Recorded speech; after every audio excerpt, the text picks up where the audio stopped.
NA is a 63-year-old woman presented NA? in the emergency room with hallucinations. Don't care. 30 minutes. That's too long to have a medical problem.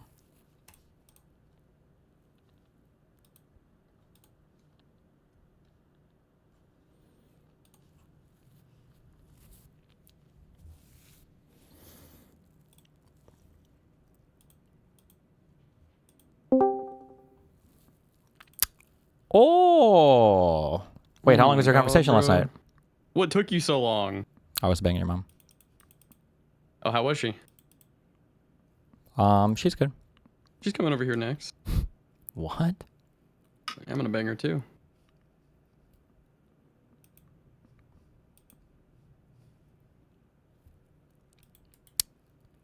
Wow. Wow. Wow.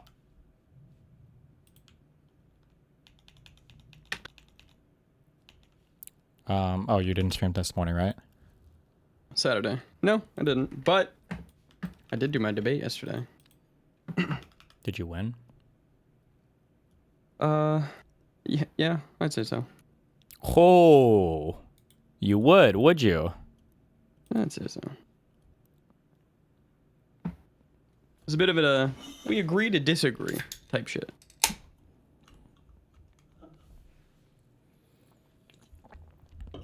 How long was it? 1 hour. Can you answer my previous question?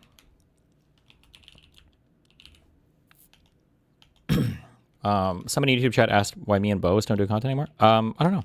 We just haven't. But I think being banned from Twitch doesn't help.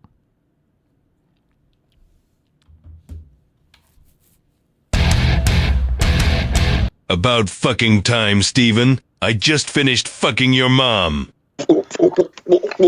Oh. Okay.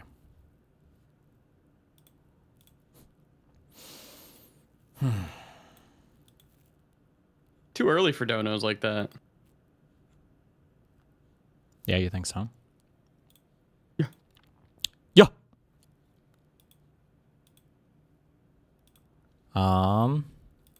Do you want to watch your debate with PISSCO? If you want to watch it, sure. Well, Okay. link me up. Link me up, boys. I don't think you're gonna bite the bullets I'll bite. But maybe you will. Maybe you're strong enough. You don't think I'll bite the bullet? I thought, don't you have a more vote blue no matter who position than I do? Or am I making that up? I was biting pretty hard yesterday. Jesus Christ. Okay. Getting tungsten manually is too ass pained, and I can't kill the thing yet until I go home and come back. So I'm going to lay down 8 miners. Yeah, well, yeah. I'm going to get it to mine real quick, and then I'll pick them up before the worm comes back. Okay? Dune style.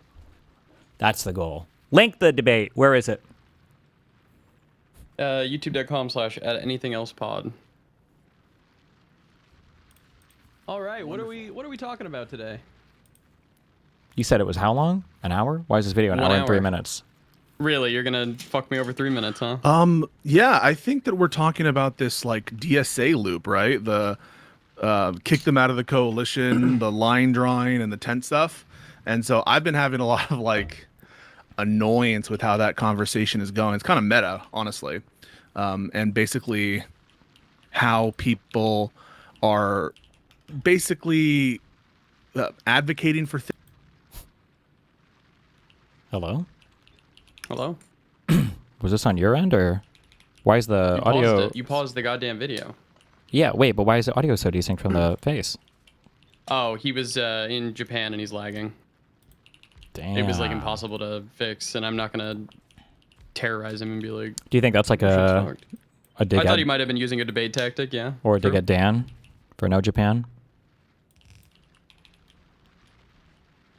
So true, dear leader. Things and saying things, it sounds like they're trying to do something drastic, but at the end of the day, it seems kind of like mild in terms of the prescription. So kick them out of the party, excise them out of... Oh man, one thing. Did you watch my stream? Were you watching when Crystal Ball did that interview with the Adam Smith guy? If Adam Smith, The congressman, he gave her like decent pushback or whatever. oh yeah, that guy was awesome. It's really, really disgusting. That interview is actually crazy. I fucking hate her. I think she's our number one op right now on the Marxist side. I think she has like a combination of the most reach and the most like vitriolic hatred and attempt to sabotage moderate Dems. Anna doesn't have the reach, and she's a fucking goofy person. Nobody takes Anna seriously. But Crystal Ball, I think, still has a decent amount of credibility. I don't know who the fuck watches Anna, or I don't know what is going on over there. That place is crazy. Yeah, she's the party, but when we get to it, like there's not any meat and there's not any like teeth to whatever recommendation they have. So that's what's been okay. So you just feel like people are like saying words and Yeah. not actually getting out there and saying like what they would actually want and what that means. Yeah, exactly. Yeah, and additionally, that like there's also this feeling that like there's more agreement than the nature of the discourse is letting on. In fact, like I often am looking for what the disagreement actually is, because when push comes to shove and we're like giving different possible scenarios, like would you vote for this person? Would you support this person? It sounds like there's more agreement on who the lesser of two evils is, and at the end of the day, like what are we disagreeing about? And so that's the kind of frustrating part. It like the discourse makes it seem like this is hugely antagonistic, oppositional state of mind that I have, or that like there's this huge mismatch, and I'm just like failing to see it. Okay. Well, I think that you're gonna find it with me. Honestly. Oh, you're gonna find it with me. Yeah. Let's talk about it. So go ahead, interview away. Yeah. So like, I saw your tweet at me, and you gave like a couple concrete, like. Yeah, I said don't campaign for them. Don't right? donate to them. Don't appease them in Congress and primary them. Damn. Yeah, and I'm just like, is this truly like an elaboration of your preferences? So say, for example, we have a qualifying member of this DSA set. Sometimes it's unclear who is a part of that set. It seems like among those politicians, it wouldn't include people like AOC. It might not include people like Mamdani. So Okay, I 100% walk back everything I said related to AOC. Okay, she is a commie. All right, she 100% is. I'll go over it later. Okay, but she is. query who those individuals are who are part of like the problematic set for whom this prescription applies. And I think that that's like worth going down. But do you want to pause there? Yeah. So let me just kind of like frame it like this. Instead of saying like Big Ten or something like that specifically, I know we're talking about DSA. The way I kind of want to define it is like, I've learned a lot about World War I recently, so I'm going to use these terms. Like the theater, that's going to be like everybody possible. They're in the theater. And then in the trenches, I would say that there's like multiple trenches. This is what normally I think people would call tents. I would say there's the Republican trench. There's the Democratic trench. Did you look at her scheming? No, I got an email from a DSA member, actually. There's the independent trench. Yeah. And currently there's like the DSA member type trench.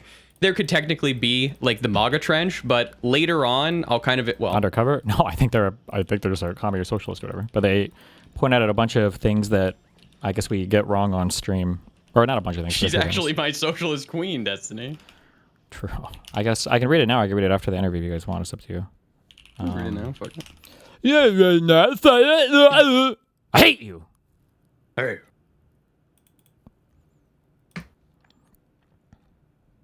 After 10 minutes as it's crying right now. God, why is that guy always crying? You ever notice that? He does cry all the time. Just learn to edit 10-minute ads.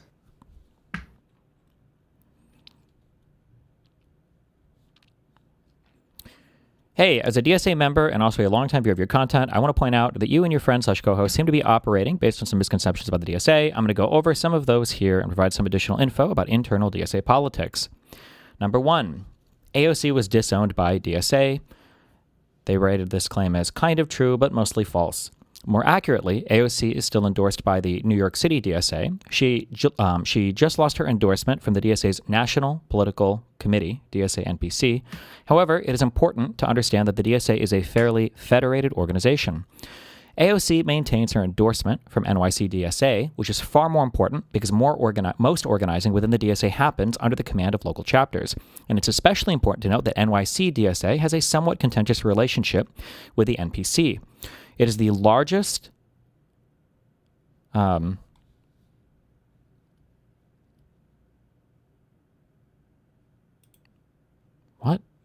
Am I having a stroke?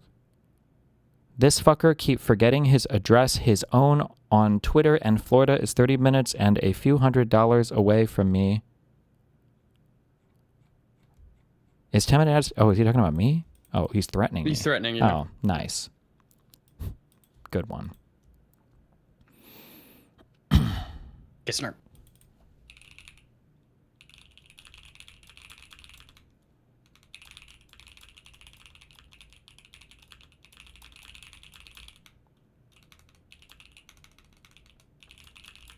Hold on. Okay. And it's especially important to note that the New York City DSA has a somewhat contentious relationship with the National Political Committee for the DSA. It is the largest and most successful DSA chapter, and it tends to act pretty autonomously. Recently, there was even drama over the NYC DSA treasurer threatening to cut ties with the NPC. You need us more than we need you type shit. Additionally, right now, it is looking likely that the NPC will endorse AOC for the 2028 presidential election as early as summer 2027. If she decides to run, AOC is also still a dues-paying DSA member. So I would say it is not reasonable to say she is not really DSA. If she really felt that she was not aligned with DSA, then she would have canceled her membership by now. Keep in mind that a DSA membership includes a payment recommended to scale with your income, meaning membership comes inherently with material support, going to both the national DSA as well as whatever local chapter you are associated with. This leads me into my second point. 2. AOC is not a communist. This is likely false. This really depends on what exactly you mean by communist. I know you often clarify with terms like Marxist-Leninist, but I feel like you don't necessarily have a conventional understanding of what that term means. What I'm saying here is that AOC has said things that suggest she is a Marxist. Beyond the fact that she supports an organization full of Marxists during her initial run to Congress, she could be seen on news interviews clearly communicating her vision of, quote, democratic socialism, end quote. In one interview, she spoke in terms of phases of history, explaining that capitalism has been necessary and done a lot of good, but is no longer the best way to organize the economy. This might not sound particularly Marxist to most people, but this perspective reflects a core pillar of historical materialism, which is a sociological theory underlying Marxist scientific socialism. And they cite see Karl Marx's Theory of History, a defense by G.A. Cohen for a detailed explanation.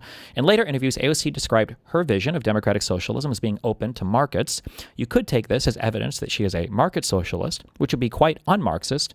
However, true market socialists are a genuinely rare breed. Many Marxists accept markets, especially when cooperatized, as a sort of near-term transitional phase. Lastly, you often say that AOC is moderated, but I also don't think that's true. A few years ago, AOC and Bernie Sanders did a podcast episode together. Bernie, the podcast episode 6, Representative Alexandria Ocasio-Cortez on YouTube. During this podcast, at the time code in the link, AOC recites a quote. Bernie leans in, saying, "And who said that way back when?" AOC leans in as well, smiling and saying, "You tell me," all giddy. A woman named Rosa Luxemburg. That's right. I know this might come off as a weird thing to use as evidence, but watch the clip and you'll see very excited energy in this exchange. I cannot imagine why any non-Marxist or non-communist would be so giddy about Rosa Luxemburg, the co-founder of the Communist Party of Germany. Rosa Luxemburg does have a little bit of a moderate socialist reputation among normies, I think due to her modern association with the Democratic Socialist label. However, in reality, if you actually read Rosa Luxemburg's work, or any work about her, she's actually very closely aligned with figures like Vladimir Lenin and Leon Trotsky, who were her contemporaries and who were remembered generally as communists. You can divide pretty much all post-Marx socialist currents into 3 camps: reformist, social democrat, democratic socialist, or orthodox academic, or revolutionary socialism. Rosa Luxemburg fits right alongside Vladimir Lenin in the 3rd category. In her most famous work, Reform or Revolution, Rosa famously argued that the reformation of Edward Bernstein's evolutionary socialism project would be alone insufficient, and that the revolution will necessarily come through aggressive labor organizing, but she still argued that electoral efforts are necessary, blah, blah, blah, blah, blah. Okay, so that was that. And then 3 is, the DSA intends to destroy the Democratic Party. It's a quote from me, and she says, well, not quite. The DSA is full of squabbling caucuses with different ideas on how to approach electoral politics. There are 2 main strategies to be aware of. One is the party surrogate strategy, basically being entirely agnostic about official political parties, treat the DSA as the true party, and just run on whatever ballot line is convenient. And then 2 is the dirty break strategy.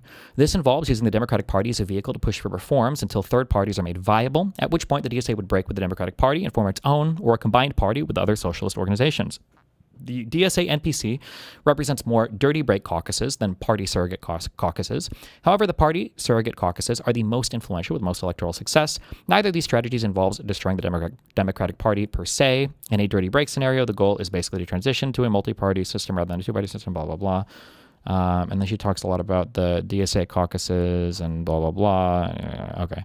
I didn't know the bit about the local chapters being more influential or more important, I guess, than the national level one. And I mean, I'm pretty sure AOC is throwing up endorsements alongside every other candidate that Bernie and Mamdani are endorsing. So I don't know why I would consider her to be outside the DSA. I think that's probably just shouldn't do it, but you know, what are you gonna do?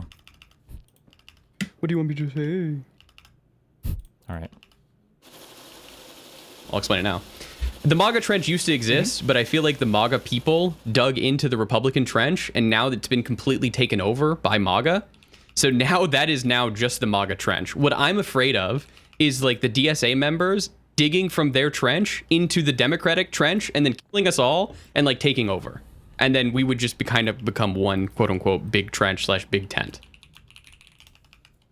I see. So there's kind of like a Borg feeling to what's happened. Is like these people are going to take over.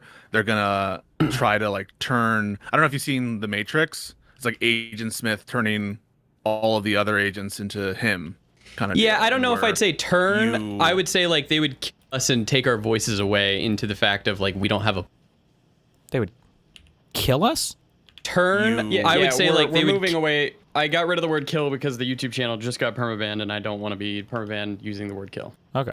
Us and take our voices away into the fact of like we don't have a place here anymore, which was our original like quote unquote homeland / trench. Yeah. So I can respond to that if you want. It sounds like Wait, hold on, try to like turn. I don't know if you've seen The Matrix. It's like Agent Smith turning all of the other agents into him. Kind of. Yeah, I don't know if I'd say turn. I would say like they would kill us and take our voices away into the fact of like we don't have a place here anymore, which was our original like quote unquote homeland / trench. Oh. Okay. Yeah. So I can respond to that if you want. It sounds like that concern is one of like there's going to be a liberal takeover of the party, and we're going to turn to the left, turn to the right, and all of a sudden we're not going to have a party anymore or something like that. Yeah, I think this is right? a lot of the time called like the dirty break or whatever. Oh, wow. Oh, my God. Moot even had the word from the email. He was emailing me. Never heard that term, but the dirty break. Okay. And he's already past PISSCO in politics. Yikes. That is what like to the extent that is a concern. One aspect of the discourse, which I think often is like not catching, is like we all on Live and Learn agree that we think that is far-fetched as a proposal. That's one of the reasons why I was like pushing Hutch on our episode of Live and Learn to be like, what Wick is saying here is crazy, strictly speaking, because I don't think that we share the fear that the Democratic Party, by which I mean like the major politicians, the Democratic candidates, the Democratic voters, are going to be turned into like this illiberal morass led by Hassan Piker or something. And I just don't know if the concern is that, which is to say that the Democratic Party will become illiberal, will become a Marxist-Leninist vanguard party. I just don't know why you have that fear. So here's the reason Just to clarify, and I don't know what Bullets Mr. Moon's going to bite in this debate, but just to clarify, I don't think we're like on the precipice of like some huge ML takeover of the party or whatever. I don't know how long this would take. The fear is that they gain enough influence that they become a voice that we now have to contend with, when I would consider this to be among the things that I just don't even want to really have to talk about in my country. Kind of like I think debating vaccines and whether or not you should be able to mandate certain vaccines or whatever, I think that's a worthwhile debate. Debating whether or not mRNA vaccines reverse integrate into your DNA to turn you into a lizard person is not a debate I really want to be having in my country. Same thing with like, should the president be able to write executive orders to get rid of parts of the Constitution, or should we have a authoritarian single leader in the White House? I don't want to have these debates. Should we become a Marxist socialist country that just demonizes capital owners and unites the workers in a socialist revolution? No, I also don't want it. This is just have that fear is I feel like if we would have went back at this time like 12 years. People would have said the same thing about Donald Trump and MAGA. And now we have very much seen that like the party of the Republicans is now MAGA. There is no real space for middling Republicans to exist anymore. I also think you do have to consider like what I really just said there. Like you could argue, I don't know, maybe you can argue that I'm actually kind of downplaying things too, because everything I just said would have been said a billion times over about somebody like Donald Trump or the whole MAGA movement. I don't think people realize Donald Trump was a joke right up until was it 3 candidates left? Did Kasich drop when, before yeah, there was, like, the other Kasich. 2? It was like Rubio, Cruz. I don't know what the order of everything dropped, but it was like when there were like 3 candidates left is when people were like, oh shit. I think the final 3 was Cruz and Kasich. Okay. And then the entire party, like, hard flipped. And it flipped in a way that I would argue a soft Marxist perspective is probably closer aligned in some ways, I think, with like the average Democrat, however far that may be, than the MAGA perspective was aligned with the average neocon. Growing up with neocon propaganda and hearing how important it was for the U.S. to be at war with the world and for the U.S. to, go to Iraq and for how evil the Soviet Union was and Red China and all this, like hearing all this over and over and over and over again, and to see them flip on almost everything, every single value, it was crazy. So, I mean, if such an insanely dramatic shift could happen so fast, and you could argue maybe it wasn't so fast, you could argue that maybe it had been brewing for a bit with the Tea Party and everything else, but like, how many Tea Party people were in the House? It wasn't that many, right? Wasn't it like less than a dozen? It is worth like thinking about that something like that could also happen, especially given like the weirdo populist moment that we are in right now. There is no real space for middling Republicans to exist anymore. They are being primaried by crazy MAGA people. So this is why I have that fear right now. This, in my opinion, this already happened. Because it's happened before. Yeah. Because it just happened. I think, yeah, Trump has been able to take hold of the Republican Party in kind of an unprecedented way, and in a way where he has exerts maximal control, such that he's able, even now, even as unpopular as he is now, and honestly, there have been some numbers where he has 80, 78% approval among Republicans. That's like 90% is what I've seen. Now, but yeah. Yeah. Oh, I've seen recently the polling getting lower, but yeah, usually it's like 90, 91, 92. Yeah, I think usually he commands, even in his weakened state, the ability to scuttle pretty much any Republican primary and just make it go in his favor. And so I understand that it has happened and that this person has control, but there's 2 responses I have. The first is, I don't think the Republican Party has like fundamentally, ideologically, policy-wise, except for its adherence to authoritarianism and Trumpism, changed like where it's going. So I'll give you some example. Tax cuts, wars in the Middle East, deregulation. These are all still things that like the Republican Party approves of and they continue to do, right? Obviously, there's this added factor of the authoritarianism of Trump. Maybe that's what you're isolating for. And I agree, it did happen under Trump. I just don't have an inclination that it's likely to happen with the Democrats. So I'll grant you that it has happened. Maybe that informs your fear, but why is it rational to have that fear as the Democrats? That's what I don't understand. Because I think there are like key differences in how the Democrats operate and uniqueness of Trump that don't like sort of carry forward to the Democratic Party. Sure. So the reason that I have this fear, and we can talk a little bit about this. I also wish these arguments would have come out sooner because it makes the earlier arguments we were having a little bit more clear for me.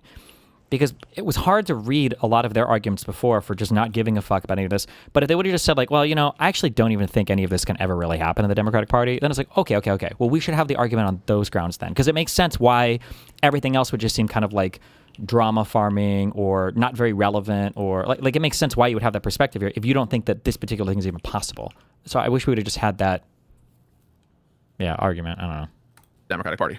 Sure. So the reason that I have this fear, and we can talk a little bit about this, is I feel like influencers are out there saying absolutely heinous shit about the Democratic Party, and they're kind of like pushing the DSA types to do some sort of like takeover of the Democratic Party. An example of this is going to be Kyle Kulinski. Kyle Kulinski has been out there recently calling moderate Dems like MAGA lights.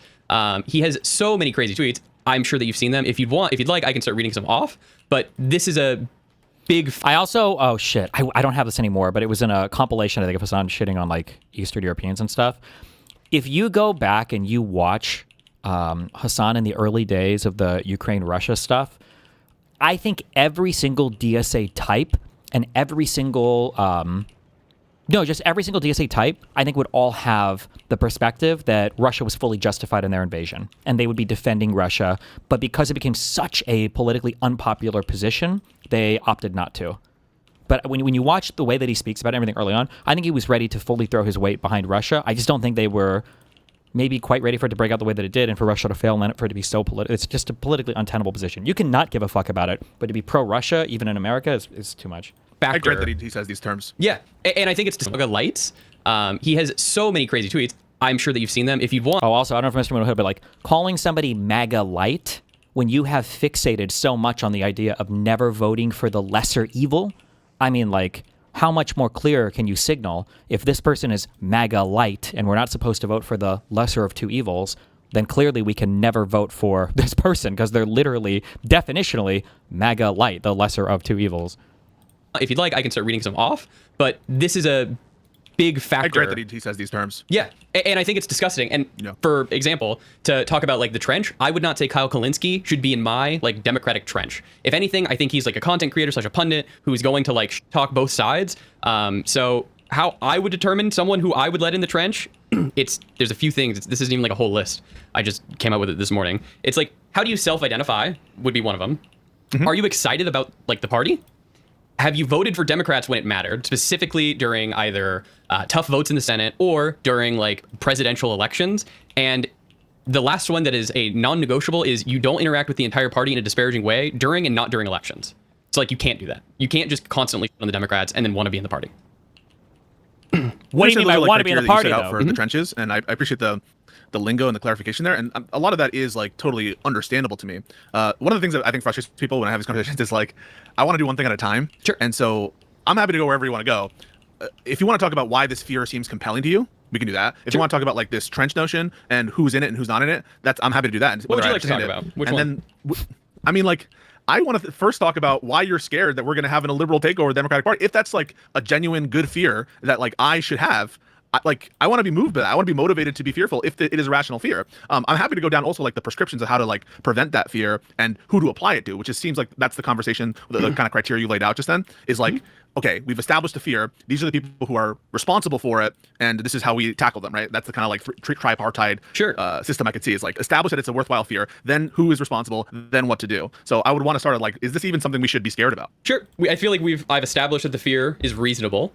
So now we can talk about like who is causing me. Wait, in virtue of what is it reasonable? I don't understand why it's reasonable to like. Well, because to we just saw to MAGA think that there's a completely decent take chance. over the Republican Party. And now we have another But that type proves of too people. much. I mean, we have another whole group of people, like the DSA specifically, who are trying to steal literally election seats in a primary. yeah, so like that I feel like proves too much. If I just the wanna say justification for here, being when I say scared steal that the election Democrats seats in a are primary- susceptible to the takeover is Oh, Jesus. Oh. Sorry. Sorry, pause. That was me. I just want to say here, when I say steal election seats in a primary, a lot of people aren't happy with me using the term, but what I mean behind that is like, these people are running as Democrats when they are DSA members, they are not Democrats. And they are just using the name. Sure. That's it. Okay. well, it happened to the Republicans. I mean, that will be true in 10 years. That'll be true in 20 years. I mean, like, it'll be true. It's true of other organizations, perhaps. I just don't know, like, okay, so just merely by the fact that it happened to MAGA, that's enough for you to think that it's a justified fear. Nothing else, just the fact that there was a Trump takeover. Now Democrats are also susceptible to it, and it's, there's at least a decent chance that it'll occur. That's So enough. one, yes. Two, there's also other things happening. Okay. The other things would be like DSA members primarying moderate Democrats inside the bluest regions and then starting to steal seats. Yes. Okay, that's like, okay, so the second piece of evidence, which is kind of like, well, the DSA candidates are winning. I don't think that's Well, evidence if our those winning candidates is are pretty far-fetched. They're winning in a few seats, but yeah. in the primaries. Yep. Yeah, but the fact that you're like cagey and limiting it to the very, very blue places, I think there's already recognition that there's limited appetite for this kind of expansion into more purple or competitive districts. Like the mere fact that you're having to call out and be like, well, have they been that successful? I think that it like shows that we all think that there's like a limited ability for them to expand into places where they're not like plus 30 blue seats. And so why isn't that like an alleviating aspect of where the evidence is occurring? Like the fact that the DSA members are only being successful, not in like Virginia in a statewide race, not in like New Jersey in a statewide race, but really just in like these super, super blue districts. Why isn't that like calming? It's currently happening in Wisconsin. I'll answer your question and then I'll say something else. Why isn't it calming is because I feel like... Wait. Okay. New assignment if you're ready. What the fuck happened in Wisconsin? Were the Dem candidates I like don't really look at that that. I bad? don't know. Or was there some other ad or breakout moment for her or what? Like, I'm feeling super like don't she's an get it. alien and completely mind controlled all of Wisconsin. Yeah, I'm like, not sure. There are people that I look at that I super disagree with. Even the Chevalier or whatever. There's some of these people I look at it. It's like, I mean, I get it at least. It's like with Plattner. Like, I get it, right? There's Even though some I think charisma there. Yeah. 100%. Yeah, I don't understand her thing at No all. clue. Like, this is like, I super don't get it. I'm so confused. I don't know, man. It's growing. This is like the first time we're. Oh, that is weird. I don't know how much that affected the other Dems. The like these moderate Dems that would like drop out of the race and then come back.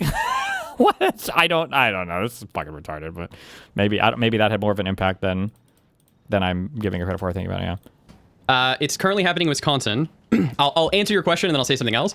Why isn't it calming? Is because I feel like it's growing. This is like the first time we're starting to see real DSA types who have contempt for the Democratic establishment and the Democratic Party starting to actually win seats. And it's not going to be like a all or nothing in a single election where the DSA is going to completely take over and it's going to be over. I feel like it's going to be like a slow walk, and you need to notice and stop this at the beginning so it doesn't become like a boulder rolling down or it's like a piece of snow rolling down the hill and becoming bigger and bigger and bigger and bigger. I see. So it's kind of like you want to kill it in its crib. So maybe right now it's not at the point where it's extinction event precipice. Yep. But like you could easily see it start to gain momentum. Okay. Yes. Then I mean I don't necessarily agree, but let's say I grant that. Sure. If the candidates are well, two things. The first is you mentioned the candidates hate the Democratic establishment and the Democratic Party. I'm going to say something perhaps controversial. Sure. That's like a majority view now among Democrats. Like the Democratic Party hates the Democratic establishment. The Democratic Party, and by here I just mean the members, the voting people, sorry, not the members, the voting registered members of the Democratic Party.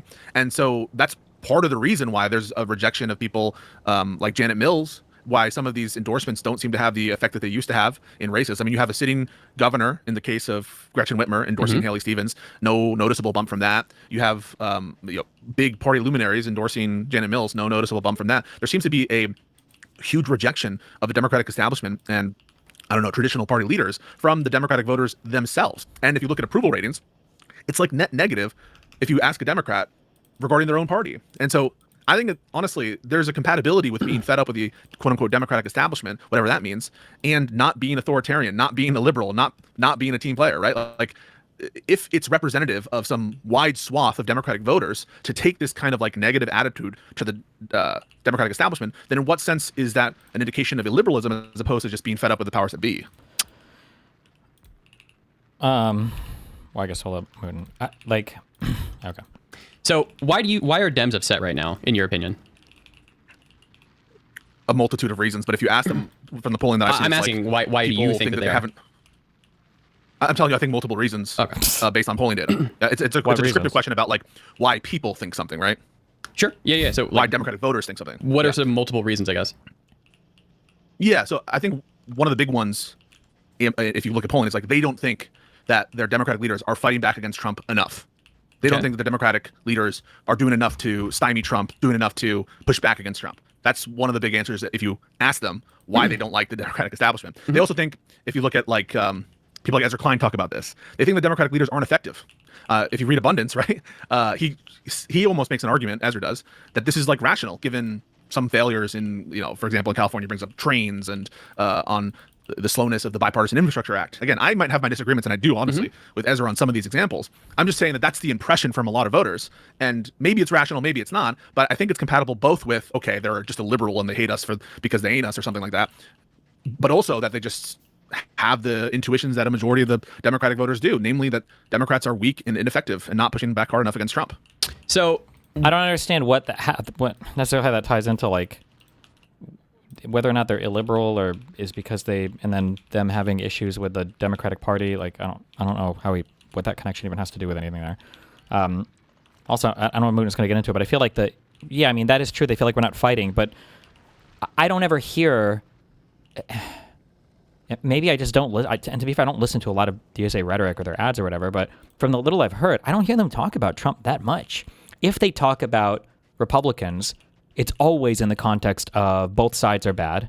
It's always in the context of like the Epstein class or all political people, the duopoly, the whatever, and then the billionaires. I never hear them go after MAGA at all. So this idea that DSA has correctly identified that the establishment Dems aren't going hard on Trump enough. I mean, that could be a point, but they don't talk about going hard on Trump, do they? Unless I don't know. I don't know. I just don't see that very much. Yeah, and then the other disappointment, I don't know if we'll get to it for polling data, is most people, I think, still have the perception that for some reason the Democratic Party is like too far left for them. And so how is the DSA coming up and then being even more left? Is that actually helping us? Oh, and then the final thing, too, is something that's annoying is you ask somebody, he's doing that thing where you say that a certain thing isn't happening or that you don't believe in or agree with a certain thing, but then you start justifying that certain thing where it's like, we don't have to worry about the DSA taking over the Democratic Party or doing something in some liberal way or whatever. And it's like, okay, well, why do you feel that way? And it's like, well, let's look at it. Doesn't everybody like hate the Democratic Party anyway? And it's like, well, sure. But wait, so then you do agree with them trying to take it over, but you think them taking it over is a good thing or strategic or whatever else? Like, and then also there's a difference between like, if you hate a thing, like, why do you hate the thing? Like, do you hate the thing because you are ideologically opposed to it or because you think that it's ineffective? Like, those are two different things as well. Like, if somebody says like if somebody were to say like, I hate the Democratic Party right now because I wish we had better fighters in Congress or whatever. Yeah, sure. But if somebody's like, I hate the Democratic Party right now, I think they're trying to slow roll us with more capitalism when we really need is a Marxist revolution. It's like, okay, well, we're not on the same page, you know? But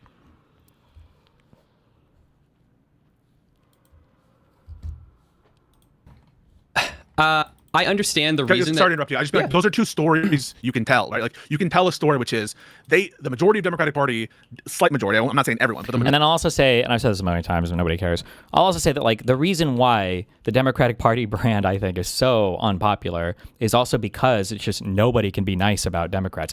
Everybody has to hate the Democratic Party. Democrats hate the Democrats. Obviously, the DSA and the far left fucking hate the Democrats. They talk about it all the fucking time. So, like, when every single person in your party is, like, dedicated to shitting on you, I mean, it's not really much of a surprise at all that everybody has a negative opinion of you, too. Like, majority of the Democratic Party doesn't like the Democratic establishment because they're turning a liberal, or you can tell the story of, like, they disapprove of the establishment because they don't feel that their party is effective. They don't feel that their party is pushing back hard enough. Those are two different stories. I'm like, why pick a liberal one? It seems like much more convincing to me that they're just pissed that their party's like feckless. That's the word I see like bandied around. Hold on. Destiny, given it's not likely the DSA will take over the Dem Party or rule the country, what is the impact they can have if they splinter the Dem Party aside from enabling MAGA? What do you mean it's not likely they will take over? Them getting, 20 seats in the House, I think, could, in some ways, could be catastrophic for policy in the future. So they don't need to take over the whole party to have an outsized effect. Also, them being able to constantly threaten safe blue seats where we would like to seat our party leadership is also very worrisome. Remember, one of the reasons why AOC got the pushback she did from the establishment Dems in the beginning was because I'm pretty sure, I would have to go and look at who it was, but when AOC won her election, I think that was a seated Democratic Party leader. I don't remember who it was, minority or some House position. Somebody can, somebody in chat will know. Was it Crowley? I don't remember. But yeah, that's so. I mean, like, there's other bad things that can happen besides like a total and complete takeover of the party and then the country into an authoritarian hellhole. Sure. I just don't. So I don't think throwing the baby out with the bathwater is a good way to do this and to jump over to just being like basically the DSA. I think that we can fix this in other ways. I will say the people who don't think the Democratic leaders are fighting back against Trump right now and like being quote unquote effective, it's like, well, what are they supposed to do right now? The one thing I'll grant you is I think that we do have weakish leaders who need to be out there because they don't have anything to do. They should be on Fox News. They should be on CNN. They should be on every social media platform, and they should have a coherent, here's our Democratic platform. Here's what we're pushing for. 100% I agree with you, but I'm just not willing to say like, okay, we need to burn it all down because our current establishment isn't become doing well. Maoists. Yeah. I'm not in favor of that either. I'm not trying to give you like that it makes sense that some of the harsh feeling is as harsh as it is. I'm because our current establishment, 100% I agree with you, but I'm just not willing to say like, okay, we need to burn it all down because our current establishment isn't become doing well. Maoists. Yeah.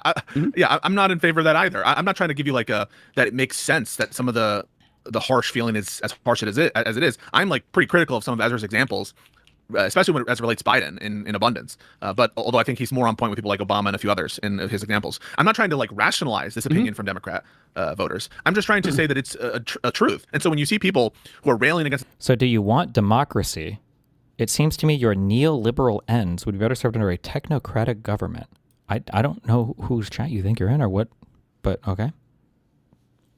Democratic establishment, it's plausible to me, in addition to perhaps other ideological things, that this is an indication of where people are. Like, we can read polls and we know that people are upset with the powers that be. And so whether it's rational or not, whether like Schumer can do anything else other than he's doing, whether Hakeem can do anything else than what he's doing, whether we're willing to throw the baby out with the bathwater, it's just like consistent with me that the appeal that many of these people are getting is because of these vibes from Democratic voters, as opposed to like showing any sympathy towards illiberal tankyism. In fact, my impression is with a lot of these DSA candidates that they get excoriated in the media, especially traditional media, for like prison abolitionism, and they have to like walk away from them. If anything, I feel like the pressure is for them to disavow those previous views. I mean, Mamdani disavowed Hassan's statements on 9/11. I just saw this. I'm now forgetting her name. The presumptive nominee in Wisconsin. She's like saying, "I'm not in favor of getting rid of the police right now." I believe. Yeah.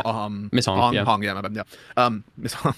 I was almost super racist there, but yeah. So like, it really just does seem that the appetite among Democratic, and I could be wrong about this, voters isn't for tankyism. It's for something fresh. It's for something new. And to the extent that there are pressures, it's to like sort of curb the ideological excesses. So that's why I'm not as concerned. While that might be their appetite, I'm not concerned that the Democratic voter, that's their appetite. I'm concerned that the people who are now feeding these Democratic voters are trying to backstab us. Yes. And I think that they kind of are sometimes even open with it. Yep. Chevalier is literally saying, I'm a Democratic socialist. They're all saying that they're DSA members. They're not Democrats. They want to seize the media production. It's called abolish the police, abolish borders, etc.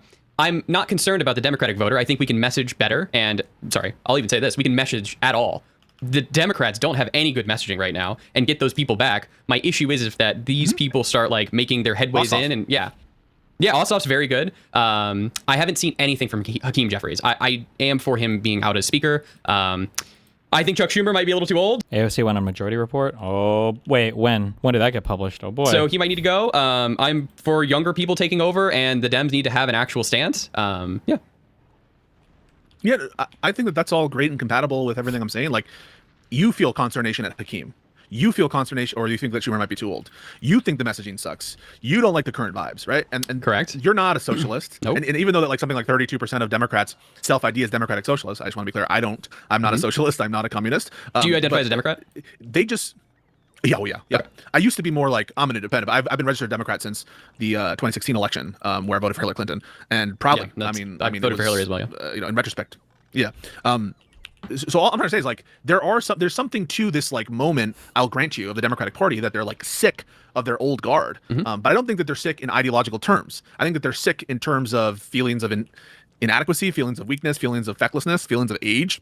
And the proof of that is like, who are the people like leading the polls among the Democratic potential nominees for president? Kamala Harris, Gavin Newsom, Pete Buttigieg, Ossoff. John Ossoff a little bit, and AOC. All of these people are palatable, right? All of these people are people like you would feel comfortable with, right? Even like AOC, people get mad at me when I bring up AOC in many of these conversations because she like doesn't count, because she was, even though in her past, right, she said, hey, we need to abolish prisons. She had all these cringe things too. That's why IRI is also someone who agrees with me. IRI and I don't like diverge on this. Somehow like I get attacked more than IRI on this position. Maybe it's because I'm more, I'm seeking out like some of these more contentious conversations and IRI is not. But IRI says the same thing. Like, we can use some of this tackling fuel, if you will, some of the vibes, and it doesn't need to go in a particular ideological space. And to the extent that there's ideological incompatibilities, they fall in line or we primarily fight them. And so like, I don't see what the issue is. The issue is that these people are willing and ready to stab you in the back, in my opinion. Who? Specifically. I hope they get to the is there no value in that Democrats have, or do we have no principled positions? When I say that, I just mean like, is there nothing that identifies you as a Democrat? There obviously is, because you could very easily ask some test questions, right? Which I had before, right? Okay, well, let's say that this exact same thing was happening, but there was kind of like can you ever say a National Socialist Party, and they did believe in socialism, but they were also heavily nationalistic and quite a bit xenophobic, right? Would we welcome them and then make all these exact same arguments? Well, they're identifying a moment. Yeah, they said they're not happy with the Democrats, but a lot of people aren't happy with the Democrats. Well, they're popular and they are winning in some areas, but I mean, they're probably not going to take over the whole party. Like, would you make these exact same arguments? I feel like the answer is no immediately, and then they would point to some huge value difference. But then I would ask, well, then do you not think you have a value difference with like Marxists? Or I don't know. I believe Chevalier. I don't think she's going to vote meaningfully well with Democrats, and I think she should be primaried. My position right now, if you're going to ask me, well, you're not asking me, I'm going to say, on the House, is that House seats for DSA members, we can give those up. The Senate, I would vote for anybody with a D next to their name right now. I will. I'm going to push you in a second. Sure. And just remember this moment, because I don't think that you're going to grant that because I think you're going to say that the House representatives is incredibly vital. And the House of Representatives is vital, but I think there's only like 3 or 4 DSA members right now. I'm more concerned about the Senate and the Supreme Court nominations. Yeah, I would also, like, in the current era, want the Senate more than the House. I'm not doubting you on that. And I agree, like, just because of it's a smaller chamber, the Senate, like, every one seat matters more. But I'll just give you the hypothetical, right? Sure. Like, who would you rather win? A DSA member or an average MAGA Republican in a House race? Fuck. It sounds weak to refuse all hypotheticals, but, like, I think there has to be, at some point, a refusal to engage in this hypothetical somewhere, because you're actually changing the nature of the conversation at this point. We would be having a far different conversation, I think. The whole country would look way, way, way differently if we were having competitive races between DSA members and conservatives. Like, all of the complaints that we've levied so far in kind are that the DSA people are eating the party from the inside out, are doing things that's hurting us with moderate voters, are doing things that's going to make it harder for the Democratic Party to win future elections. But all of those arguments kind of sort of start to, those arguments at least disappear completely if you have DSA members running against Republicans and being competitive in like moderate seats. Well, now you can't argue that they're hurting you against the Conservative Party because they're running and competitive in places against conservatives. And now you can't argue that they're hurting you by only trying to primary your deep blue leadership seats. It seems like they can primary and win in multiple places. So, like, this hypothetical, I think actually like fundamentally changes the nature of how we would view the DSA if this were to be a thing that would actually happen. But Currently, right now, I would rather an average Republican win, because I don't want the DSA to gain ground inside of the House of Representatives and then further legitimize their like absolutely horrible. What core democratic values do you feel socialists lack? I think the ability to hire an employee, or to start a business, or to choose what you want to study, or to choose where you want to live, to make these types of choices, I think are somewhat fundamental to concepts of liberalism, of classical liberalism, of being a liberal, of the United States, and the idea that there's going to have to be some kind of like governing body that's like dictating to people, you know, basically how they have to live their lives for the purpose of the state or whatever. It gets, I don't know, it's cringe. Inside of the House of Representatives and then further legitimize their like absolutely horrible place. Okay. And that doesn't apply to Graham Plattner because it's the Senate? Yes. Because you said it would not apply to Plattner because it's the Senate. No, any DSA member I would love in the Senate. Against Susan Collins. Okay. If you knew that the House of Representatives, the margin there was 1-2 seats, would you prefer a DSA member to win a seat against an average Republican? Yes. To keep control of the chamber? Yes. Okay, what I'll posit to you is there's like, these margins are incredibly narrow. And they're narrow. It seems bizarre to me that they're narrow, but I don't think they're 1 to 2 seats narrow. I think the Dems right now have like a 95% chance to win the House, and I'm willing to round with some New York City seats, like 2 of them. But like, to what end, right? If it doesn't matter, in other words, here's what basically you're saying, I'll prefer a MAGA Republican in a House race. You said an average DSA Republican member when it doesn't. But it doesn't matter. I'd grant it anyways. Yeah. Yeah, like average Republican, you think is a MAGA Republican? At this point, yeah, I agree. Yeah.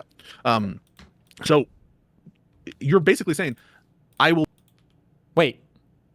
Did he just do a little tricky do there? Did I misunderstand earlier, where it sounded like Moot said he would prefer like a moderate Republican, and now he's saying, well, a moderate Republican. Earlier I said an average Republican, but earlier I had also granted that I think Trump has taken over the party. So at this point, any average Republican would be like a MAGA person. So it doesn't matter to me. Okay, yeah. If somebody tricky. Yeah, if somebody were to ask me, like, would you prefer like this person versus a moderate Republican? I know that the average Republican right now is an unironic fucking Trump dick suck, crazy fascist enabler. But I wouldn't like instantly like think of that as like a moderate Republican. That just wouldn't be the vocabulary I would think of. So that's a little tricky, but okay. Prefer the average MAGA Republican against a DSA candidate for a House seat only when it doesn't matter, right? Only when like it's not in question whether the seat's going to go one way or the other. Only when the margin in the House is irrelevant. And so, how much teeth does it have? You're basically saying it only matters to have this preference when it doesn't matter. Yeah, I believe that Overall, currently right now we have the wiggle room to play with. So yes, I would rather not have DSA members in the House of Representatives, further moving them towards like being a legitimate part of like the Democratic Party. I don't know if Mr. Moot will ask PISSCO questions after, but like every single proposition that PISSCO gives, like I highly encourage you, if you ever want to test your mind, is you just consider things from alternative perspectives. I know that sounds cliche, like, oh, consider from another perspective, but like really think about it. If you were a DSA member, or if you were somebody who was trying to subvert a party or to capitalize on the weaknesses of a party, like who would you want to work with? Like PISSCO is like the perfect person to corrupt. He's giving infinite leeway for these people to be as subversive as they want, to engage in whatever rhetoric they want. They're always still considered to be on the same team. You still grant them Senate seats, House seats, whatever. I guess you can kind of sort of fight against them, but you're never willing to cast them out of the tent. Meanwhile, the other side is always willing to go all or nothing with you, meaning that if you're a voter and you're kind of like torn in the middle, it's like, okay, well, one side is all or nothing and the other side is willing to, moderate. Maybe we have to go with the all or nothing people to bring them along, or I don't even know what that plays out as in the future. But PISSCO is like the perfect. He gives you the perfect position if you want to do a party takeover. He would be the perfect person to have on the opposing team to take over that party. Quote unquote, because they don't run as DSA members, they run as Democrats. So should we expect for you to endorse AOC's challenger in her House race in Queens? AOC was kicked out of the National Democratic Party. But She if, wasn't endorsed by the National Party. No, she was kicked out, I believe. They said that they were kicking her out if she doesn't. I was wrong. That's okay. He doesn't know, so sorry, you're fine. the DSA is what I meant. Got him. So I think. Yeah, so the National DSA, I think, rescinded their endorsement of AOC. And so she's not included in the set because of that? Well, no. I mean, if there's a better candidate that I feel comes that's a Democrat, I will want them in the primary. That's what primaries are for, right? No, but in the general, right? Oh, in the general, obviously Because AOC. all these are in the general. You're having obviously AOC, but if she had been endorsed by the National DSA, which I think they're going to re-endorse her, by the way, if they haven't already, would that change? AOC's also been inside of the actual Senate, and I think we at this point. Did you see Luke Beasley's video calling out Jank? I haven't. If he did, that's good, I guess. But like, Jank and Anna are so far gone. I don't know if anybody even considers these people. Like, I feel like they've both done their why I've left the left like 15 times. Know how she votes and everything like that, so it would change. House. Sorry, yes, I misspoke. Yeah, in the House. Yeah, so yes, I would still endorse AOC over a MAGA Republican. Lander hasn't been endorsed. Also, don't call him MAGA. It's MAGA, okay? By the DSA explicitly. Sure. He was one of the three that Mamdani endorsed. You would endorse him over a MAGA Republican. I got to go read Lander's. I have to read what his, I guess, views are specifically and see. I don't have the answer right now. Okay. But it's plausible to you that Lander might be someone that you support, even though he like was an insurgent against Dan Goldman. Dan Goldman, an effective member. He was pretty effective in, especially cross-examining MAGA Republicans in hearings and stuff. It's plausible. Okay. Is it plausible to you that you would support? Well, I guess El Sayed is the Senate, right? Yep. El Sayed has got my full support, and I will campaign for him if he wins. Fuck that. I will go door knock. Hell no. And Hong? Fuck Hong in Wisconsin? Absolutely not. Yeah, for state governor. No. You don't think that the governor's mansion in Wisconsin is vital? I mean, this is a swing state. The governor runs elections there. You're going to put that in the hands of a MAGA Republican? That's a pretty powerful seat to give to a crazy lady. I know what a Republican will do. I don't know what a crazy DSA member. I mean, we've seen things that state MAGA governors have done in places where Trump has tried to, with elections and stuff. They're way more sympathetic to those efforts. My goal right now is to kill. Like, and here's the other thing. I said this before, and I'll combine these two again. I would feel so much differently about this conversation if any moderate Dems could push against the left. It seems like none of them can. Or if any of the far left people would regularly attack MAGA. I feel like I never hear them talk about that either. Like, it's like it's not even like a crossfire. It's like a moderate Dems are against the wall, and then MAGA is over there shooting at us, and the far left is over here shooting at us. It's like, Jesus. Basically the evil baby before it becomes a monster who kills my party. And that would mean helping. Wouldn't that mean helping a Republic? Wait, he said Cenk is part of the coalition. Wait, Luke Beasley did? No shot. Can win the governor's mansion in Wisconsin over this No, candidate? I'm just not going to spend any time there. But you would prefer the Republican to win? Would I prefer the Republican to win over Hong? Yeah, sure. Yeah, I'll grant that. Isn't that an endorsement? No. I can prefer somebody to win and not endorse them.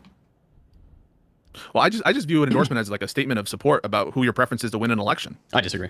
And maybe you mean something different by endorsement? I think the average person would think that an endorsement is you actually pushing for the person and saying that this person is someone you want to win.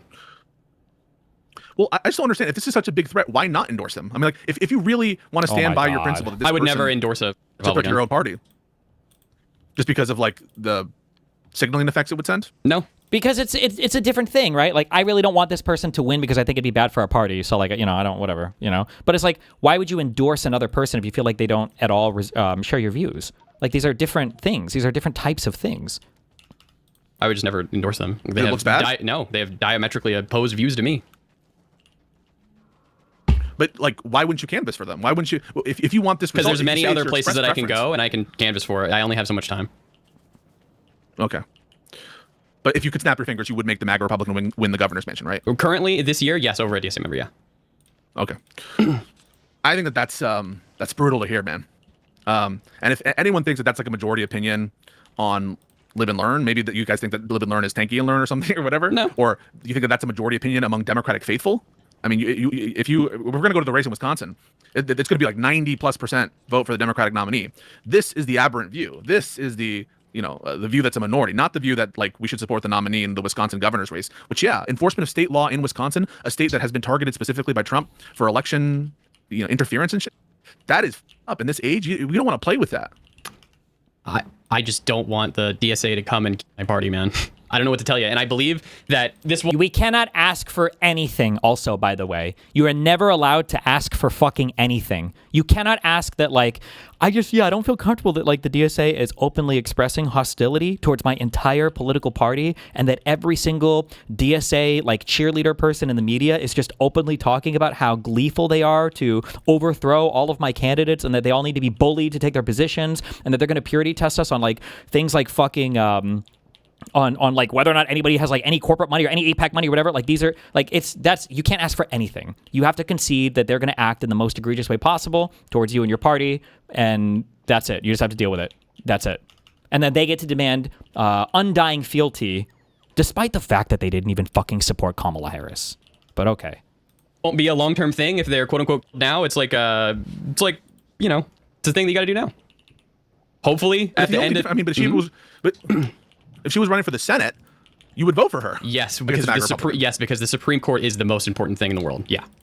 If Trump gets another 2 seats, like this whole thing's cooked. Like it's GG. Some of the most important pushbacks against the MAGA regime have been on things from state actors. Gavin Newsom on redistricting. Abigail Spanberger, when she, in many different ways, including the attempt to do the gerrymander with the amendment that failed because of judges there. Mikey Sherrill, governors like Pritzker. It's the difference between having cooperation with ICE and not. It's the difference between having cooperation with National Guard deployments and not. It's the difference between suing the federal government and not suing the federal government. I mean, this is like a massive, huge deal in one of the most consequential swing states. And where was this idea for the leftists? Well, why didn't they feel this way? Why did it all come? Why every single thing you're talking about, they don't talk about? They talk about Israel, Palestine, Israel, Palestine, Israel, Palestine, Israel, Palestine, Israel, Palestine. That's it, right? If all of this shit is so fucking important, why go convince them of that? Well, you're just gonna say that they were bad. I know, but I hate these. This is the thing that I don't know if we had any spots where we were playing Ark. This is the number one thing I would fight with Lauren about. Whenever she would criticize me and say that like, oh, like sometimes I think you're too hard on some of these conservative guys. Like I know these people, like they're not all bad, blah blah blah, and I think that your rhetoric is too harsh or whatever. And every single time she would go down this like line of dialogue, I would always demand. I would say, show me your messages to any of your friends where you say, hey, I think your rhetoric about this is a little bit fucking unhinged and I'll take you seriously. But until then, I don't give a fuck. I don't give a fuck what you have to say about anything that I say about any of these people because you guys never critique them. You never critique your own. It's always just criticism for our side and that's it. Like, I was going to say if I saw PISSCO giving this criticism to lefties, I might feel differently about it. But I think, didn't PISSCO basically say that no, like none of them allow him on their shows to like do any of this harsh pushback? I don't think it'll ever happen. Like if they're there, PISSCO's just there in like a supportive role. That's it. If you're willing to give that up to a MAGA Republican in this context, I just don't think you think MAGA is that bad or that Trump is that bad. And Trump are on but the reality, and he'll get to it. But like you don't think. It sounds like you don't think they're that bad because you're willing to incorporate a group of people into the party who literally didn't give a fuck whether or not Trump won over Harris. Hello? Way out currently, the DSA, I don't know what the fuck they're going to do, are on their way in. They're trying to absolutely steal my party just because I think Trump's really bad. Do not underestimate your opponents, man. Yeah, I'm going to say that too. Which ones? Yeah, you, man. You shouldn't underestimate the DSA. Well, I'm afraid there's a track record, in my opinion, of Trump and MAGA destroying this country and doing authoritarian and when they get onto power, I don't see that track record among... Okay. God, I don't know why we waste so much time on irrelevant shit. Like, just fast forward to this part of the conversation. You don't think communism is that bad, or you don't think any of this is really a threat, or you don't think any of it matters that much. Like, just get to that part, and then you just have that conversation. Because everything else is a waste of time. DSA endorsed governor nominee. Like, it feels insane that we're having this conversation. Like, we also don't have a track record of Nazis doing bad things in the United States of America. So why not give a Nazi party or a Nazi sub-party? Why not give that a try, right? We haven't had an actual Nazi party take over in the United States anywhere. So, why not? And maybe, yeah, I would endorse the more moderate candidate in a primary context in Wisconsin. But to say you prefer the MAGA Republican in the age of Trump, in an age of like where they're literally trying to fuck with elections, I feel like the DSA is an absolute existential threat to the Democratic Party, and I would like it to be over ASAP versus like continue with what I feel is to come. So yeah, I'm willing to lose one governor race and a few House seats this election in order for hopefully it to be completely stomped out. That's correct. And why do you think that would occur?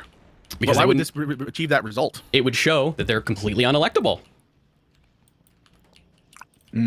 So you think if she... I like how he has to consider that, like, that is true. Like, El Sayed losing, if El Sayed wins against Stevens and then loses in the general, and if Hong emerges from the primary the winner, if she hasn't already, I think she will, and she loses against Rogers, it will hurt the DSA. Like, that will hurt. Because it's like, okay, well, you guys had your moment in New York City, fine. Or in New York, fine. But outside of that, you're actually measurably hurting the Democratic Party. But you know what's going to happen if people in chat aren't typing already is they're just going to blame then people like Mr. Moot moderate Dems. Loses this election. Yeah, but the they were going to do this either way. If So enough fuck 'em. DSA members... Wait, what? Sorry. Oh, that was real Moot talking? Yeah, that was me. I was just going to say they're going to do this either way. So fuck them. Okay. That they're completely unelectable. True. So you think if she loses this election, the DSA is going to go away, or if enough DSA members lose the general this time? I mean, most of these candidates who are, and again, we'll have to inquire a little bit more. I hate when you use a binary to pretend like you don't understand what a person is saying. Like, I think that if Sherry calls Alice a bitch, I think that a lot of her friends are going to look at her differently. Oh, so you think that Sherry is going to lose every single friend she has then if she calls Alice a bitch? You think she's going to lose every single friend she has? It's like, no, what the fuck? Hello? Why? No. About who is part of this set, because it does not yet include Lander, because you haven't... You should just ask a question that's just equally stupid, but on like the flip side or whatever, like contrapositive or the opposite or whatever. Like, do you not think that the DSA candidates winning their general elections would help them? And then see if he says no to that. I don't know if he would actually say no to that, but it's such a stupid phrasing. Yeah. Examine his like platforms or whatever. Haven't looked It at certainly shit yet. doesn't include AOC. Does it include Bernie Sanders? Does it include Bernie Sanders? Bernie Sanders has been around for fucking ever, and he votes obviously all the time with Democrats. So no, I wouldn't say it would include Bernie. No. It includes Omar more has been people. around now Yeah, for Ilhan years. Omar, it would include 100%. I just don't understand why make a distinction between Ilhan Omar and Bernie Sanders. That to me is bizarre. Ilhan Omar also mostly votes for Democrats. Does he? I get PISSCO just doesn't consider political ideology or anything at all, or positions at all. I guess maybe. What does he actually? I don't know what PISSCO actually considers when it comes time to considering like who is like a Democrat or who's on our team or whatever. Or if he, I don't understand. I don't know. Well, no, he does, because if you would ask him the question about should we have like a fucking Nazi or whatever, would he accept that? I don't think he would.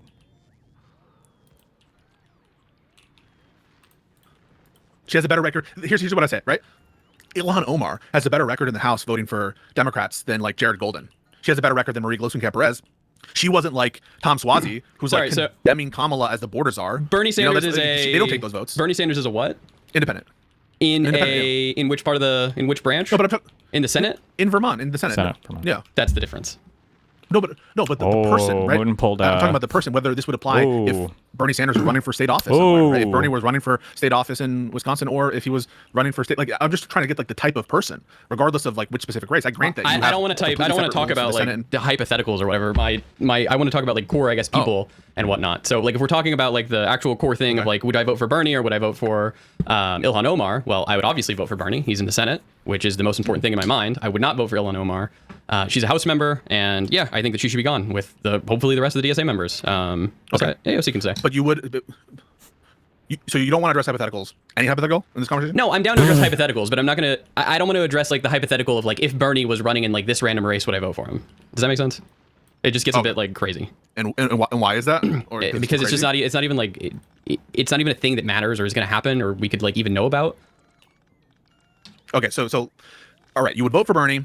You would not vote for Ilhan Omar. That's right. You would vote for the MAGA Republican in Wisconsin governor's race. Yeah, at this point, yeah, I would. For this election, yes. Or abstain from voting is also an answer, I guess.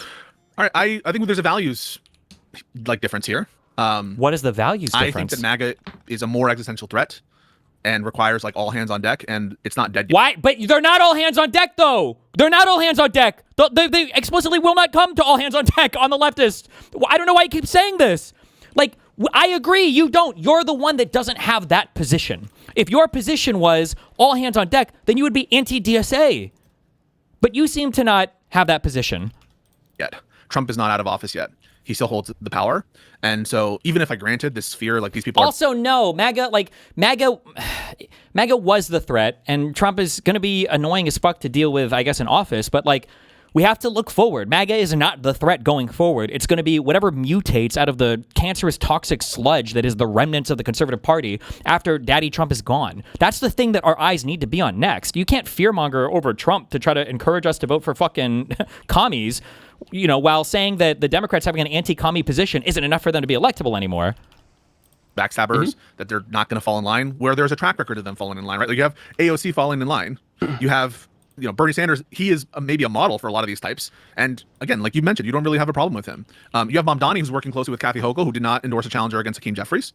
So there's a model there which assuages my fears a little bit, and the limited nature of where the success is happening. Given that factor, I just think it's all hands on deck against MAGA, and I would never countenance giving up the governor's mansion in Wisconsin for 4 years under this administration when they're currently in power. Now, that's a values disagreement. Sure. Yeah, we just disagree. It's worth it to triangulate that position. Yeah. 100%. Yeah, this is just like a disagreement. Right. I don't think we'll move either person on the Wisconsin House race. Or sorry, the governorship. Okay. And in terms of the candidates who... I also like that PISSCO doesn't even try. Like, there's never an ideological... I don't even know if PISSCO has a political ideology. Not to insult him. Sometimes it just seems like he hasn't thought about it at all. But he never actually tries to convince you to vote, I feel, or to support the DSA. It's always just like, don't we have to stop Trump or whatever? And then it feels like the conversation stops there all the time. I don't know. This applies. Definitely Chevalier, definitely Valdez, and Ilhan Omar. And Omar, Ilhan for sure, Omar, yeah. why? She didn't vote for Ukraine. She's a DSA member. I would want her primaried. Would be the goal. Okay. I know that we're kind of like past it all and Ukraine is like yesterday's news, but like if I could pick party members, if I could pick people that I think belong in my political party, what the lefties do with like AIPAC and Israel, that's it. I would easily do that with Ukraine. I would have no problem purity testing the fuck out of people on that. And if you don't fall in line on that position, you're out. Whatever the fuck, however the fuck you identify, whatever the fuck you are, I don't want to be anywhere near you, and I don't want to have you anywhere near my politics. That would be the easiest no-brainer fucking thing in the universe for me. But we can't even have that conversation because our country is so fucking insane. And I don't believe that DSA members would ever jump on board with that as well. So, Actually, we've already seen that because Dylan, they had that track Ukraine thing, and even for smaller candidates that were associated with progressive victory, they couldn't get them to make commitments for Ukraine. So, willing to, on the sort of lack of Ukraine support, and again, this is not in the primary. In the primary, I can understand it. In the general, because of lack of Ukraine support, vote for the MAGA Republican. Yes. Even though the MAGA Republicans, I don't know, on average. like, he can play this game all day and try to make people on our side sound so, like, unhinged. That's all he's doing. He's just acting like Crystal Ball, I guess. I don't know. Where it's like, oh, I'm just going to ask this question. It's like, are you going to bite the bullet? Because it's so crazy. And it's so crazy. And it's like, every single thing you're saying has already been done, but worse with the DSA wackies, with the, what do they call themselves? The non-committed movement. Over the most insanely purity-tested Israel-Palestine position. They already did all of this. But a lot of them are also against funding for Ukraine. But I'm willing to do that because I want the... Even though the MAGA Republicans, I don't know on average, but a lot of them are also against funding for Ukraine. But I'm willing to do that because I want the DSA to die, and I don't believe that the House is currently in a unwinnable spot for the Democrats without like a few seats. Yeah. I believe the Democrats are going to win I the think House. margins They're are going to have a super tight. majority. I don't think it's 1-2 tight. But if it were like, so if it was like 15, 16 DSA members, does that argument go away? Now the House of Representatives is in play, right? I would at that point then The yeah, bigger the margin, in other words, the more successful they get, the harder it is to stop working with them. That's why I want them to die now. Okay.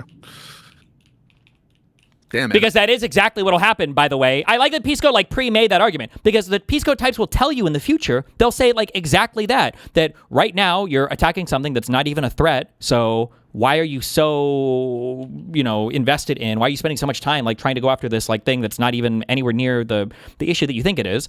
But then in the future, if they grow bigger, it's going to be like, well, this is what the people want. This is popular right now. Like, why are you so against like what the majority of the voters in the Democratic, like there's no time ever. And the DSA types like play this exact same game. There is never, ever, ever a time to attack them ever. There's always some reason why it would be inappropriate now to actually be hostile towards these people. And it's so fucking annoying.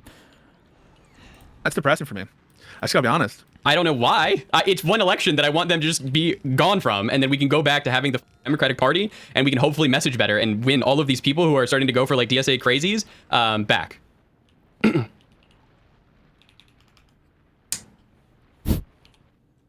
Like, there's no argument. The DSA members take like even just like 8 or 9 seats. I don't think you're gonna say that the margin is secure enough. You lagged a little bit. I feel like at this point, I don't know. And again, maybe I just don't know how much like political ideological stuff PISSCO, like the contents of PISSCO's mind or what he deals with.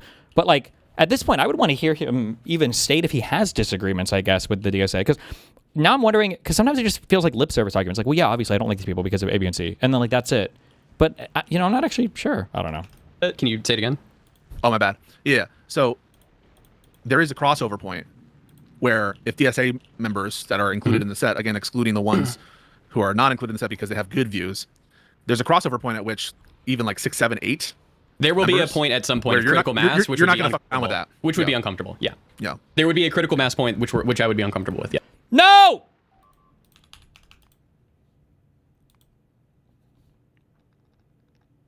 Yes. I'm not saying that I like MAGA. I don't like MAGA. I just want the DSA to die right now. I don't think you're saying that. That's it. Yeah. Yeah. But, and you think this will achieve? But the thing is, like, why do you think this will achieve that? It would show. If they can't win these, if they can't win these seats, specifically the ones in New York City, it would show that these people are absolutely unelectable. And then I would hope that all of the influencers out there who are pushing for these people would realize they're unelectable and stop pushing for them, and instead try and push for moderate Democrats versus these nut jobs. Oh man, is he gonna say it? Like, oh, so you just want influencers to stop posting TikTok videos? Is that all you want? No, I'm just gonna. And in Wisconsin, that will be demonstrative of their lack of electability. Yeah, if a DSA member loses the, and then people will stop being. The DSA will lose its influence. I would hope. Or you think it's more likely they will? That would be more likely. Yeah. I'm less confident of that, but all right. So let's move.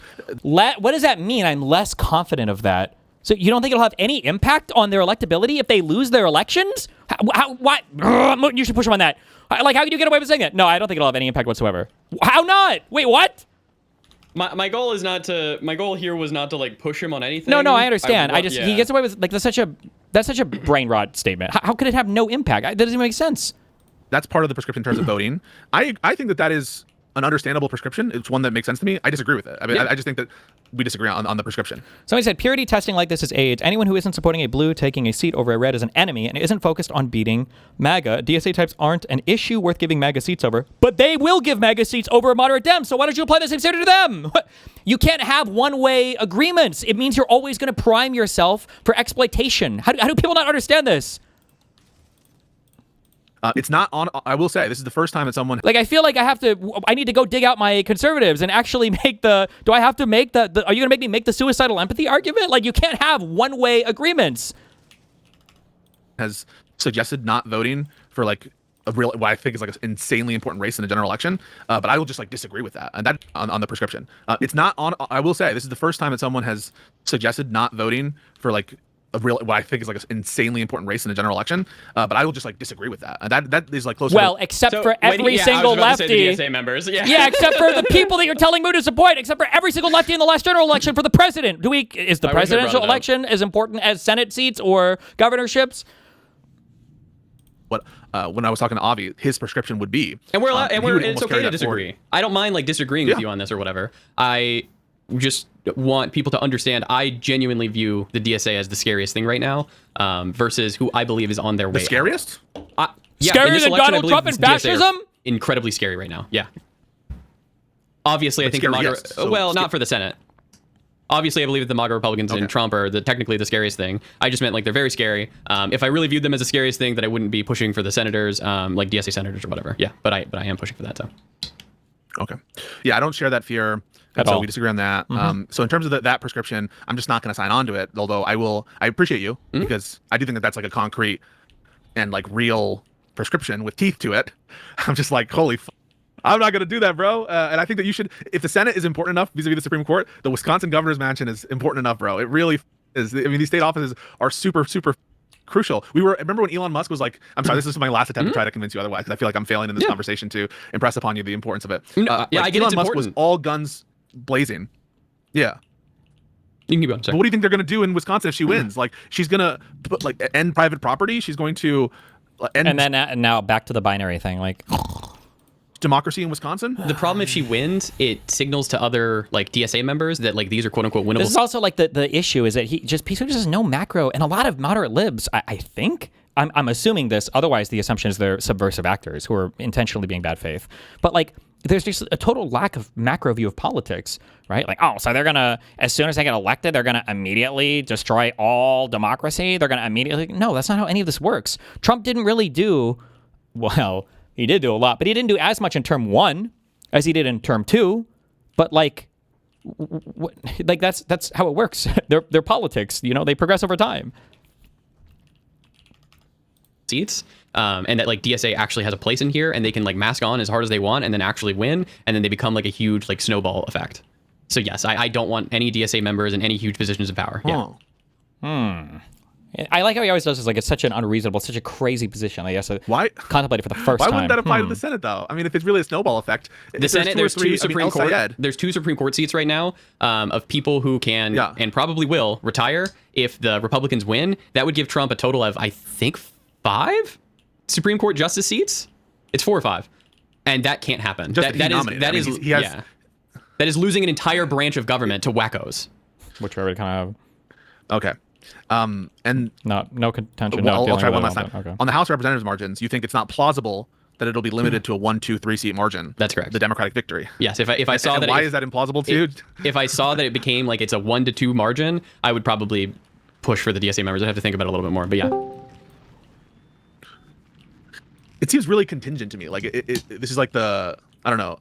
It is Doctor contingent. Strange set of possibilities. Oh, that's what I mean. But like, Hey, what's up, buddy? Yo, what's up, gentlemen? Nothing much. How you doing? I'm doing great. If you don't mind, I saw you were watching this. I haven't watched it yet. I heard Moot did a great job, but I'm not worried about these DSA people, which I'm sure is going to make you unhappy. But if you had to summarize in like a sentence or two why you're concerned about these DSA types in this election cycle, what would you say? My issue is that the DSA. So one of the positions I think the Democratic Party has had issues fighting against, or one of the issues on the macro political party for the Democratic Party, is we're never able to kind of fight anything to our left. Like we can't. And it seems like the only way these things ever get tossed out is when they become so huge that they start to have like serious negative political impacts for us, and then they're like en masse rejected by voters in sometimes ways that are kind of catastrophic for the party and the country. So like I think like defund the police and the BLM thing was a big thing for that. I think a lot of kind of the wacky trans stuff got a little bit too out of pocket, and we just weren't able to course correct on any of it. Like I think that on a political level, the Democratic Party cannot push against any of these far left people. So that's one thing that's kind of scary. A second thing is that these DSA types, like depending on the seats that they get, these motherfuckers might be there for a long time. And like, I'm already fucking annoyed by that fucking Fetterman dude who every day I've got to watch this motherfucker go on Fox News. And now I'm watching like these insane DSA people making the rounds on Fox News. And the only thing they ever do is they attack the moderate Dems. They make us all look bad. And they do it from like the safety of these seats that I don't know if they're ever going to fucking lose them. Like, how long is Mamdani going to be mayor of New York? This guy going to be mayor of New York for like 40 fucking years. How long are these DSA people in New York going to, be in their seats? And how much are they going to use that to just abuse the main party? Especially when it seems like nobody is willing or able to push back against any of them ever. And then those people, the DSA people, my third point, I guess, final one, I guess, is they have an intentional goal and desire to like subvert and then take over the Democratic Party. And they do it with positions that I think are in some ways they're principally incompatible with me, and then in other ways I think they're not even like politically effective positions to take. Yeah. Okay, and when you've heard this argument before, but AOC is a card-carrying member of DSA since 2018, and I don't think people are concerned about her doing the things that you just described. So, what is your response when people bring that up? I mean, AOC is just one person, but like. Imagine if, like, the fear that I have isn't like AOC and like Mamdani. My fear is them holding the door open and creating like a permissibility structure to let a lot of the other wacky people in. And then people can always point to, well, look at AOC and Mamdani. They're not that bad. Yeah, and that's scary to me. And regardless of what we say about her, I mean, she's still a dues-paying DSA member. And I mean, Mamdani endorsed at least one wacky as fuck person in New York. And who's to say that they're not going to use their platform to continue to attack the rest of the party going forward? So in this election cycle, I've seen the DSA types win in very blue districts, which you're obviously aware of. There was a guy who ran as a DSA type named Kai Newkirk in Arizona's 4th Congressional District, and it was D+4, much different than the D+29 or D+30 environments that they've won in so far. He got his ass kicked by 25 points, and he went up against a guy who's been there like 8-10 years, nothing exciting. So my argument is, I think there's very few of these environments that they can win in. So you say they're opening up the door. I would push back and say there's very limited opportunity for those sort of pickups within our party. Like, there aren't that many D+30 seats in the country. Sure, but I mean, like, does this mean now that we can't seat any of our leadership because leadership isn't leadership traditionally seated in pretty blue areas, and now we have to worry the risk of, AOC primaried, you would know, the Democratic leadership that she ended up ousting from office. Like, are we gonna have to Joe Crawley? Yeah, Crawley. Yeah. Are we gonna have to worry about, I guess, like DSA members targeting any leadership that we place in any like blue area for future elections? And then is it just going to be like a 10 or 20 member caucus who's going to be cancerously fighting us on the media grounds and on policy grounds going forward? And we just have to accept that? Yeah, I don't disagree with you that I don't think that they can't run in. I don't think that they're competitive in these ultra like purpley areas. Although the Wisconsin shit, I don't know what the fuck is going on there. But in some ways that makes me even more worried because it means that the DSA types get to fight us from exclusively safe battlegrounds, which is why I don't think you really see them targeting moderates or talking much about MAGA. So we have to fight them there, and then we also have to fight. The Conservative Party on our right. So it just seems like we're doing like a two-flank war where one of these flanks is constantly backstabbing because we can't even say anything about it. And then I'm curious what you think about this. I think that the gerrymander stuff, especially now that the Supreme Court has given it its blessing, I think the gerrymander shit is going to fuck us super hard. And I don't think any of these people are going to want to change it because the gerrymander shit is so good for conservatives. Obviously, you know why. I don't have to explain that to you. But it's also really good for the DSA types because how do you create bigger +30, +20 districts? Part of it is through gerrymandering. It's concentrating people together into one district, make it super blue to give them an opportunity to win in those places maybe in the future as well. So like, I don't know, do you think that the DSA types are going to have big conversations about getting rid of partisan gerrymandering? Do you think that they're going to come along with the Dems and support us on the messaging for that? Or is it just going to be labeling every single person who's ever spoken to a Jew in their entire life an AIPAC member from now on? Well, it's always going to be hard to get people to support putting themselves out of a job. And that's what redistricting does. So that's going to require a groundswell of public support. And I think just continuing to poison the well and pissing both sides off, which I think the Republicans have helped us with this election cycle with their mid-decade gerrymandering and California responding. Now you're starting to see Republicans sour on gerrymandering, where before they thought it was amazing. So wait, really? I don't know if I haven't seen that yet, but I don't look out for it as much. So if that's happening, that's good. But Jesus. Yeah, you can hear Republicans grumbling about California, saying they stole seats, and a Republican became an independent to try to win a seat in California. Kevin Kiley, I think his name is. But yeah, no, there's plenty of complaints from Republicans about gerrymandering now too. This is why I encourage Democrats to go further and create spiral galaxy looking districts in states so that we can really piss some more people off. Because that's the only way we're going to get rid of gerrymandering. Yeah, we're going to be in the end game of gerrymandering where it's going to be like the craziest shit. Yeah. But I'm all for it because we just have to piss so many people off to get anything done in this country. But my argument is I don't think the DSA types are going to have any impact on that. But I guess I would challenge you a little bit, Destiny, in the sense that these guys are maybe going to have 4 or 5 seats when all is said and done. Right now they have 4. And I don't see them getting much more. There's a election on Tuesday between Cori Bush trying to get her seat back from a guy named Wesley Bell. He's looking pretty solid in that. And then there's a few other little ones here and there. So maybe let's say they have 5, 6 seats. But what sort of margin do you think the Democrats would have in the House? What sort of how big of a majority over the Republicans if we win the House?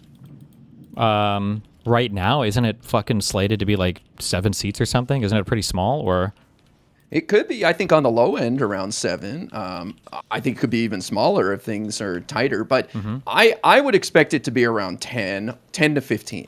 Do you think that's unfair to say that? Or I'm coping to say that?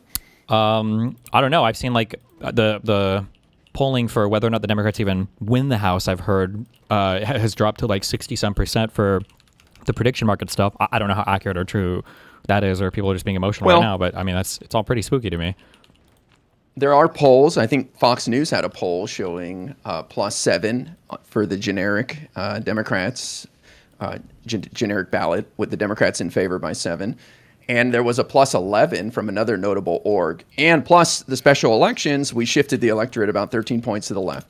So basically my point is that I think these guys will have a few seats, but I don't think that they're going to pull a squad in 2019 where they make demands and hold up the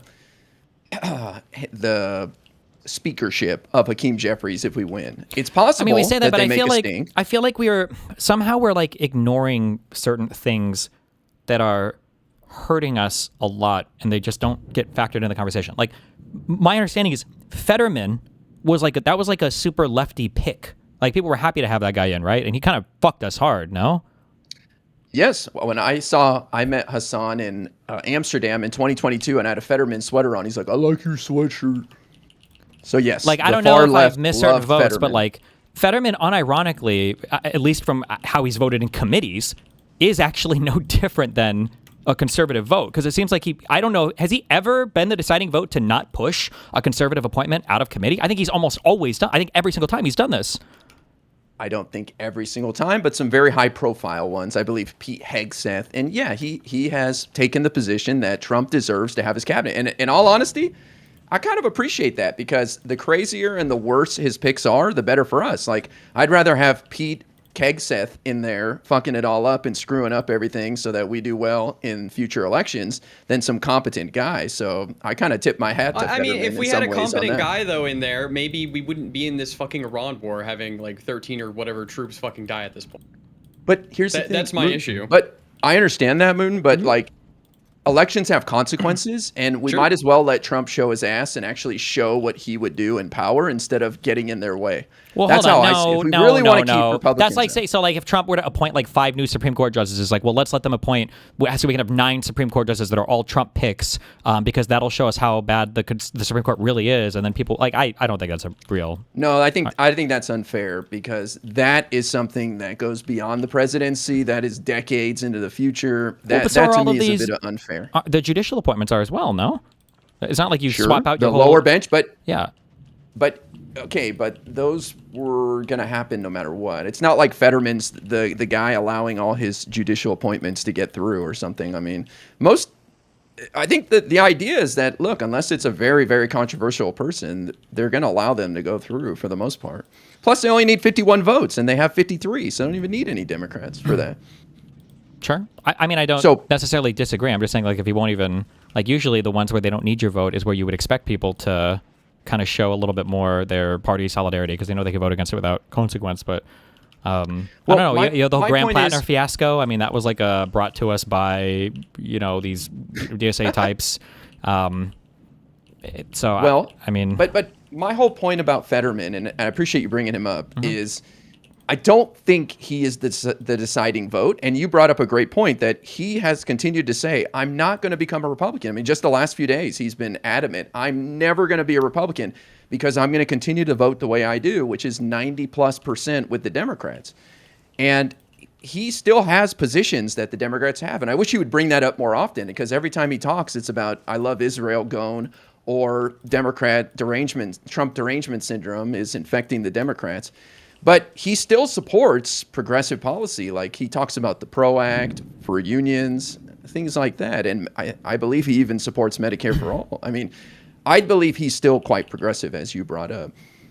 do you think if it came down to it, if somehow he was like the deciding vote in Congress for like the SAVE Act, do you think that He's a no on that. He said that 100%? He would be a no on He that? said it. He said Adam many times. He's a no on that. Yeah. So but it's a great point. Like, I do not think Fetterman is voting with the Republicans. Yes, he's going to try to play the role of Manchin. I think that's what he's doing. He sees a lane where he doesn't want to be one of 100 senators. He sees an opportunity to be the Manchin of today. And that was a very powerful position for Joe Manchin and Kyrsten Sinema to be in. True. You can get a lot. You can demand a lot. You get courted by the Republicans. You know, they're like Assuming he doesn't party stuff. change, yeah. Democrats Okay. don't. Also, he's not strongly against this SAVE Act. I think he just feels like it's like too loaded at the moment. He's pretty big on, or it seems like it's pretty open to voter ID laws or something. So I don't know if that SAVE Act could be chopped up in a way that he would support it. But yeah, go ahead. Yes, but he has said he's a no on the Save America Act. But there's other people that are a no on it on the right, like Murkowski. She gave a whole speech saying in Alaska, if you have to go in person and present documents proving your citizenship, that means people booking $1,000 flight, staying in a hotel. It's just not feasible. And then John Curtis, a Republican senator from Utah who replaced Mitt Romney, came out recently and was talking about he's against it, and I imagine that's because Utah mostly votes by mail, and it would limit the ability for people to vote by mail. Sure. So plenty of Republicans are against it, and it's kind of funny that Trump keeps harping on it. But no, the point is, I don't think Fetterman is the deciding factor. You bring up Graham Plattner. I would argue in the end, Graham Plattner worked out for us because he got all these people excited in Maine. They had historic turnout, including independents voting for him. And then we got to drop him for some actual lumberjack who is the real deal. And the worst controversy he has is that he created a fake account to troll Republicans on Reddit. I guess I feel like with the setup you've got, though, basically no matter what happens with the DSA types, it's always good because they either give Trump some kind of power to let Trump show his ass, or they fuck up on their own, which allows us maybe hopefully to win in the future, or they are successful, in which case we would say, well, good, they can govern successfully. But I feel like it's like they have like a win-win-win condition. I don't know why. That's just not a compelling enough reason for me. Like when you came in and you asked, like, do you think these people are a threat? I don't think that we have like a like an existential threat to us like right now at this very moment in time. But what I see is a Democratic establishment that's unable or unwilling to push back against them in any size, shape, or form. And then I see them like explicitly and avowedly stating that their goal is essentially to, engage in some like massive subversive thing against the Democratic Party because they don't like any establishment Dems. And that just seems like such an unnecessarily risky game to play for any reason. I don't know why I wouldn't just like prefer that these people not, exist in a way where they're like, do you agree with that their goal is to like fundamentally, at least for the party leadership, maybe not the average voter, but their goal is to like fundamentally alter the fabric of the Democratic Party? Yes, but I would say they think they're doing it from a good place. And I would argue Hitler that thought he was a lot coming of from a their good goals, place. Everybody thinks they're coming from a good place, no? Yeah, I understand, but I would say most of their goals align with the Democratic Party goals already. I super disagree with that. Okay. I think that it's. I think if you look at their goals, they're very cringe on the surface, like abolishing prisons, right? But I don't want to defend them, but I'm just saying, like, in a lot of ways, the Democratic Party as a whole is looking to reduce the number of people in prison and address the root cause of what sends people to prison. Again, I'm not defending them. I think it's completely idiotic to say abolish prisons hold on, and all wait, that shit. what you just said, okay, there's another thing to trigger, okay? Because, what you just said is another issue that I have with a lot of these DSA types, and that they'll have an extremely stupid position, and then when you actually push them on it and you get an explanation from them, the position becomes far more reasonable. But that position then, like what you just said, wouldn't the average like Democratic lawmaker want to support that position? The position of reducing the number of people in prison, for example? Yeah. Yes, of course. So this is not like a DSA position. It's not like we need a separate like subversive wing in our party to do like prison reform. Agree. So, but then when we have them, it manages to hijack the conversation in such a way that like I've heard DSA types say the only reason that Biden was able to win the election was because he adopted some socialist policies in his platform in 2020. I was like, what? Like the socialist policies of having a higher minimum wage or supporting workers? What I'm saying is I think these people are tapping into where the public is at better than the moderate Democrats who are currently in control. When you say establishment, I've had a real problem with this word lately because, like, what does that mean? You know, like, what is AOC establishment? She's been in there for 8 years. So I would say establishment is like your moderate positions that are represented in politicians that have held seats for long times. I would say it's like your establishment. I understand and I agree with you. That's what people mean by it. But I think we cede that ground unnecessarily to people and just accept it. Like, yeah, we're the establishment. I'm not saying you're doing that. I'm just saying I think liberals in general are like, what do you mean we're the establishment? We just gave you the enhanced ACA subsidies for 5 years that allowed 12 more million people to afford health insurance in this country. You know, well, why are we letting establishment be a slur in this perspective? Like this, yes, like I agree. But it shouldn't be. Like we are the establishment, and that's okay. It's easy for DSA types to you say they tap into what society wants. Like, well, yeah, they've tapped into the idea that they can promise free shit for literally everybody at zero cost to us. Yes. Like, I mean, wow, like what a great tap in. Like, I how does agree. that help us? How do you? That's how Trump won the election in 2024. He promised free shit, basically. He said, I'll cut your energy bill in half. Your grocery store prices will come down. I'll end the Ukraine war in 24 hours. He basically promised free shit. And we're sitting here wringing our hands saying, we got to be real with the people and we've got to be honest. And we can reduce your bill by 2% over the next 10 years. So that's what I'm saying. They're tapping into that energy better than we are. I'm not saying they're doing a good job. I mean, they're total lunatics. I feel like these are good for like short-term gains, but I mean the issue, and I mean obviously this is now the state of the Republican Party is they are having, as soon as Trump is gone, they're going to have a massive reckoning with the failures of Trump in office. There's going to be, I think there's going to be a whole amnesia moment of like, I didn't support this guy. I don't know what happened here or whatever, when everybody knows they did. You're right. But like you're these 100% right. These types of, I don't want to play like these types of short-term dangerous games because, we're going to be the free shit promisers while the country is, Republican and Democrat, unfortunately, looking to the Democrats exclusively to govern the country because Republicans can't do it. I don't even know if we can afford to play that game because there has to be at least one adult in the room.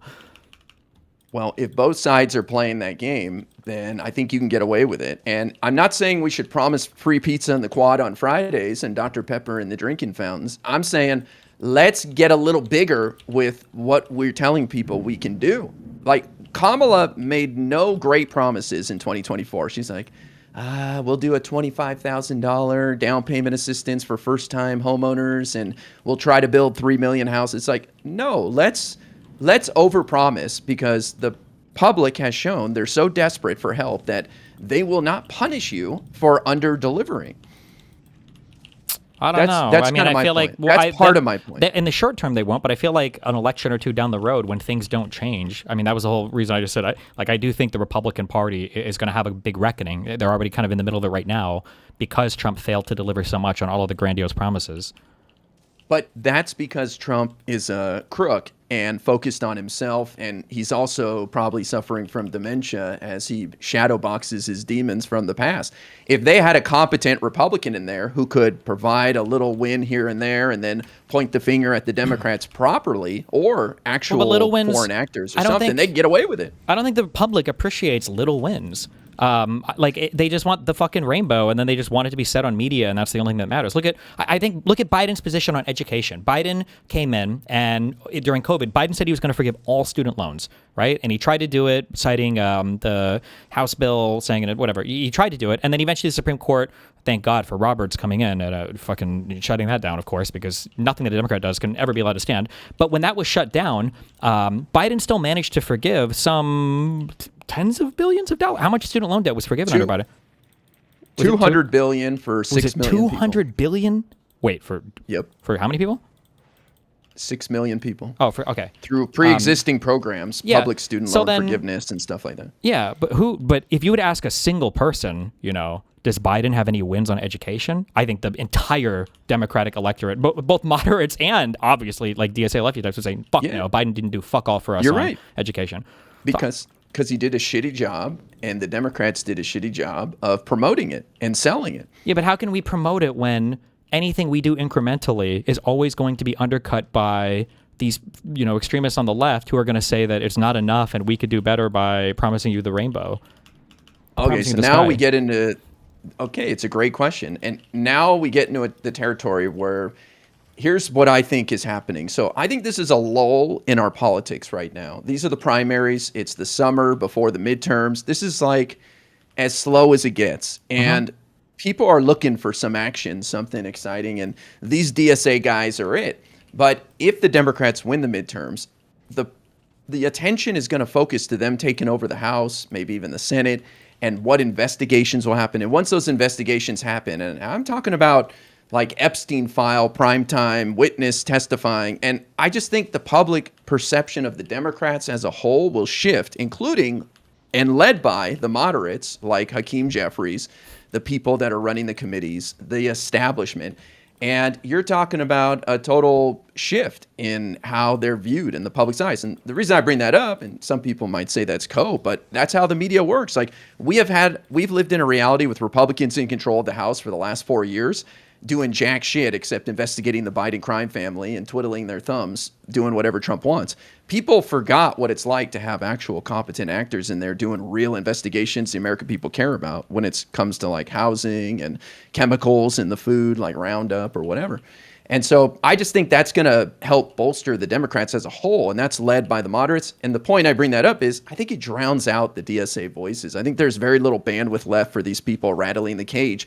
But right now, because nothing's happening, the Democrats aren't in power. There's nothing they can do. People are like, do something, you idiots. They're poking them with a stick as they lie on the ground, helpless, saying these DSA people are promising the world. They're going to totally change everything. And so they're able to take advantage of that at this moment. But it's going to be short-lived, in my opinion.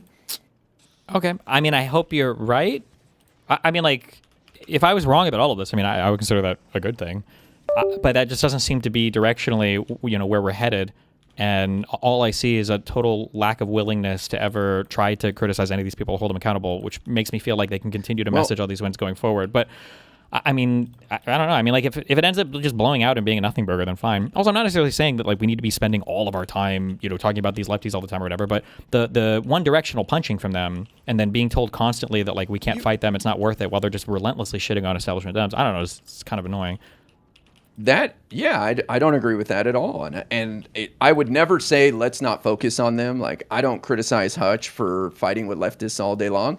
And I would never criticize you for doing that either. I believe that you are fighting for the soul of the party. Like Biden said, you're in a different arena than a lot of people. You're on the front lines of like winning the hearts and minds of the people. And you're seeing that these guys are advancing, and you're concerned that their influence will grow. And I think that's a perfectly legitimate concern. And I understand why you're raising the alarm bell. But do you disagree with my point that the media and the public are going to be highly distracted and interested in the Democrats, at least in the House, running huge investigations into Trump that are like high profile stuff? I hope I just am totally out of touch and wrong on this, but my feeling is nobody will care at all. I don't think people will care at all about investigation stuff related to the administration. I just don't think people know like what's even legal or illegal, and I don't even know what you could show them that they would care about. And the thing that bothers me kind of the most is that moderate voters that care about voters that seem to care a lot about like corruption related stuff. I think that most of them think that both parties are equally corrupt anyway. So like these voters aren't even ones that we can necessarily strengthen in a Democratic position regardless. And then, I don't know. And then I don't know how much is going to be over like nailing the Trump guys on like the actual insanely fucking corrupt shit that's gone on versus how much is just going to be like obsessively trying to relitigate the Epstein shit over and over and over and over and over and over and over again. Well, there's a lot still to be uncovered with the Epstein stuff, and it is a bipartisan issue that upsets a lot of people, and so is like the insider stock trading stuff. That hasn't even been touched yet. The poly market bets. I think that poly market stuff is definitely bad, but I don't think the insider trading stuff, I'm not sure how much would even be uncovered there. I think people just don't like the idea of elected people trading, period. But the idea of them actually engaging in like malicious insider trading, I don't know if that's ever going to be as juicy as people want it to be. And then I would say the same, obviously, for the Epstein stuff. I don't think people are wanting smoking guns that I just don't think exists. But I don't know, maybe I could be wrong on that. You don't think an Epstein survivor testifying in the House, prime time, 6 p.m. Pacific, 9 p.m. Eastern, you don't think that would be a game changer? Without a smoking gun, no. Unless you could tie a big figure to some actual prosecutable activity, no, I don't think so. I mean, we have the whole I understand government is a little bit more and civics is a little bit harder for Americans, but like that J6 Select Committee presentation was like 5 days long, and I don't know if anybody gave a fuck about any of that. Well, but I understand that that's a little J6 issue wasn't bipartisan. That was you didn't have MAGA grumbling about, that was bad. This is something that I've seen hardcore MAGA people leave and burn their hat over.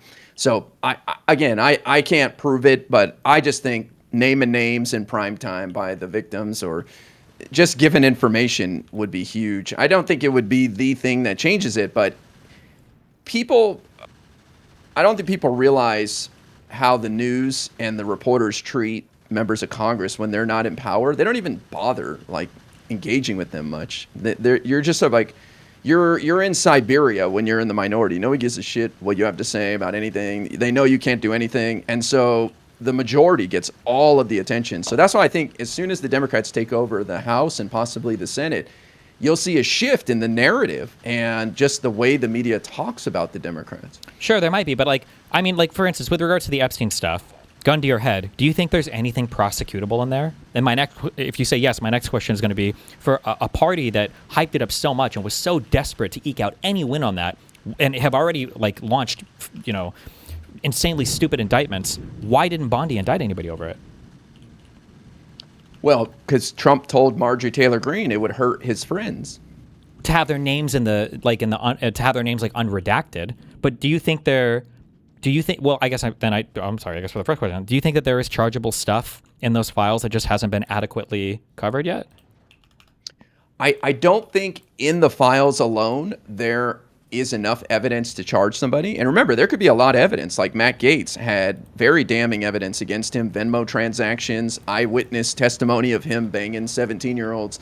I mean, there was a lot of evidence, and they still couldn't bring a charge. And I don't think that was due to corruption. That was under Biden. And I think that's because they just, like the key witness was his partner in crime who had tried to extort somebody for sleeping with minors. So that was like terrible for the government's case. So my point is that there can be some pretty damning evidence in there against people, but not enough due to lack of corroborating evidence. That being said, testimony in front of Congress by witnesses may be able to produce new leads or even provide that missing evidence that could lead to prosecutions. I don't kid myself that Trump is going to go to cell block A and be a chomo in prison, but some other people may be prosecuted. And then the Democrats are seen as the heroes who finally got some of these monsters associated with Epstein and the carnage he caused put in prison. I guess the thing that just scares me so much about this proposition is that, and I understand whatever civics Americans don't care, but like I think there's a lot of stuff that the Trump admin has done that if in a perfect world, if we were prosecuting people, that I would want to see people fall for. But I don't know if there's anything in that Epstein file thing that is chargeable. And if we come in and we manage to use all of our, congressional capital and time, just, redigging up the Epstein files over and over again to try to mine it for congressional testimony or whatever. If we do all of that and then we don't charge anybody, like, holy shit, like it's over.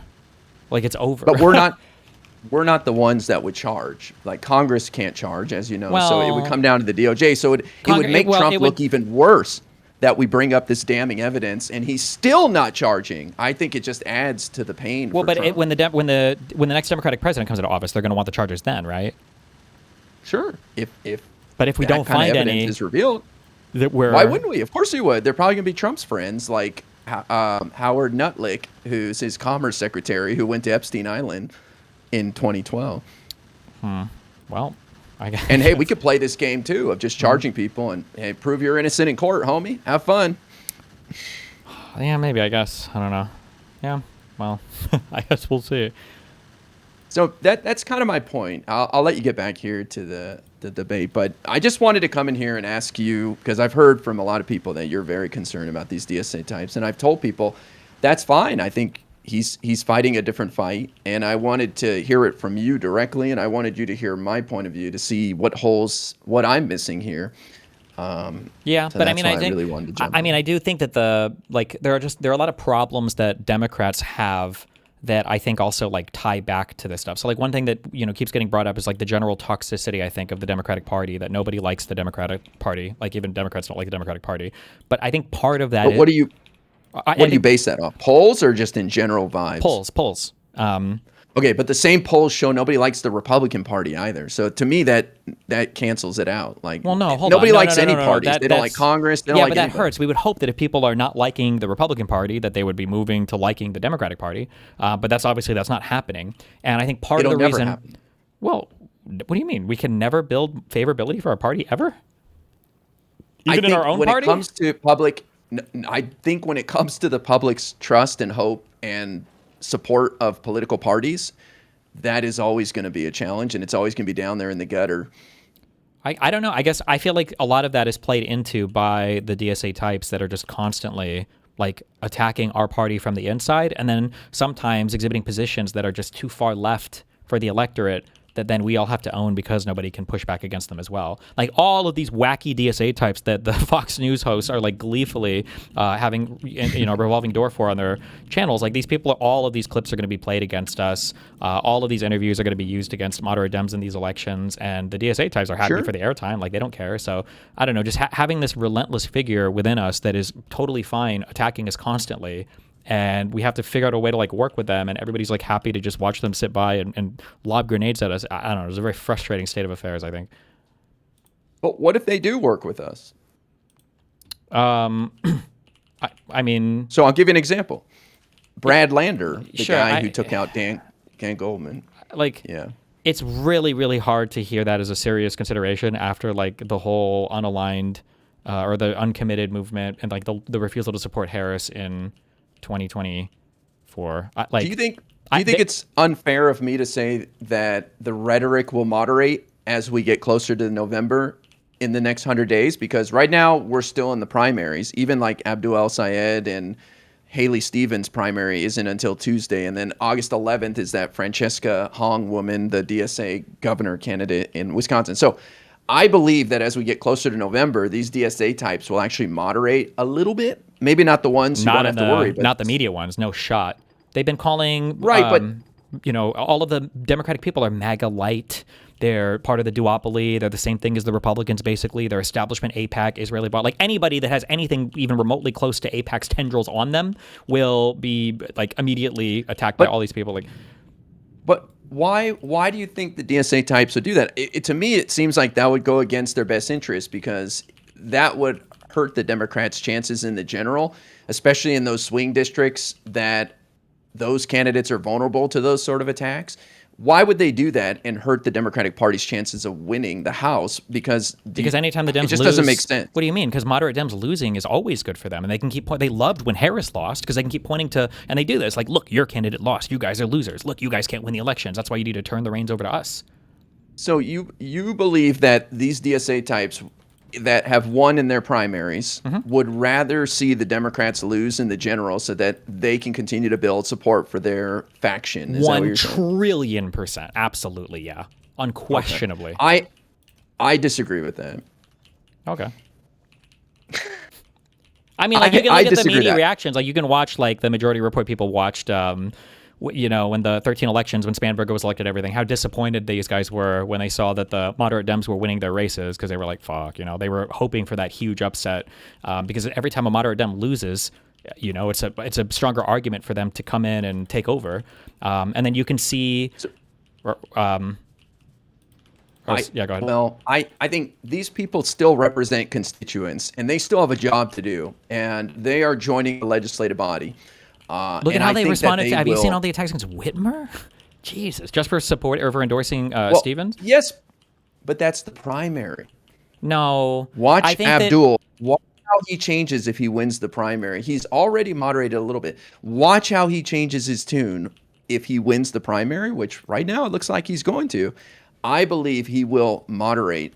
But attacking Whitmer isn't really the primary, though, right? Yeah, That's I don't know. the governor of Michigan. He might moderate a little bit, but like the media people, and if he loses, like do you agree that there are some attacks that you can make in a primary that are fine, and there are other attacks that you make that you can't really come back from? Like, it's a little bit too extreme to make this attack and expect that anybody will support. Yeah, and Absolutely. I mean, like, I feel like the I think AIPAC he's genocide misstepped as shit, well.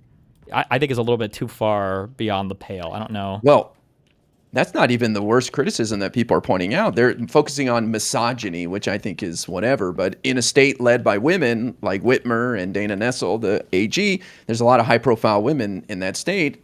I think it means a lot. That's not just one reason. But yeah, he has said some weird shit. Like, he said Haley Stevens can't string 2 sentences together.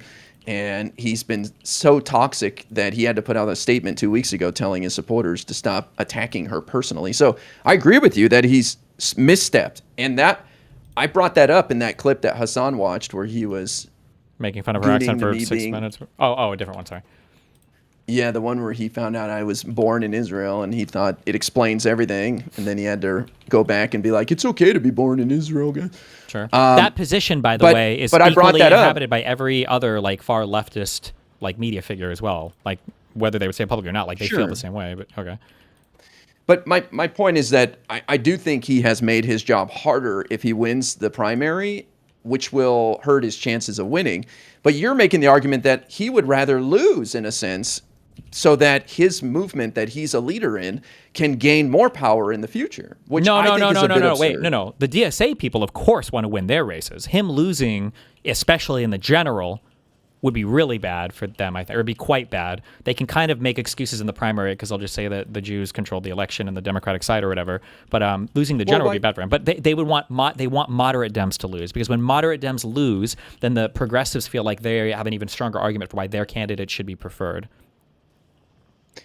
I understand that argument, but my pushback on that is these people are actually trying to show they can be good at their job and deliver results. I think that means more for the future of their movement to get into the system and show that they can accomplish things. And that involves working with the other legislators, especially when you're in the minority like that. You're 2% of the 225 Democrats or whatever. And so this is why I've been telling people, I think we show up on January 3rd if we win the House and everybody votes for Hakeem Jeffries and there's no drama.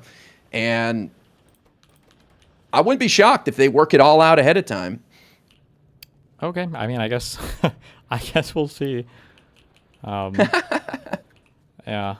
Well, I'm a perennial optimist. So I'm going to hope for the best and assume the best happen until I see something bad. And I understand your position is saying it'll be too late by then. We've given a green light and a thumbs up to these guys, and you're opening up the door to the barbarians, and they're going to come in and destroy everything. I don't think that's what their goal is, and I understand where you're coming from. And I would argue them being pressed on Fox News is actually helping us make our case, because now we have something to point to and go, we ain't that. Okay, that was hilarious, and we can actually show people the difference between Democrats and that they don't represent all of us. Do you think that on the media side of things, do you think that people like Kyle and Crystal do you think that they are going to support Stevens if she beats El Sayed?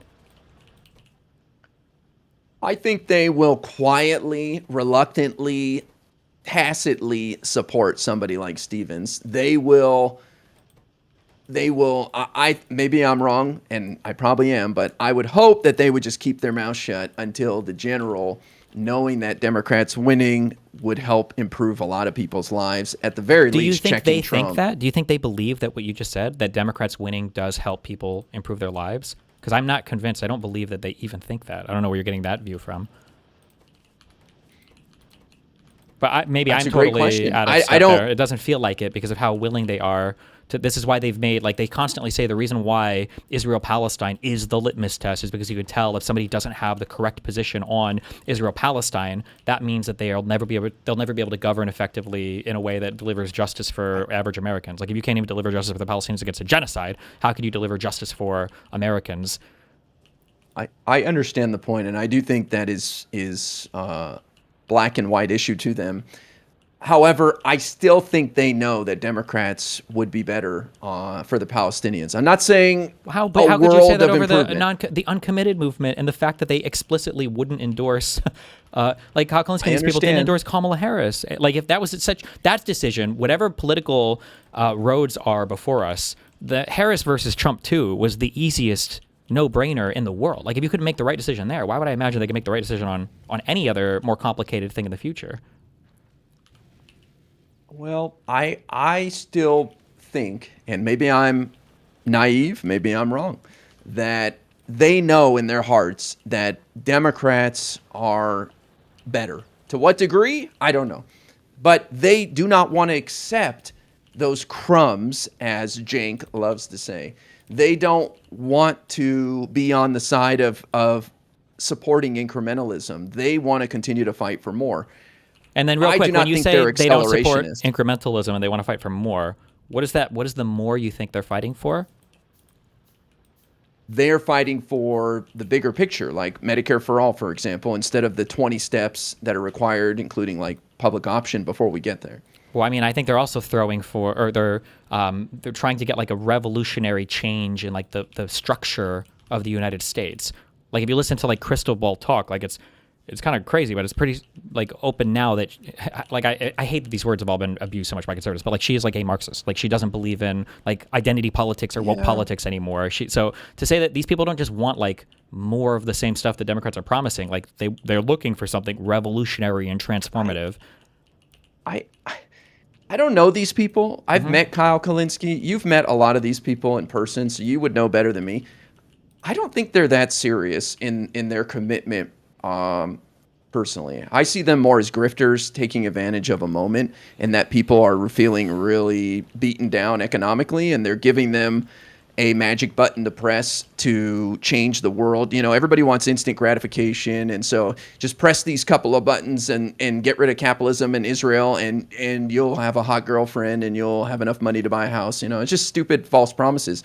Because the reason why I say that, and why I think I'm not intimidated by them, is because I don't think the vast majority of people who voted for these DSA types and will, like for Francesca Hong, August 11th in Wisconsin, I don't think they're doing it to support socialism.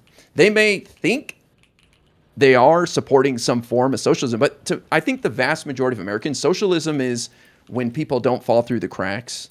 It's when people can afford their health insurance. Like, I agree with you. So you. they're not voting for these crazy ideas. They're not voting for this ideology. I agree with you there, but part of the subversion, the reason why it's called subversion is because you're trying to be sneaky with what you're doing, has been like the slow and normal acceptance of all of these like wacky socialist ideas. Like, so right now, yes, I fully agree with you that the average Democrat, even when they said 1/3 now poll is socialist, whatever, I don't think they're like fucking card-carrying Marxists or crazier types or anything like that. But it used to be that there was an aversion in the United States to even hearing the word socialist or communist. It was like a slur, okay? Well, that aversion is gone. And I think the aversion to a lot of these terms is increasingly disappearing. And I think that's like an intentional process. And like, if 1/3 of the Democratic Party identifies as democratic socialists, right, the vast majority of those people are just ordinary, liberals that want a little bit more protection from the government, but some percentage of those people will become Marxists, and that number is just going to grow more and more and more and more and more. And it seems like we're just facilitating that happening. And yeah, I don't know. Well, and then obviously, I guess I feel like there's a limit to that growth. It caps out. Why? In my opinion. What, didn't they? But the Republicans felt the same about MAGA, no? No, but because I think as conditions improve with Democrats in power, which I think it will, these concerns that are leading to people joining more extreme movements and supporting extremist ideology dies down. I think this is a moment in time where people are getting their ass kicked by Trump's tariffs, the high years of inflation that still are sticky, and the war in Iran and Israel's bullshit. And so they're just so defeated and so beaten down that they're willing to listen to something a little more extreme. As conditions improve and the world gets better, I think the attraction of something more extreme dies down. I mean, I guess we'll see. It doesn't feel that way, but yeah. I mean, I don't know what else I can say besides we'll see, I guess. And hopefully I'm wrong, but... Well, but I understand where you're coming from, and I think it could go your way as well. I mean, I'm not oblivious to the fact that maybe they get some super hot, good-looking people in there who can convince more people, and all of a sudden people are like, you know what? Capitalism, man, bad, and I'm down with this. We'll fight the fight, guy. Yeah, I guess.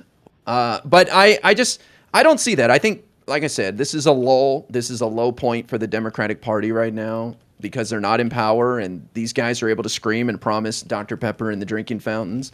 But I love seeing them get challenged on Fox News. It's funny to watch them crumble and just stupidly smirk along like, yeah, I get rid of prisons. Okay, what do we do with child rapists? We'll figure it out.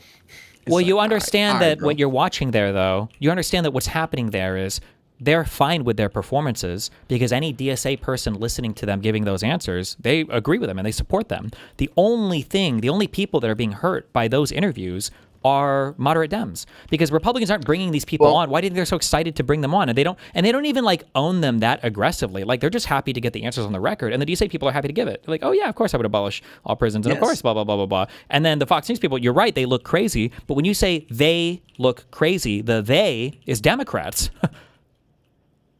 Well, but I don't, as we just said a few minutes ago, I don't think most people know what democratic socialism really means. I don't think they know the DSA party platform.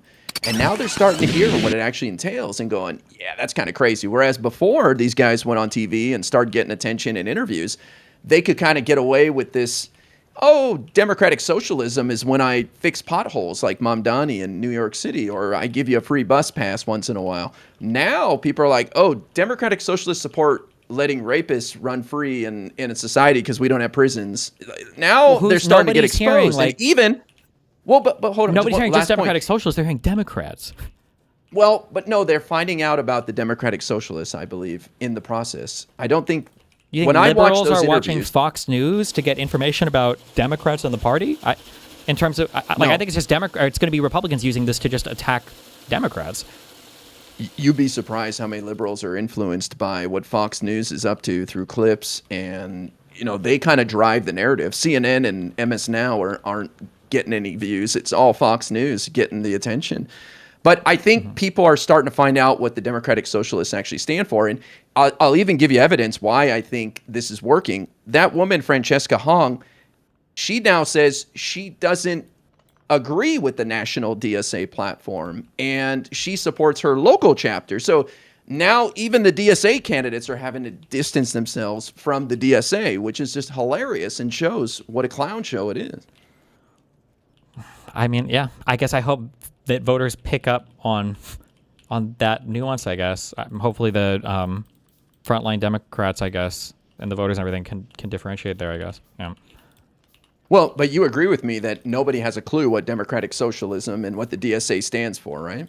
Yeah, but that's intentional. That's part of their strategy. But now they're finding out. They're plastering it on Fox News. Here's your platform. Abolish the Senate. Abolish the presidency. I could be totally wrong on this, but I don't think that voters in the Democratic Party are going to learn what democratic socialism is from Republicans. Republicans are just going to try to paint it with a broad brush all Democrats as this thing. If we wanted Democrats to know how crazy the Democratic Socialists are, then I think we would need other Democrats saying it. This is why I'm arguing so much that like we have to be more willing to fight these people, because what happens is Fox News will go ahead and say all of these things, but then the Democratic establishment will be silent on it. They won't say anything about it because we're told not to infight. They'll never make strong positions on it. And then the voters will look at the Democrats not saying anything and they'll be like, well, I don't know. Maybe more of these people agree with it than I realized. And we're just going to be, in a situation like we were the whole BLM stuff, 5, 6, 7 years ago or whatever. Well, I think you've seen the door open now for the Democrats to distance themselves from that stuff, including the DSA candidates themselves too. I think we've just seen the beginning of that. Okay. I mean, I guess we'll see, but I don't know of any like big Democratic figures that are calling out like the wacky DSA stuff that have any amount of like popular support. Like are there any are there any Democratic media figures or any Democratic lawmakers that are like kind of like, feuding a little bit with the DSA people? Obviously, Schumer and Jeffries are behind closed doors, but everybody hates these people. They view that as they don't like these guys. As far as like big media figures, I don't know. I'm sure they're out there, but I mean, there's people fighting about them on CNN and MS Now and all that all the time. But you're already, I think you're going to see in November, if we win, that their voices are not going to. They're not going to be as powerful as people make them out to be, and that's going to kind of neuter their movement. But I think you're going to start to see more Democrats distance themselves from that because they're, like you said, they know that it's toxic and it could cost us in November. So once these primaries are done, I think you're going to see a bit of a shift here, not only for the Democrats to distance themselves from that, and now they have ammunition to do it, but also from those DSA types themselves kind of throwing their own party under the bus, which I think is hilarious and helpful. Okay. Well, we'll see, I guess, how it goes, yeah? Well, I understand if people disagree with me, and that's fine. I'm always looking for the positive. And I just want to say I understand where you're coming from. But what would you want to see in an ideal world, just as a conclusion here to this conversation? Do you want to see like Hakeem Jeffries and Brian Tyler Cohen on CNN screaming about how just terrible these DSA people are and how stupid they are and clowning on them? Like what do you, a little what bit. kind of Just response so that are you people looking know for? that like these people don't represent the average Democrat, that the average Democrat is not like a wacky loony socialist type, or is not pushing for whatever prison abolition or whatever crazy stuff the Republicans are going to try to pin on us from the DSA type people. I would like to see some kind of some kind of position like that, because right now, because I think the stuff that's hurt us in the past hasn't been the stuff that the Democrats have believed in. It's been the stuff that the Democrats have refused to push back on. I think it's been the stuff that's hurt us so much. I think that, again, I'm pro-trans. I've got my bona fides. I don't give a fuck, right? But the the trans issues hurt us a lot, not because every Democratic lawmaker, even the majority of Democratic lawmakers, have these crazy positions on trans people. It was because a few people did, and nobody could push back against them ever. And I think that was really bad. I agree with you on that. And my biggest criticism of 2024 and continuing to this day is Democrats do not state what our position is.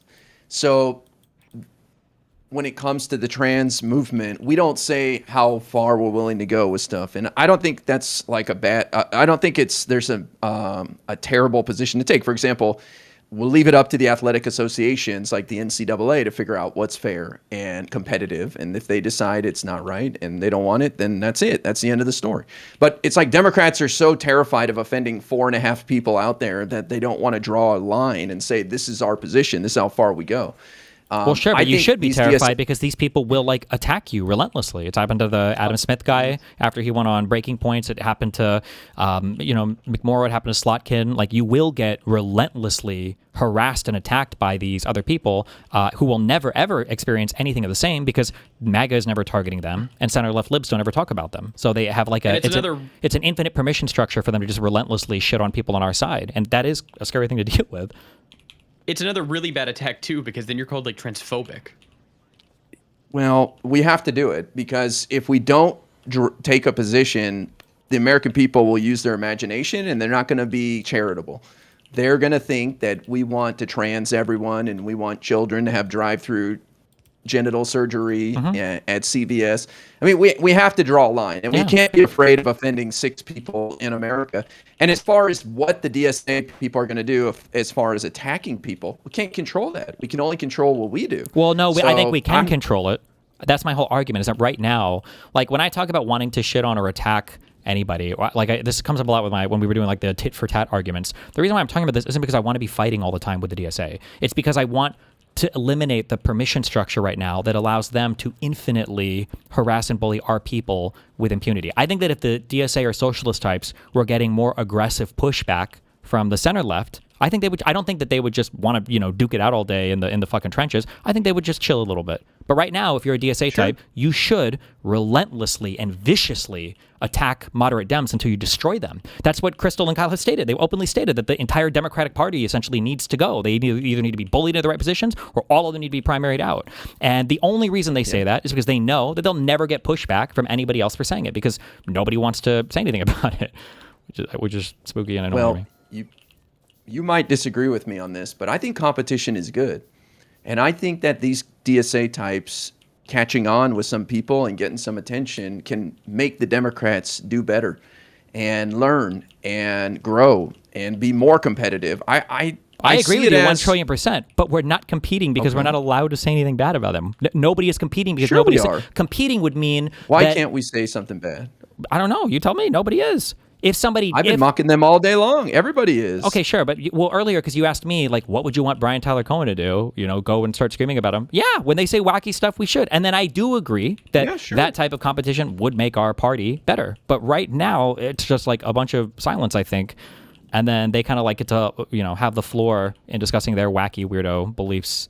And then, I think it's coming. People are nervous about having discord within our own party right now. And to their credit, they're the ones tapping into something, and they've got the activists excited. Like, nobody's out there excited to go knock doors for moderates, it's I understand you and this. I I've heard this a lot, understand. but that part of the reason why is because you cannot be championing moderates ever, because as soon as you do, not only are you having to do a whole ass fight with MAGA, obviously, now you also have to fight with the left wing of your party that will never say anything nice about you and will always be constantly attacking you. This goes back to the thing I said before, where I think there's a reason why there isn't any excitement for moderate Dems, and I think part of the reason why is because of the structure in our party, where anytime there's a Democratic accomplishment, it's immediately treated as some kind of like socialist or left-wing accomplishment, and then all the other annoyances and irritations people have with politics in general just gets offloaded onto moderate Dems, and I think the DSA facilitates that, and they welcome it, they enjoy it, they champion it. I don't disagree with anything you just said. I just think we can only control what we do, and we need to get better. We need the Democrats, the Hakeem Jeffries, and everyone to get better. I agree. It starts with all of us. Part of getting better, though, is attacking. How do the DSA get so popular? Part of getting better is relentlessly shitting on certain groups of people. We can't shit on anybody except for maybe MAGA. The DSA have grown by shitting on Dems. That's been their majority position. That's the most popular thing they do. So when you say, like, well, how do they get excited? They've got people excited and hyped. Yeah, of course, because all they do is attack us all day, which is why I think we should attack them back to establish our positions a little bit better. I agree, and I think it's coming. And I think that they're also going to lose a lot of their fight as they get closer to November, and especially when they finally get into the building and realize, oh shit, this is a different game than I thought it was, right? It's easy to scream from the outside and bang on the glass, but once you're inside the party, it's like, okay, there's some rules to this game, and like Mamdani having to adapt and change his approach. Well, I mean, but is that, do they ever feel that pressure, right? Like, how many of them look at, say, like Bernie Sanders and think like, man, this guy hasn't been the most effective legislator. Maybe our movement's not working. Like, they've created so many permission structures for them to continuously fail. When they lose elections, it's because of AIPAC. If they win elections and they can't get anything done, it's because the Dems won't work with them, or because some corporate lobbyist or whatever. Like, there's infinite reasons why they can never even get the things they want done. And then they're just like in this perpetual loop of like not successfully governing ever because they don't even have the seats to do it, and then a few times they can do it, there's excuses for them not to, and then they're allowed to get away with it because they are the minority members, and I don't know. I think they're always going to get away with that. There's always going to be some element of that. The challenge is on our end to do better. That's the only thing in our control. That's the only thing I focus on. Can't control those lunatics. But like I said earlier, if we improve the conditions for people, they're less susceptible to that extremist ideology. If we become cheerleaders and spread the word about what our leaders are doing and what the party's doing and put a different front up, then that saps the opportunity for these people to come in and promise the world to people. And because we're not like, if you ask any random person, what's the Democratic Party fighting for? They have no idea, but they know what these DSA freaks are fighting for. So we need to just get better. That's how I see it. Sure, I agree. I just think part of that getting better is fighting with the DSA people. Sure. And that's why I would never knock what you do or Hutch or anybody. I definitely think we need to separate ourselves from them. I definitely agree with you on that. And I'd like to see people like Brian Tyler Cohen step up and start clowning on them and say, hey, that is a fringe element of our party. That's never going to get anywhere. And it sounds like they demand Pop-Tarts for dinner, and we're not playing that game. So that's not who we are. Let me tell you who we are, though.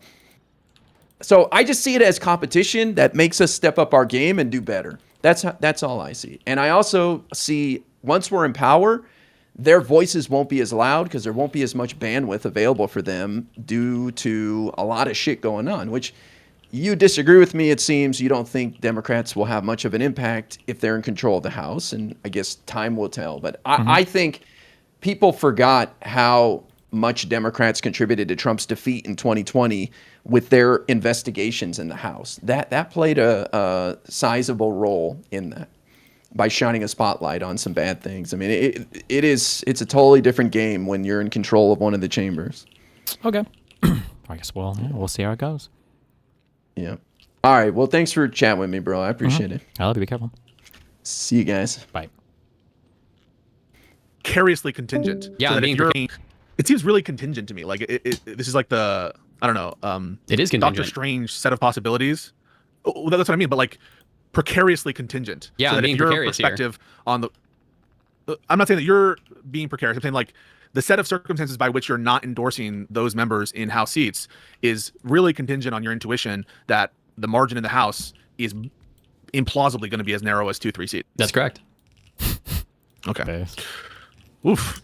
And all right, so let's walk through the candidates. It's only House members and state offices. Are we doing this again? Is this literally the game? Is it just gonna be like, would you vote for him or him? Would you vote for him Yes. or him? Would you vote for him or him? This is what he Would you vote does for him? for Is the this next is this 30 all minutes. we do? There's no ideological content at all in this guy's brain, or what? I don't understand. Anyone besides Chevalier and Valdez. Oh my and Ilhan god. Omar. I don't have any other names. Now, off the now top. it's 3. I don't have any other names off the top of my head now. Okay. Cool. So I think we've identified what we disagree about. Sure.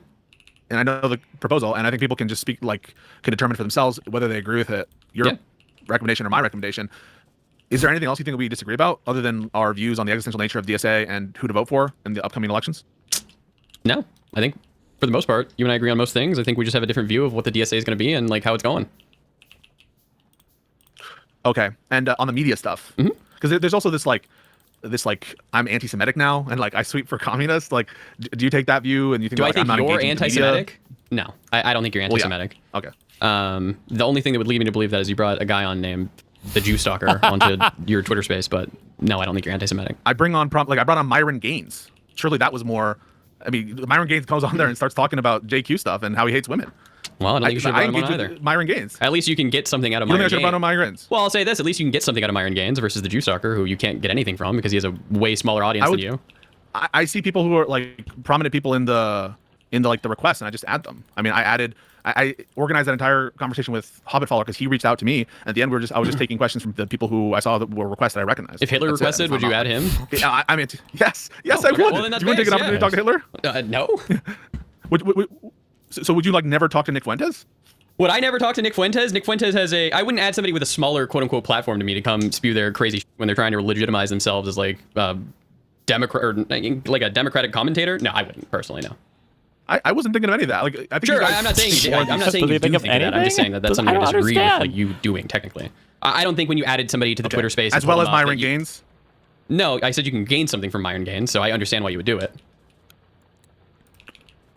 But in terms of anti-Semitism, He's don't obvious. think that those acts He's are pretty bad. anti-Semitic? What? No, yeah, he's anti-Semitic. pulling for him sure, up, but, like- pulling him up. No, I wouldn't say that's anti-Semitic of you. No. Okay, cool. All right, sick. Now, if you let him come on your platform and he just yeah. like spewed anti-Semitism for an hour and you didn't say anything, I would say Yeah. that, well, maybe you're tangentially agreeing with him by not saying anything, right? But I think that you By would not, have, like, pushing you would back have, or you would have whatever. appropriate pushback. You're not an idiot. Yeah. Okay, cool. I appreciate that. Yeah, bro. I mean, like, all right, I'm gonna try one more time. No, you cannot say that you would prefer a MAGA Republican. Oh the governor's my office. God. Wisconsin. In this race, I It's would, too man. important. I No, would. it's too I important. would. I would. You're brain broken right now. I'm not. Like, Go ahead. They're not. You should just like flip it when he says like, you're brain broken. It's like, okay, true, I am brain broken. You admit that every single DSA person is brain broken as well, right? Because they all say the same shit. Because somebody was linking in chat. Kyle Kalinske tweeted this 1 hour ago. The future is democratic socialism or Nazism. Jesus Christ. It gets good. They're not about to turn the party into this authoritarian liberal thing. That's That's what you crazy. think. Why do you think that? The Democratic faithful are like way too self-critical. They're way too a diverse coalition. If you ask them, if you poll the Democratic faithful, like, do you support with these kinds The Democratic faithful are too self-critical on all this. Yes, that's true. But this is what the socialist people are trying to eliminate. This is why they ban people from conventions, and this is why they don't ever talk to anybody who could challenge them in a conversation. This is how they function. It's the same way as like the MAGA people on their media side. Like all this self-criticism and all of this responsible platforming and being critical about our ideas would disappear. This is how all of them function right now, and there's no reason to think they would change that in the future.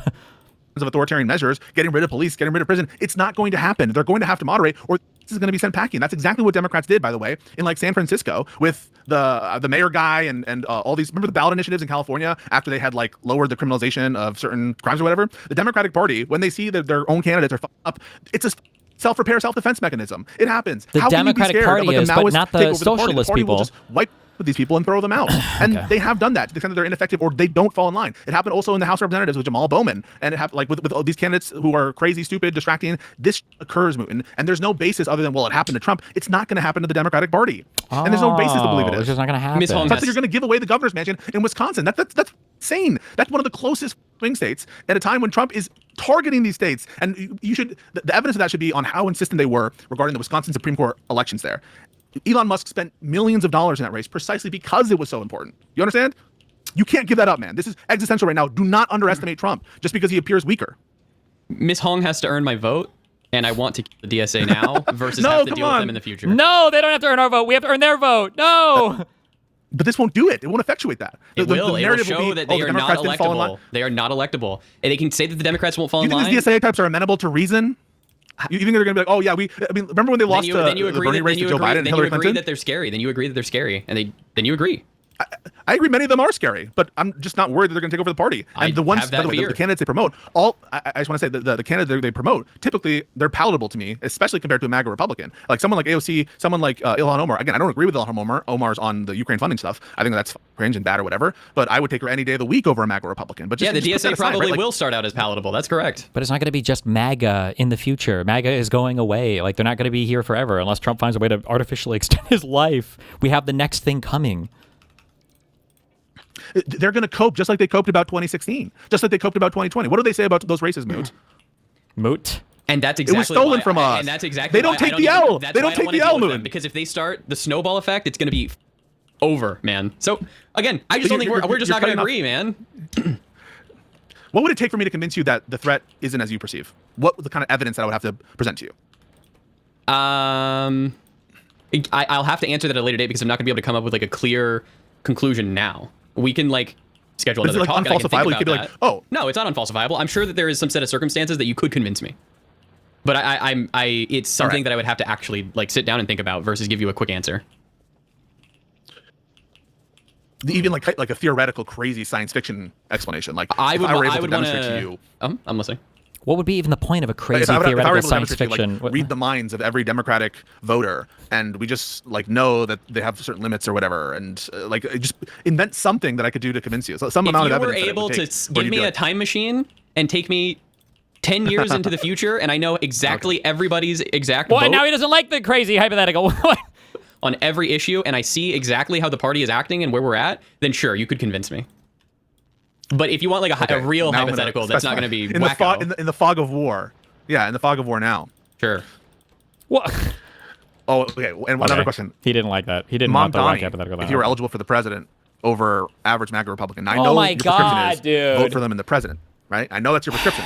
what would empower the DSA more than getting Mamdani elected as the president? So if you really think Luckily, that the DSA he isn't is eligible the to be scariest president, threat, man. okay, let's make it. I don't deal in crazy hypotheticals.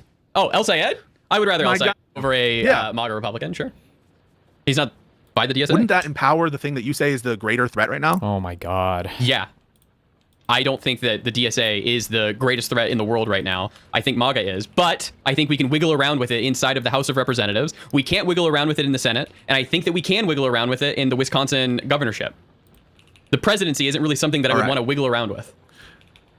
Would you condemn someone who fails to endorse the Democratic candidate in the presidential or in the Senate? Would I condemn You mean someone like all the who DSA doesn't people endorse? did What do you mean last by election? endorse? Yeah, who doesn't follow your prescription? I need Someone to who know says, what you know what, I'm going to listen. sit out the Senate race. I'm going to sit out the Senate race. I'm not going to support the candidate in the presidential if it's AOC, 55-45 AOC JD Vance. Would you condemn those like non-taking your prescriptions? I would condemn someone who doesn't currently vote for the Democratic senator. I would condemn someone in 2028, depending on how this election goes. I'll have to get back to you. Wait, I thought it was concrete that your proposal included the president. Now it doesn't? I have to get back to you. I don't know what's going to happen this year. So it's just for the Senate right now?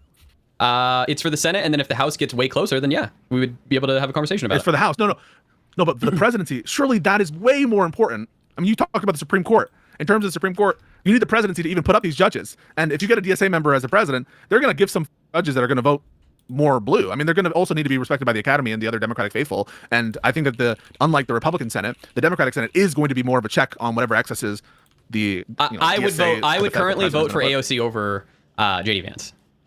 Without question, right? I would not have a question of it. No. Yeah. Yeah. All right. It seems so esoteric, man. It seems so particular.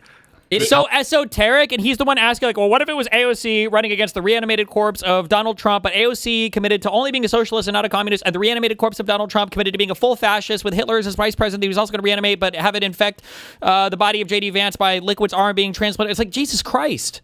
Every single part of this conversation was like, what about these hypothetical elections that aren't happening at all right now? And if they were happening, the conversation would be completely different. It's like, Jesus, there's no ideological content in this whole conversation. Yes, it is, because I believe that we have wiggle room. I'm massively. Yeah. And that's fair. We can disagree. We're just going to have to disagree, yeah.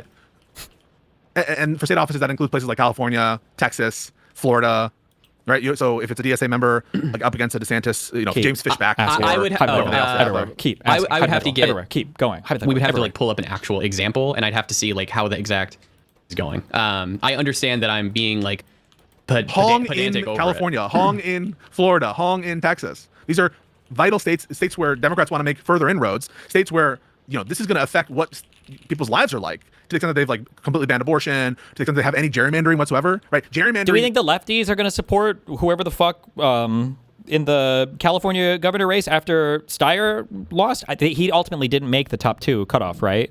It was Becerra and Hilton or whatever. Did I believe it's Becerra and Hilton, yeah. Yeah, so I mean, like, they already don't do this. Are we allowed to play by the same rules as the DSA, or do we have a different rule set applied to us? You know what? That's my only question from now on. If I ever have to argue against any of these people, my question is going to be, do I have to play by the same rules of the DSA?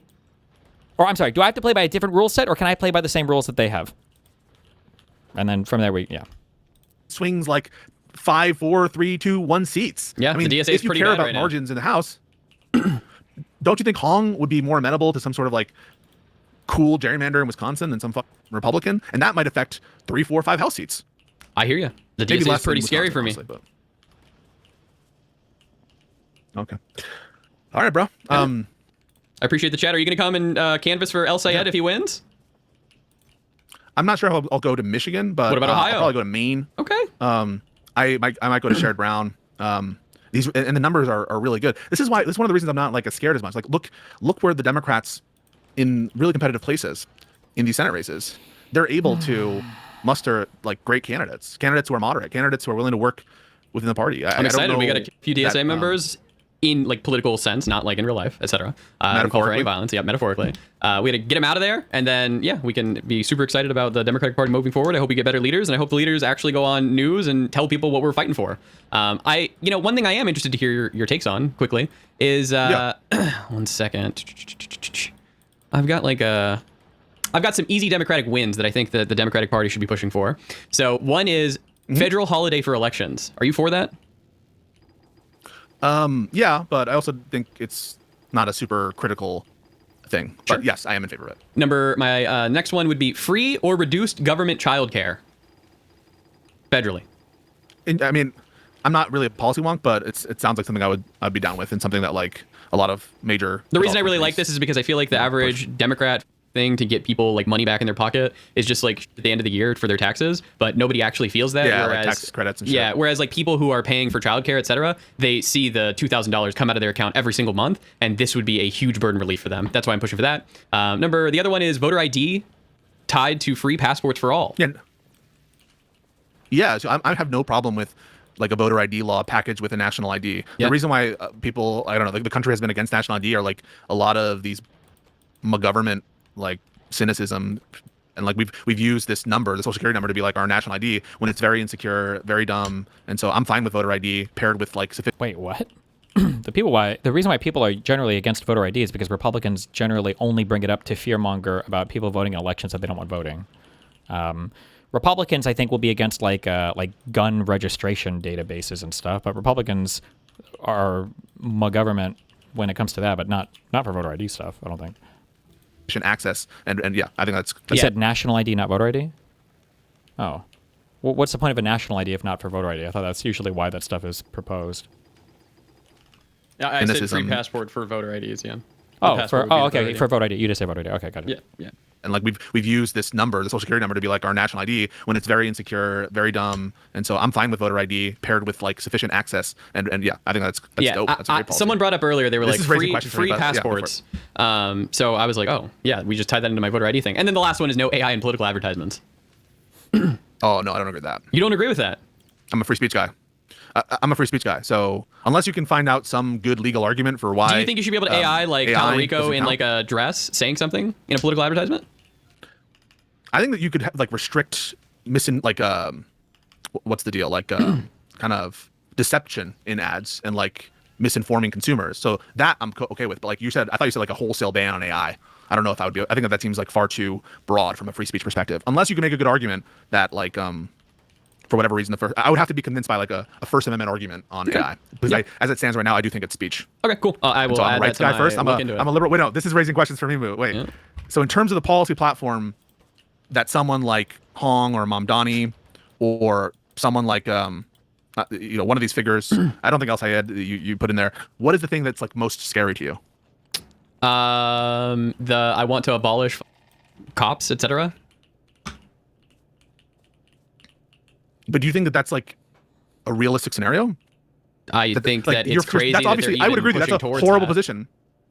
Yeah, they have some stupid theory explanation for what they mean by that. Yeah, these people are But it's cancer never and they gonna should be happen. out of the. They shouldn't be in any big elected office. Yeah, but like people like AOC have said that before, and they've like, why is this a fear? They're not going to actually enact it. Right? You're not scared of them actually enacting that, right?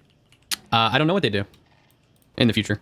But you're not afraid of them actualizing it. Are you like concerned that they're actually going to? I'm afraid that they would take over the Democratic. It's so annoying that like we can't take them serious. Like this is the Trump argument. I don't know if they realize this or not, but they're making like these are the Trump arguments. Like Trump isn't actually going to be able to do this or that, and Trump when he says this, it doesn't mean he can really do it. And he didn't go that far in term one. Like, we really can't consider anything seriously. We can only we can't even talk about their stated positions. We just have to deal in these like really wacky hypotheticals all day long, and that's it. I don't know. That's kind of annoying, but Party and then do wacky. Yeah, that's what I'm most scared of. But not specifically getting rid of the police. I don't know what they do, man. I have no idea. That's what they want to do. So yeah, I'm afraid of it. Yeah, I'm afraid that they're going to do what they say that they want to do. yes. And same with prison. You think that they're actually? I'm afraid that they're going to do what they say that they want to tangible. do. That's correct. That's their policy. I'm afraid of that. Yeah. Yes. Okay. Yeah, I'm not as afraid that they're going to be able to actualize that. Mamdani has said like this in the past too. He is like making inroads with the police. The power has a way of force, especially among Democrats, and unlike Trump, of forcing you to like build these bridges with other constituencies and interest groups and key holders to power.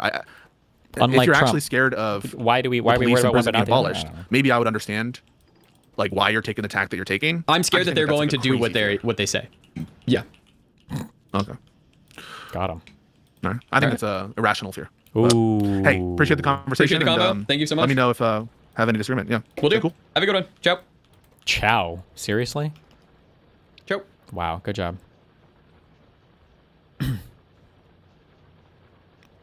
Okay. Somebody said to listen to like the first. They said 16 to 18 minutes on this. What is the opener? I'll just speed through this.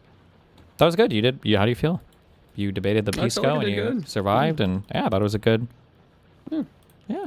I'll try my best. I learned from.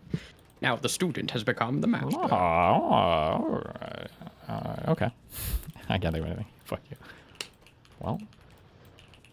Next, you're going to be What do you debating Justigal on them. Did they watch this and go over how much of a fucking retard, et cetera, they say you are or whatever? Or? Yeah, he was watching it. Damn. He can go fuck himself, though. I would never talk to that scumbag. Damn. Because I think it's stupid to give him a fucking platform. Well. What do you want to say? Would you vote for Hong? I don't know. She seems wacky as fuck. She seems really wacky. Governor seats are big deals, but I don't even know. I would have to, like, I guess, actually go through her policies carefully to see what she's even stated she's for or whatever. The Majority Report with Sam Cedar. The destiny of America is always safer in the hands of the people than in the conference rooms of any elite. Sam Cedar. They are unanimous in their hate bombings, and I welcome their hatred. We must guard against the acquisition of unwarranted influence, whether sought or unsought, by the military-industrial complex. The Majority Report with Sam Cedar. And I get the feeling you've been cheated. It is Tuesday, July 28th, 2026. My name is Emma Vigland, in for Sam Cedar, and this is the 5. Stop saying you don't know it's such a weasel move. No, the hypotheticals are the weasel move because you're asking hypotheticals to moderate Dems when the DSA people have already failed all of them in actuality. You're asking if we would pass a purity-tested hypothetical when they have failed the actual call to action to vote. So no, it's a retarded set of hypotheticals trying to purity test people that wouldn't follow their own hypotheticals in their end. No, fuck you. Suck a dick. Time award-winning majority report. We are broadcasting live steps from the industrially ravaged Gowanus Canal in the heartland of America, downtown Brooklyn, USA. On the program today, Ilan Pape, professor of history at the University of Exeter and director of their European Center for Palestine Studies, author of many must-read books, joins us to discuss Israel's simultaneous implosion and expansion. And later in the show, Kate Bird, senior policy analyst on the food assistance team at the Center on Budget and Policy Priorities, joins us to discuss the impacts of Republican food stamp cuts. Also on the program, Iran and Oman are scheduled, or I should not say scheduled, are negotiating a side deal currently to create a toll mechanism for the Strait of Hormuz that can benefit them, plus the Gulf states as well, sidelining Washington. This is a strategic failure on every level for the United States. Trump once again wants to talk to Iran now. Shocker! Netanyahu and Trump are meeting after Lindsey Graham's funeral this morning. He could easily manipulate Trump into escalation ahead of the midterms. Some of the more savvy Republicans warn. A top DHS statistics official resigns, citing his inability to support Trump's war on immigrants. I do think it's nasty and disgusting how these people are just rooting on the downfall of America. Yeah, of course. But I mean, that's why most of these people tend to come from very privileged positions in life as well, because at the end of the day, it doesn't really impact you. So. It doesn't give a fuck about them. A couple recently deported by ICE was bound and killed in Guatemala in front of their 14-month-old child. They had been in the U.S. fleeing this kind of political violence. Mitch McConnell provides another wordless photo proof of life, extending his leave, as Kentucky Governor Bashir says he should disclose his health details or resign. Senate Majority Leader Thune pleads with Trump on Fox News to stop asking him to nuke the filibuster for the Save America Act. James Tallarico leads Paxton by 5 points in a new poll. Interesting. Wildfires rage in Oregon and Minnesota. Will you be shocked to hear that Trump's DOJ cuts on forest fire prevention had an impact? We're going to tariff ourselves now. You're right. We're creating the smoke. No, we tariff Canada for complaining about it. A witness in the case against the former Olympic canoeist accused of vandalizing the reflecting pool has testified, saying the pool was already damaged. Worst thing that was ever done with a box cutter. Yeah, a likely story. Already damaged. It's a perfect pool. You damaged it. You damaged it. The witness is Antifa. And lastly, a 6.8 magnitude earthquake hits Japan this morning. Hope everybody's okay. Many people are feared to be trapped in a shopping mall. All this and more on today's Majority Report. Welcome to the show, everybody. It is Newsday Tuesday. As a reminder, Sam is out until Friday when he will make his triumphant return. And then all of next week, he will be back, of course. And I'm really trying to line up the best guests possible just to stick it to him, as Haley Stevens would say, and show him what the Michigan way is all about. I've always thought you were a workhorse more than a show horse. I'm not a show horse. I work, and, like Abdullah Sayed, I've been on podcasts, so that might make Haley Stevens and I unable to connect here. We'll talk about that insane debate in the fun half, I think. Was it about substance? It was about substance on his end. I watched the whole thing, and I would be hard-pressed to think of a more dominant debate performance than Abdullah Sayed versus Haley Stevens last night. We're a week away from that election, by the way, folks. And of course, if you're in Michigan, Will Lawrence, Donovan McKinney, these are candidates that you should be supporting as well. So huge election coming up there, and not just in Michigan on that day, that upcoming primary day, the 4th. You've got Kansas, you've got Missouri, Virginia, and Washington, I believe. And in that same week, next week, on the Thursday, is the Tennessee primary, where there are a bunch of progressive candidates as well, including Justin Pearson, amongst others. Speaking of the elections, let's start here. Stephen Miller and the Republicans are terrified about the Democrats doing well in the upcoming midterm elections. And earlier this week, the Washington Examiner published an item. This is a paper that leans right. But they circulated and published this report about how the House Republican Conference is circulating a memo advising the members of the caucus to use Red Scare tactics and to run against communism in the upcoming election cycle. I mean, I guess this is all you have, right? When the economy is falling apart, when Trump started this war that's deeply unpopular. Capitalism is discrediting itself in everyone's eyes, so Yes. you have to freak out about the alternative. It's funny you say that because Wall Street Journal survey in terms of capitalism discrediting itself earlier this month found that just under half of Americans say capitalism is working very well or somewhat well. And that was 60%, that figure, a decade ago. So it's a precipitous drop, and it's not just Democrats, and it's not just young people. And I imagine a decade ago it was much lower than it was a decade prior to that because it was the wake of the financial crisis. And so what do you do if you're a Trump administration that is committed to the most rapacious form of capitalism possible, and crony capitalism in particular that benefits your friends? Well, you play up the threat of socialism and Marxism. And you don't just do it in rhetoric, like saying Obama is a communist because he puts Dijon mustard on his hot dog or whatever the hell. They do this in action. Ken Klippenstein, we had him on last week to discuss these details, but he's been on this for months, if not years. Since Trump 2.0 got underway, I mean, we told you to take Project 2025 seriously. We're telling you to take this seriously as well. NSPM 7, the memorandum that Trump and the White House has been sending around to federal law enforcement agencies to say, prioritize investigations of people who are under the umbrella of anti-fascism, and they can be anti-American, anti-capitalist, anti-Christianity. They can be extremists on gender and race, which can mean basically any leftist.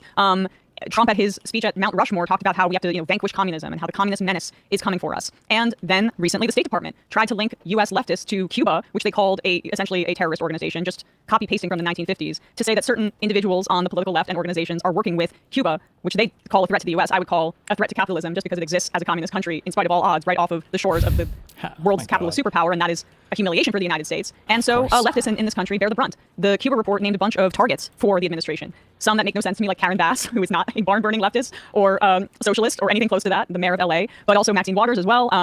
This document seemed to have a particular fixation on black women. Ilhan Omar, Ayanna Pressley as well included. The administration shares that fixation, that racist fixation, but it also included groups like Code Pink, Black Lives Matter, PSL, the Democratic Socialists of America, Antifa, which isn't a formal group, but is an anti-fascist movement, and then familiar names like Hassan Piker, Zohran Mamdani, Amy Goodman, and including George Floyd in that, essentially to say that he was in coordination, posthumously saying he was essentially a domestic terrorist. It's astonishingly racist. It's astonishingly troubling in terms of what it could mean for their anti-democratic efforts ahead of these midterms, because they don't have public opinion on their side. The Republicans are already a minoritarian party in its construct, and Trump has shown a proclivity for using anti-democratic repressive means when he's unable to get his way. And so Stephen Miller went on Sean Hannity's show last night to talk about DSA in particular, which I think is going to be an increasingly central focus because of the success DSA has had. Here they are talking about DSA and what a threat they are, and keep all the context that I just laid out for you in mind, because this is not a laughing matter.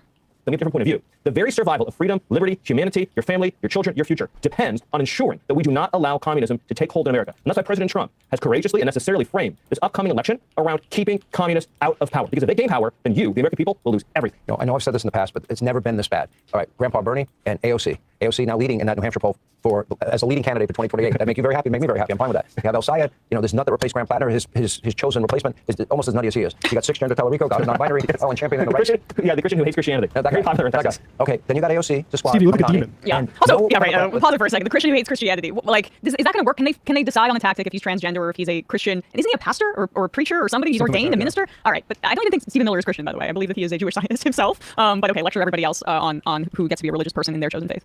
AOC, the squad, Mamdani, and no Democrat but John Fetterman, and I give him props every night, will even dare challenge the insanity that now dominates that party. They have 35 DSA candidates running this midterm. Yes, and all the recent primaries that have been contested in the Democratic Party have been won by socialists and communists. And to your point, minus Fetterman, not a single leader in the Democrat Party has been willing to condemn the Democrat Socialists of America, again, who represent an ideology that in the last century killed tens of millions of people. You have prominent Democratic opinion makers, spokespeople who are praising Mao. These are people. Wait, you don't have that. So can you pause it for a sec? I love that because that's not true. He's referring to Hassan there because of Hassan's suit, which seems to have broken the brains of so many people over on Fox News. I don't understand. I mean, these are the same people that lost their mind when Obama wore a tan suit. So I guess Hassan with the high collar is really breaking their brains. I did predict this. But let's continue.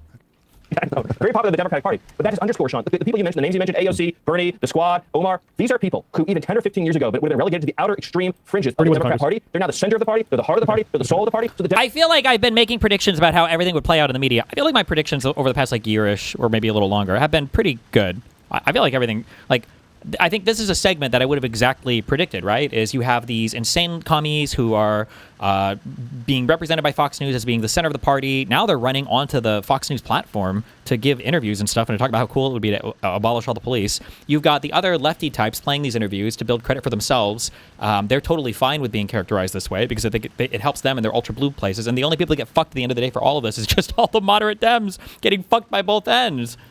Democrats have become a party of freaks, weirdos, losers, and crazies. But you can't laugh it off because it's deadly serious. When you give these people power, everything you know and love in this world falls apart. You have chaos, corruption, decay, violence, poverty. That's you. There we go. So projection and every accusation is a confession. It's one of the tactics that they use most effectively, and Stephen Miller is the most shameless in doing so. I mean, he's a hysterical fascist. Down to the freaks and losers, which is exactly what was deployed against them in the 2024 cycle, and is a lot more accurate when you see that spittling Nazi on television. But this idea that you're free to come for freedoms, this guy has feds occupying the streets, pulling guns on people and shooting them in the streets. That is true. With their vehicle Stephen obstructs Miller an is ICE officer. one of He the most said that deplorable Kamala Harris was fucking going to human support beings wars in the and there's no way country. Trump just wants to end them. And he's had no reflection on that because he is a demonic foot soldier for white supremacy. yeah, and we said this before, that these tactics are going to be increasingly deployed as they lose their grip on power and public opinion. And they have the ability to use their ICE Gestapo to terrorize people at polling stations if they have a willing governor. And I worry a lot about that Texas race. I worry about other states that have Republican governors in control. And the fact that they keep mentioning DSA here and they see DSA as a threat should probably be instructive, because while they're not speaking about it in these fascistic terms, the Democratic establishment has had a similar response to the DSA threat in a way that they haven't had for the fascist one. So it begs the question, where do liberals stand here? There will be some liberals that come to the right side and want Democrats to win. But in terms of moneyed institutions, the Democratic National Committee is in debt right now, as the Republicans have over $130 million in cash on hand, plus Trump's super PAC hasn't spent a dime in these primaries and is sitting on $400 million. The Democrats are so desperate for that corporate cash that they will throw leftists under the bus regardless of what it means for the future of the country, because the institutions that prop up those same Democrats are the ones that are just more enthusiastic about Republicans. It's a rotten institution and it's weak in its construct by design. And so you have to ask yourself, where have you seen the Democrats fight harder than in primaries against Bernie Sanders, in primaries against AOC? So Stephen Miller is unfortunately wrong. The Democrats are eschewing this exciting popular. It's just so crazy to watch. And then like the PISSCO hand-wringing and everything, it's just we can't be mean. We have to come together or whatever. And you're just like watching the gangbang happening in real time. It's just so fucking crazy. Bernie Sanders in primaries against AOC. So Stephen Miller is unfortunately wrong. The Democrats are eschewing this exciting populist left flank, and the DSA is going to have to take over parts of the Democratic Party in an aggressive manner electorally. I wish that the party was embracing this stuff in the way that Stephen Miller says, but what's unfortunate for people that want to make progressive and change in this country and progress and change people's lives is that no, they're not our only opponent. We have another one in this primary cycle right now that are burning their resources to oppose the left instead of sitting on a war chest like the Republicans are for the general election. This idea that we can, the DSA left is going to do some sort of 20th century style atrocities. There's one of those going on right now, and it's in Gaza and the West Bank. Like, you guys are doing it. Fetterman supports it. Y'all are doing it right now. That's why they need to point the finger, because the entire world should be pointing their finger right at these sorts of freaks. In a moment, we're going to be talking to Ilan Pappé. I'm very excited about this conversation. One of the most important Israeli historians around. But first, a word from one of our favorite sponsors. Nutrafol is game-changing, and we've spoken about this on the show before. I knew somebody before I even started working here who had gone through some health issues and had lost a lot of hair, and Nutrafol was a godsend for her, and she swears by it. What's different about Nutrafol is that it's actually built like a real game plan, physician-formulated and clinically tested. Nutrafol is the #1 dermatologist-recommended hair growth supplement brand used by over 1.5 million people. Sam is a Nutrafol customer. I know another person who also swears by it as well. And it's a lot of times people just don't want to take another pharmaceutical for some experiencing hair loss. And that's totally understandable because, those things have side effects. Nutrafol has formulas, though, built for men at different life stages. Nutrafol Men for guys 18 to 49, and new Nutrafol Men 50 plus, which is the first product of its kind specifically made for men over 50. It addresses the key root causes of thinning wherever you're at in life. Grow visibly thicker, fuller hair in 3 to 6 months.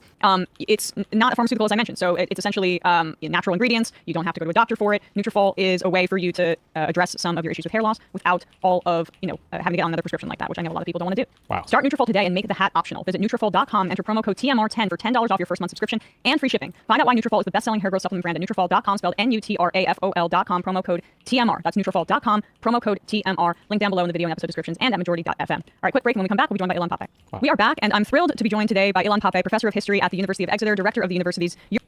Okay, that's all. And then... You got people in stream disagreements if you want to drag them out. There's a Bill Maher thing that people are talking about. We have our AOC thing. Damn, that's a full 45 minutes. We'll watch this and and then we'll do it. All right. Join stream disagreements. You want to drag them out? All right. Donald Trump has told 1 trillion lies, but when he says the Democratic Socialists of America are actually communist, that's not one of them. And it's not hard to prove it, just by quoting the DSA and their candidates. It gives me no pleasure to have to do this. I'd much rather keep going the good vibes from my summer vacation. I had an awesome one, by the way. I totally got a girlfriend at Bible camp.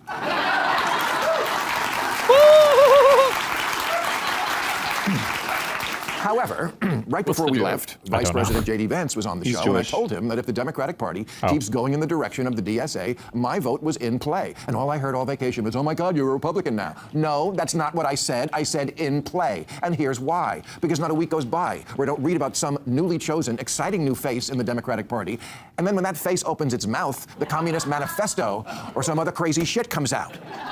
Again, let's just read the quotes. The DSA platform says you work as much as you are able and no more than needed. If that was any closer to Karl Marx's dictum from each according to his abilities to each according to his needs, they'd be sued for plagiarism.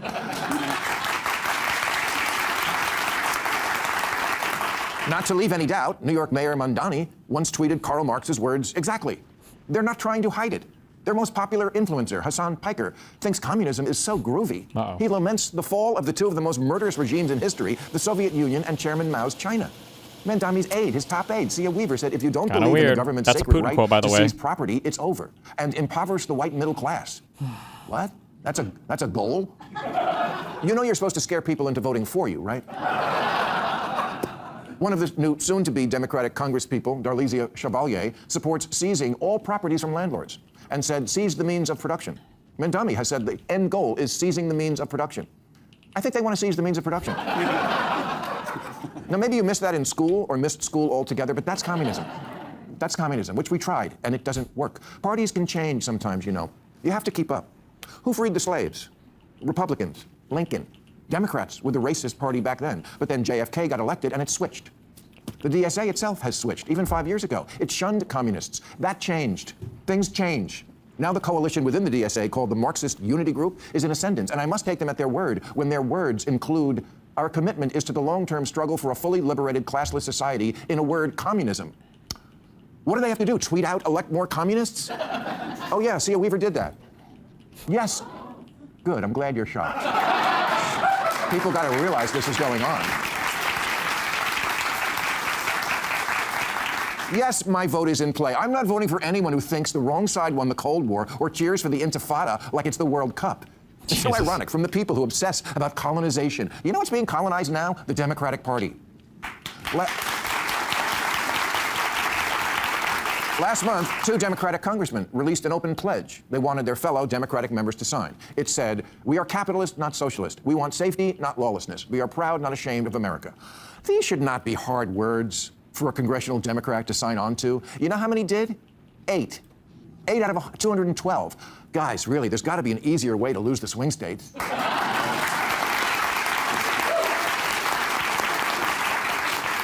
And is that Scott? No, this nonsense is not where most Democratic politicians are right now, but it's also becoming a raging fire festival in the party that neither is anyone putting out.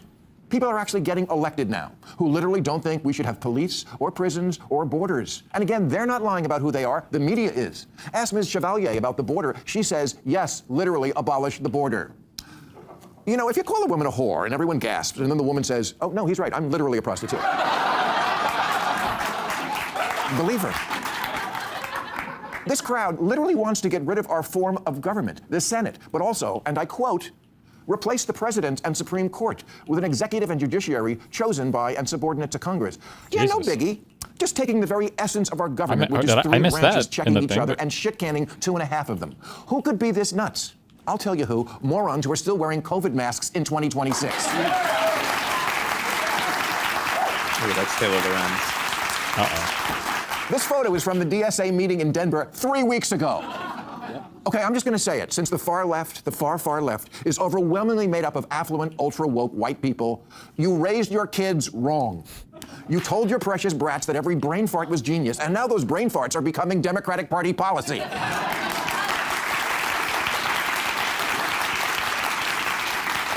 Francesca Hong, yet another major Democratic candidate who's all in on abolishing the police, and is running for governor of Wisconsin, says, I think that my perfect world would be a world without prisons, because we all see the humanity in one another, and then we know nobody's disposable.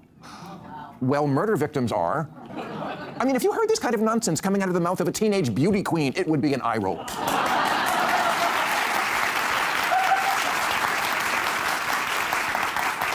No wonder that the most true blue Democrat ever, James Carville, says, there's just some shit I can't be in the same tent with.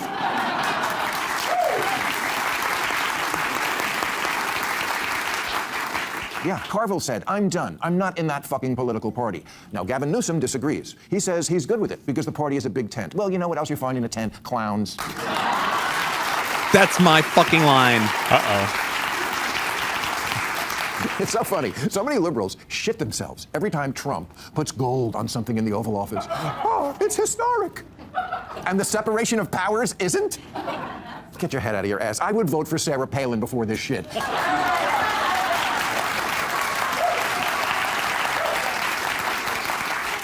She's a bimbo, but if you asked her to come up with something she likes about America, she could do it. You betcha. Jesus. What is this? Okay, wait. Tweet from her 7 years ago. I ate 2 bites of my kid's cheeseburger at a Culver's in Black River Falls and told him they ran out of ice cream. Mostly just wanted to leave because I was on the verge of an anxiety attack. Too many old white people who didn't think we spoke English. I thought this was a fine tweet.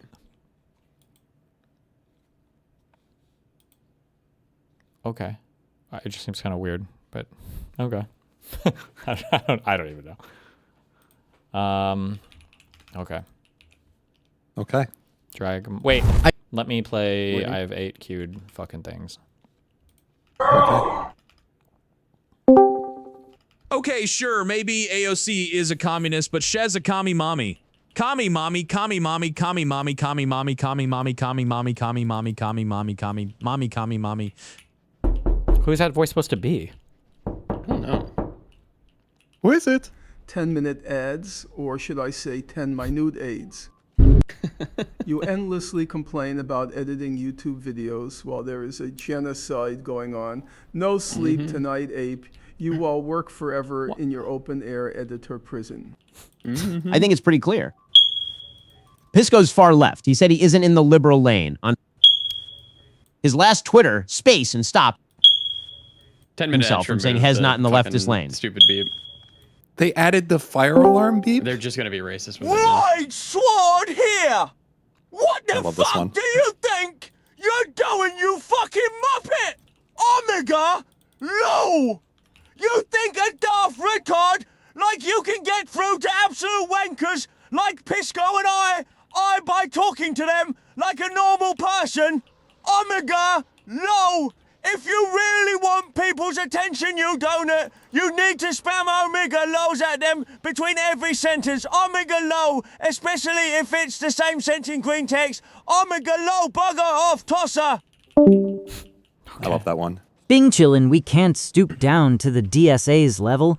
We are more principled. Who is that? Counting or not counting gang violence? Headshot. During our Richard Wolff debate, he was asked, "How do you buy a PS4?" And he answered with, "We'll submit very request to the committee." And I feel like if you asked all Americans if they'd want that to be how their government works, they'd recoil in horror.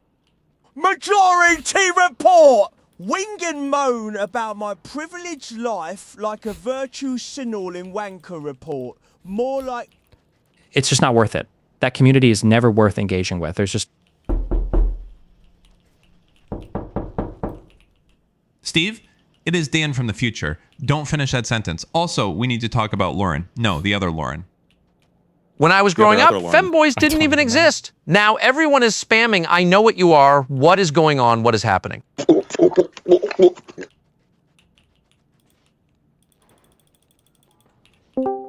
All right, Apple, hello. Oh, let me mute the stream a bit. That would be very smart of you. Good job, dude. Yeah, I wanted to talk about Israeli internal politics. Is that okay? Yeah, you got 2 minutes.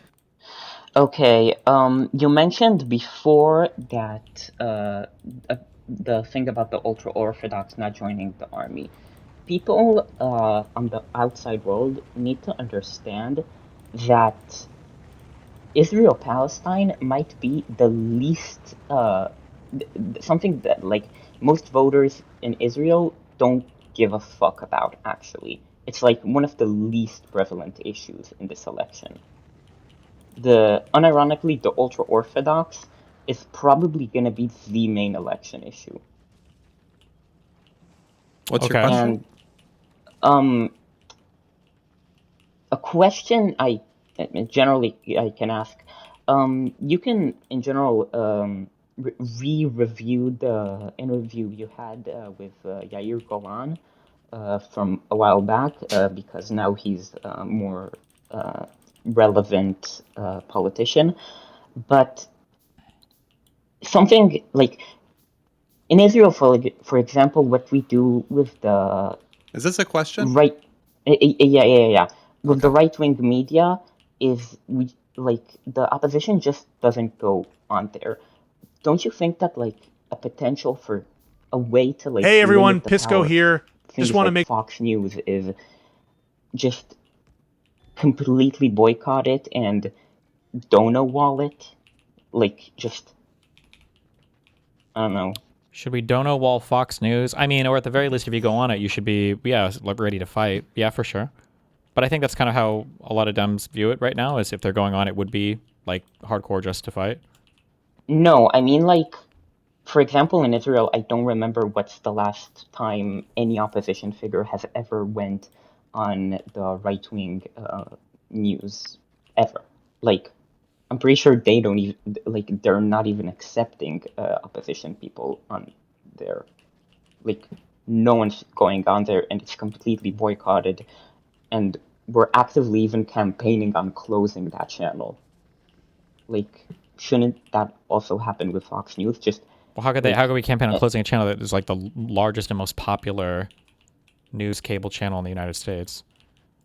I mean, listen, it's the second most popular channel in Israel, and we're campaigning because they're actively inciting towards violence against political figures. So, Fox News, there has to be something some Fox News host has said that can be taken aback and indicted like that, like what happened with Comey. If Comey was indicted for 8647, y'all can do something like that for Fox. Yeah, I mean, I guess a Democrat would just have to want to do it, but it would be Civil War worthy, because you'd be talking about using the government to shut down literally the most popular cable news channel in the country. I'm not even sure if the majority of Democratic voters would be on board with that. I mean, that is fair because free speech limits are different in different countries, so that is fair. But there has to be something that can be done about the media. That just yeah, I mean, I think we've had some suggestions, people going under oath if they're going to give statements to the media if they're members of the government, so they could be sued or criminally charged if they lie about things. Yeah, I definitely think something should be done. We're just not always sure, I guess, what exactly that should look like. Something that I think is just another suggestion. Make lying on a. I think Mr. Moon actually had something similar to that. Make lying straight up on a news program either just illegal, that you can be criminally indicted for it, or the program would have to, on the beginning of the program, say that this program cannot legally be constituted as news, have news as a protected term. All right. That way, Fox News can't call themselves news, and they would have to call themselves Fox Entertainment. Gotcha. Sweet. But yeah. All right, we're gonna bring other people up. All right, everybody. There's a new thing in the pin tab. You can ask your questions there. You just connect your DGG account, and then I'll have a queue of questions and I can go through them. If you ask an actual interesting question and you're in stream disagreements, I might pull you up to ask it yourself. Otherwise, I'm just gonna probably read it out so you can get to your fucking question. Wow. That's Let me link it in the kick chat too. There it is. Hopefully you put in there no music questions, no gym questions, abortion, no food questions, no abortion questions, no vegan questions. Actually, no, we welcome all those questions. No game suggestions. No. What about band suggestions? You should listen to this band. All right, question number one from Gog Andril. What is your opinion on what should be done with Russian settlers once Ukraine retakes the occupied lands? They never will. I don't know. It's up to them to figure it out. What's your opinion? I don't know enough about the culture and everything in Ukraine to have like an ultra strong opinion on what that should look like, I guess. I mean, like, if they all view them incredibly harshly as like traitorous, evil people, I don't know, maybe they'd kick them out. But I mean, I don't know enough about how they're viewed internally, I guess. Damn. Okay. Question number 2 from Meme Guider, tier 5 subscription. He'd like a clarification on the double standard between DSA lefties / moderate Dems, WRT vote, blue no matter who. We've blue no matter who. That's gone. We're ditched. We're done with that? We're done with that one. Okay, that's done. The reason why we're done with that one is because vote blue no matter who was supposed to be a rallying cry for people to support the party, to recognize like the existential moment that we're in. Oh my fucking god. But the DSA and the lefty types seem like they have rejected that. So if we're not doing that, then we're not doing it. Okay. From Zozobra, you talk a lot about being duped. Have you actually looked into what does stop people from being duped by propaganda / media? No, we watched a little bit on it, but I mean, I doubt there's like this is like the one thing that protects everybody. I don't think it's an easy thing to deal with. Otherwise, I think we would have solved propaganda by now, no? From Mad Cultist, a tier 1 subscriber. At what point are you unwilling to support DSA candidates? We need Senate seats for this election, but what about in 4 years? What if they take over the party the same way MAGA did? Now we have the populist slop on both sides and no good option. I don't know. I'd probably just be more politically apathetic. Ambivalent? Yeah. You think we'd ever see the rise of a third party if there was too far into the extremes for the right and the left? Like if it went full MAGA and full DSA, do you think that Well, there'd it just be enough? seems like they'll take over your party. Doesn't seem like they need a third one. We don't really have, because of the first past the post shit we have, I don't really think we can do third parties in the US. It just doesn't really work. Because you'll always just Please like be put a the spoiler question vote. in the thing, Dan. Yeah, Dan. No. Whose question were you reading there, Dan? Certainly Whose you weren't. question was that, Dan? My own. You were just trying to... What? Oh. That was my own Really? question. I'm sorry. Is there royalties for using me and Mr. Mooton's voice? I don't believe so. So we get to ask questions. That's the He's letting us use his dono thing. Royal with the tier 2. Germany will soon crash into the consequences of a fertility crisis made much worse by the mismanagement of the boomer generation. The demographic collapse tearing up the generational contract may soon destroy one of Germany's greatest achievements, its welfare state. Millennials, Gen Z, and younger are left with a huge mess they somehow need to sort out, while they're outvoted by the gray bloc making the decisions for them. What happened? Population collapse. Germany was among the first countries to, and then it stops. Wow. I don't even think this is a good question. Bad question. More like a statement. Because you don't like it? Hold on, I'm getting through a few more. The default dono voice should be the Metalloid Sword British guy, I think. Why are you calling it the Metalloid guy? Because that's him. I'm just saying it. What we're all thinking, that should be the default. I'd love to hear it all the time.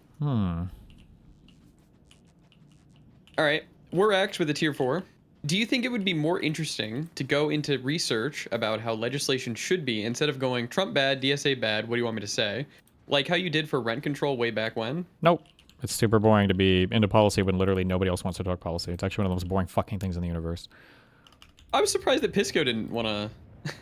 he said he wasn't a policy guy. I don't think a lot of these guys even think about policy now. We just are all doing Isn't that the most important thing? No, nobody. It's all just political It's shit. the poster on the wall. Yeah, hold on. Gotta reject a few and ban people from the board. Wafuism with a tier 2. You frequently say that we need to increase the tax base by increasing everyone's taxes, and while I agree, what do you see as a viable path for this? There seems to be currently a popular movement on both sides to remove as many taxes as possible. I mean, I think if you paired it with like programs that people like, I don't think people would complain about it as much. But I think the issue right now is people probably wouldn't feel like their taxes would be increased for any good reason. It would just be a thing that would happen and then they wouldn't get anything for it. Okay. Here's an easy one. Sleepy Joe Biden, tier 5 sub. What area of history would you like to learn about next? They're currently researching the French Revolution. It's amazing to see how the far left ate itself, so I would recommend that. Wow. I don't know. I don't know. If we both agree that the right was always going to defend Rittenhouse, regardless of a self-defense ruling, why was 90% of your arc arguing with terminally online Twitter leftists and 0.01% of your time pushing back against the cringe gun fetishizing and militia culture on the right? Said Helion, tier 2. I don't know. I feel like I always do that. I think every time I talk about guns, I talk about how fucking cringe right-wing people are on everything related to guns. I don't know. I feel like I talk about that enough. What am I supposed to... I don't think it would be appropriate to bring it up in the Rittenhouse example because I thought Rittenhouse's case was completely justified. So why would I talk about cringe fetishization of gun culture there? I think the more cringe thing was the concept of infinite riots being allowed and nobody really giving a fuck about it. I thought that was more cringe than some dumb kid taking a rifle to a fucking protest.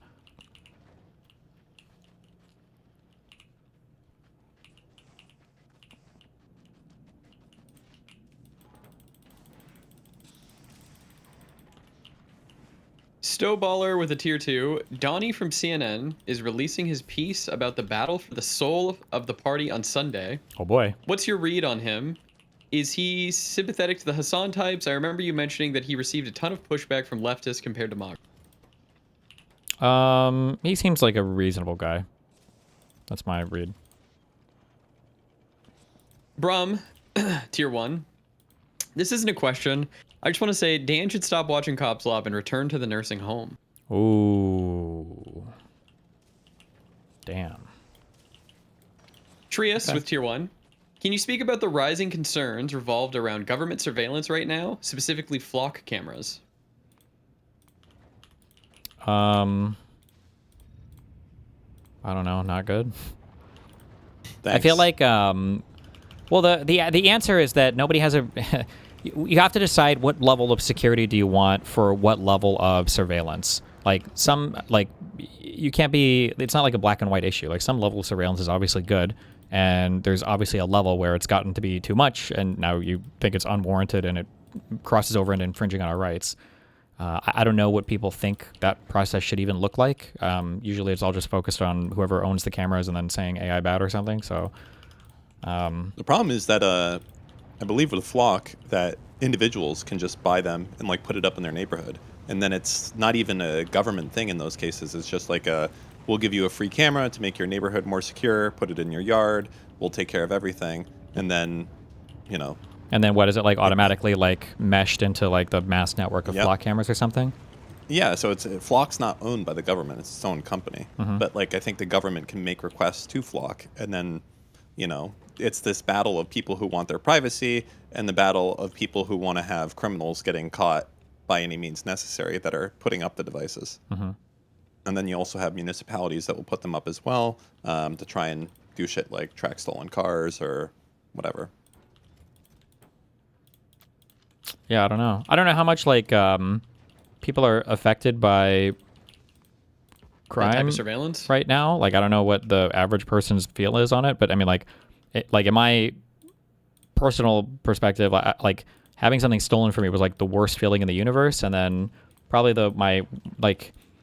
cops are really good to stop things that are like happening right now. So if there's like a violent situation going on and you need a cop to come and stop things, that's fine. But like getting stuff back after the fact is like that shit only happens on TV shows. Like your car can get stolen, your stereo can get stolen, people can break in and do shit. Like once a crime has happened and it's gone, that shit, unless you're like the fucking president, nobody fucking follows up on any of that stuff. So, I mean, it's not surprising to me, depending on where you live. If you've had a single bad experience with somebody stealing your shit, it wouldn't surprise me that people are like, fuck it, I'll join whatever network of Flock bullshit and I don't give a fuck. So, I mean, whatever condemnation people have of like these camera systems or whatever, it probably needs to be paired with some kind of like reasonable security thing where people can feel safe and like their shit isn't going to get fucked and stolen because you know you're never getting it back. I have a question on So you agree that cops, at a certain point, they can just kill a motherfucker, right? Like, let's say that Mr. Mooten has killed like 10 people, and he's currently holed up in a motel room. You would agree that like you could start shooting at that motherfucker on sight, right? No. Why? No. Okay. Well, the question well, I if he's have going to is, get away, you can.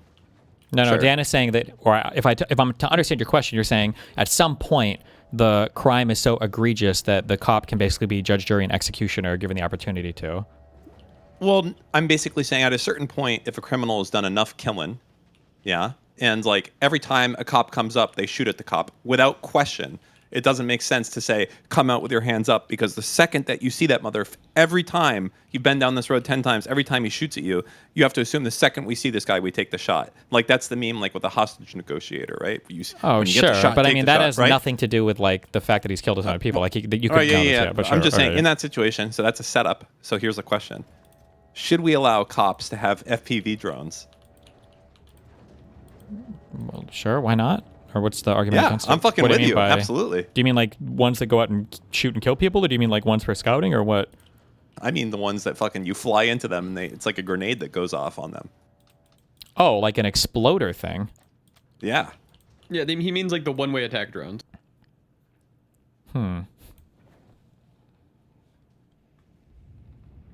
We are pro FPV drone in the morning. Absolutely, we are. And automatic shotguns. Sometimes as you well. need them. I could see LA having them for sure. Well, why don't we Like, right it would now, just right? solve Like so cops many never problems. use like grenade launchers or anything, right? Why not? I don't think they have I think they them. do. I bet you LA SWAT has fucking grenade LA or launchers. New I bet York, they shoot like gas probably. canisters though or something. You really? No, because Yeah. we would have seen a video of them shooting fucking RPGs or grenades or explosive ordnance. Some retard would have taken him out, you think? Yeah. That's probably for the military, honestly. They guarantee they have tear gas grenade launchers. I mean, I've seen that in cop SLOP videos. Okay, fine. Let's take it a step further then, or a step down from the exploding drone. What about a drone that's carrying like 5 flashbangs and 5 like tear gas grenades that go off all at once? Like, you just send that shit in there and like it's like a fucking giant explosion of fucking sound and light and tear gas and fucking pepper spray all over the whole room is painted. It's a grenade but filled with tear gas. What about like a 2-liter? Imagine it carries a 2-liter of pepper spray and it just blows the fuck up with an M80. How do you feel about that? I mean, fine. Don't we already kind of have that kind of stuff? Like, Not we're like that. allowed to throw like flashbangs in and stuff and smoke grenades or whatever, right? So why not? Why not? I that, no? think. Okay. The other question. I think if it's that bad, you probably have the National Guard coming in. No, what I about don't think so. on cop cars? Right, you're chasing a car. You can't stop it. It's too. What you got the drone coming out. You have your fucking co-pilot there in the car. That drone, it just fucking FPVs the engine of the dude in front of you. What about that? Yeah, sure. We already Yeah. kind of do that with like spike strips and stuff, right? Mm-hmm. I think that cop cars should have the ability to shoot out tires of other cars. How about that? I think that gets really hectic. If a cop's like driving and It shooting, would have to be an that automatic gets system. Crazy. No, not the cop doing it. He's talking Like, about the imagine it's like a- Avengers, you idiot. Oh, like an FPV drone has like a gun on it to shoot the tires? No, or not whatever? even Sure. the FPV drone. Imagine the cop car might have like an automated system where it's like you're chasing a car. And Oh, it, like a spy movie? yeah, Fucking machine exactly. gun Like It, Speed Racer. Yes, Holy. exactly. I All think right, we yeah, need I'm for this. that. Fuck Yeah, it. fucking A. Yeah, sure. All right, next question. I don't know if this is a meme. I would assume it's a meme, but it's a tier 5 question, so I'll ask it anyways. Destiny, is ethnic cleansing really that bad? If Canada bought Buffalo, kicked out the Americans, but paid them all off, would anyone give a fuck? It feels like 90% of moral weight is just mass murder, and the philosophical shit would barely matter to anyone. This is a rough. I'm gonna get clipped. I don't give a fuck. The thing is that I don't know when it was. Sometime in the '90s, people decided to take the concept of population transfer and turn it into the concept of ethnic cleansing. So you can't transfer populations of people anymore without people like ascribing it as like giving it the worst moral weight ever. Personally, I don't think population transfers are that bad. Considering you'd have to consider the circumstances. It would just depend, I guess, on what the circumstances are. So, like, for instance, like in the Ukraine-Russia war, it might be that those populations of people it's going to be like mass fucking violence or horrible shit. It's like an untenable living situation afterwards, maybe. I don't know if that's the case. But like if it was, I don't necessarily think that population transfers after that are the worst thing. I don't know if I would be like against it principally. And actually, you know this too, because like if, like for instance, if you had a single state with Israel, well, actually, when people talk about how Jews should leave the West Bank, by their definition, that's an ethnic cleansing, but they would be okay with that. You know, when Jews left the Sinai, when Israel gave back to Egypt, that was an ethnic cleansing. Technically, it was a voluntary one, kind of. Well, it wasn't voluntary for the people that had to leave. Or when the Jews were pulled out of the Gaza Strip, I mean, that was basically an ethnic cleansing. But yeah, it's just a very loaded term that people like to use to fucking jerk themselves off, because why not? Okay. Aerith, tier 5. Gifted, tier 5. Have you considered making a specific Democrat policy platform stream where you have specific ideas you are looking for? This would give something stronger to contrast with the more extreme left elements you're worried about on a factual basis, in my opinion. As Democrats, we can simply run down the checkbox and see the difference. Can even add a point structure to it. I don't think anybody gives a fuck about policies. I don't think any people even argue about policies, so I don't know what the point would be. Like who the fuck is even talking about policies anywhere? Like even the DSA types, I don't think are ever even really talking about policies. I stand lean, tier 5. What do you think is the specific requirement before Japan was allowed to attack Pearl Harbor without it being a war crime? Why do you believe sneak attacks at the beginning of wars are war crimes? Why didn't America accuse Japan of this supposed crime? Well, typically when you make accusations of war crimes, it's because you want the international community to do something or something, right? But I mean, we treat it as a cause for war, like an actual physical entering into the war. So I don't know what stronger statement you can make about your feelings about a thing than to go to existential war with a country over it, no? I'm also not sure, like, the term war crime, I think technically comes from, it's denoted by the ICC. I don't know how much of the concept of war crimes even existed prior to, I don't know. There were some things that were understood as being bad, but I'm not sure. Destiny, we tried Japan for war crimes after the war. Related to Pearl Harbor, though? I'm not sure if that's true or not. But yeah, I mean, the understanding of, like, war crimes, and, like, there was no UN back then. It was the fucking Justice League of Nations, right? Or whatever. Yeah. No, it was the League of Nations, right? That was before NATO or whatever, or before the UN, yeah. Mr. Mountain, last night you mentioned some things you were afraid the DSA might do if they had the political power, namely abolishing prisons, open border policy, and abolishing the Senate. To be clear, I share your fear, but I'm curious to hear you justify your fear of those feelings. Would these policies threaten liberalism in general or effectuate a liberal outcomes? And if so, why would that be bad? Wait, read the beginning of that again, sorry. Last night you mentioned some policies you were afraid of if they had the political power, namely abolishing prisons, open border policy, and abolishing the Senate. He wants to hear why I would be afraid of these things. I feel like it's pretty obvious for abolishing prisons. I don't want murderers to be on the street and not go to fucking jail ever. I want people to actually have to pay for their crimes and whatnot. Open border policy, I think that it would be really bad for our current housing crisis. That would just not work. I don't think it would be good if everybody was fucking moving to America. And it's not like they're going to go to middle America. They're literally going to go to the biggest cities, and everything is just going to become more and more affordable. There would just be a ton of people on the fucking streets being homeless and whatnot. And abolishing the Senate. The Senate, I still, for some reason, think it's really important to have, like, each state have their own fucking 2 duders in there to have a say. Having an upper chamber, I think, is good. I would just like to uncap the House currently. If it still doesn't get fixed, then maybe we can talk about it, but I think that there are some other stuff to do before even moving to this radical method.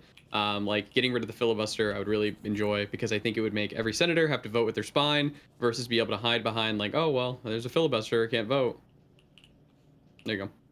Yeah, I mean, I think I roughly agree. I don't think, I don't see a good reason. I think the structure of our bicameral legislature, having the states represented, I think is fine. I think that's good buy-in for the states. And abolish prisons.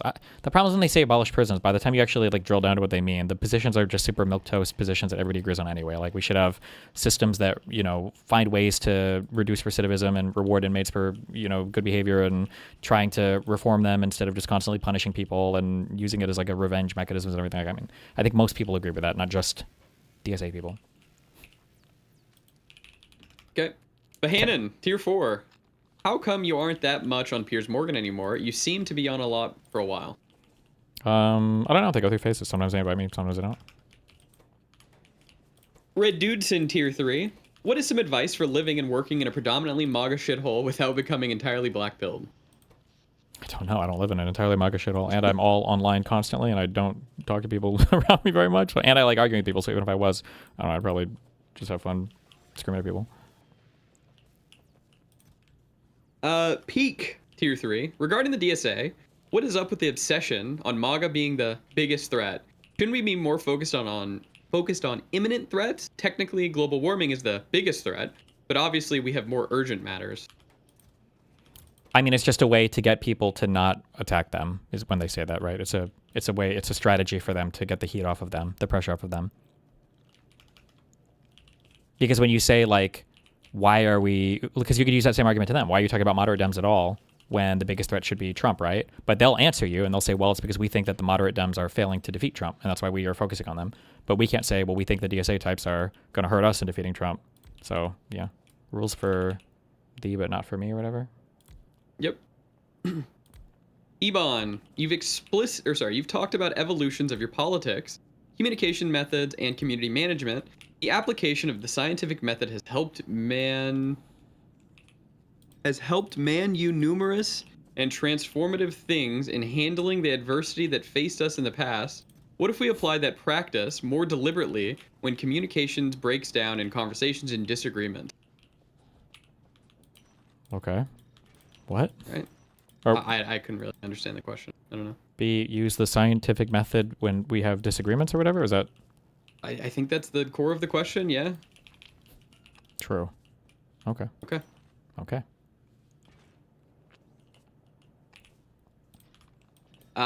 Mimi one coming up. Archanology, tier 1. Your implicit bias against men clouds your judgment of all conversations centering gender. Are you open to the possibility that your bias is evidence of the disconnect between the left, writ large, and young men? No. What it'd be curious what an example of this would be in that guy's perspective, but... Archanology, would you like to join the voice chat? Oh, fuck. That's the guy from Join Kick stream Chat. disagreements, and I will pull you up.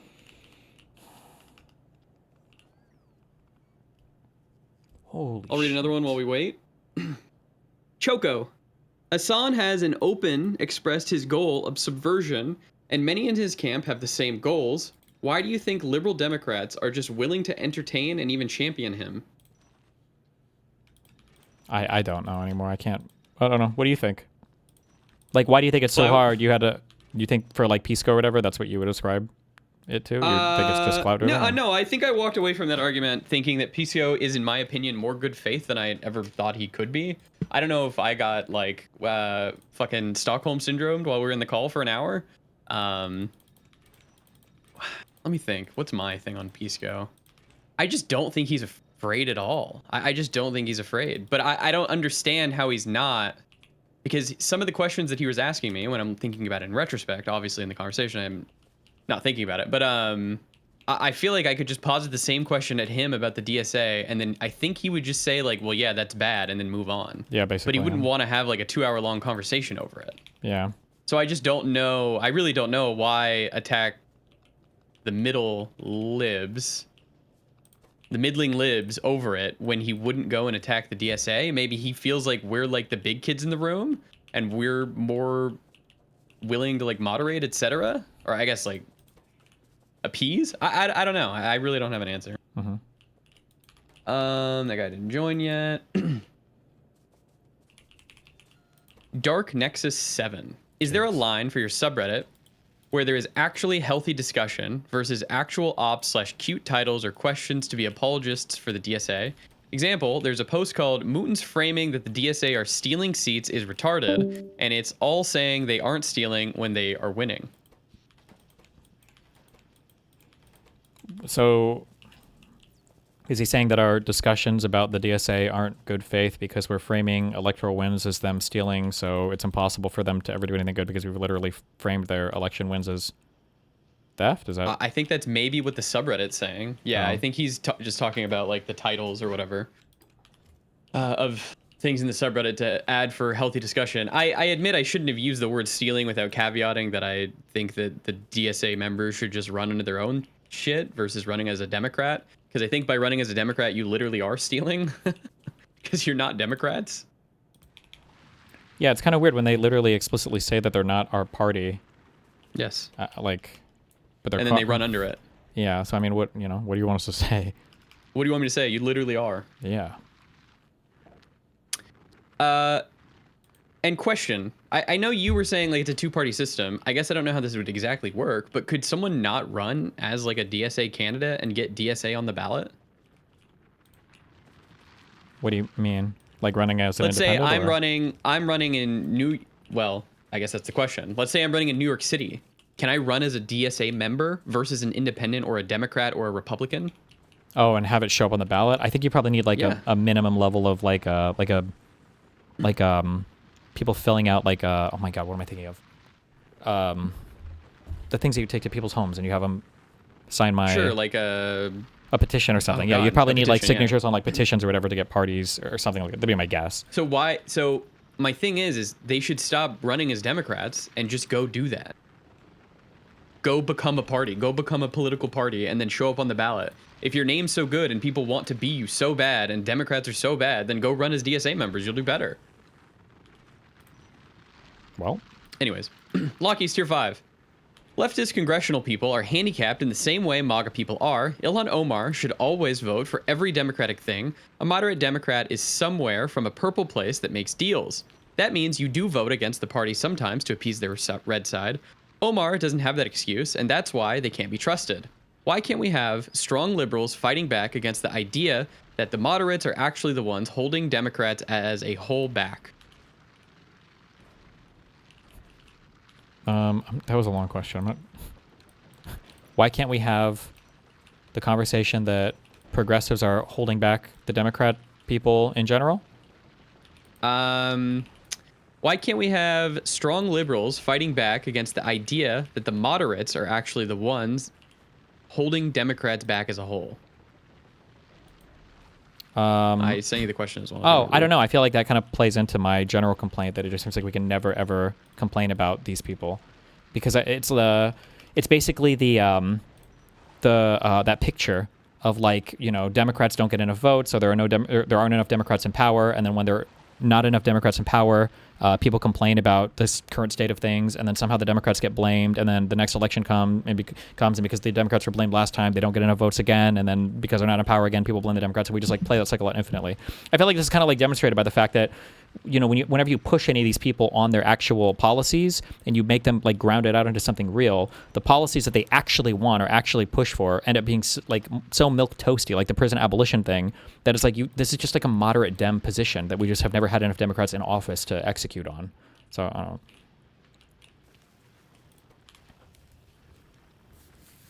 Yeah, the chart, the magical chart. If a Democrat did it, it's bad. Or I'm sorry, if a Democrat did it, if it was good or bad. If it was good, it's not good enough. Fuck the Dems, like Biden's student loan forgiveness.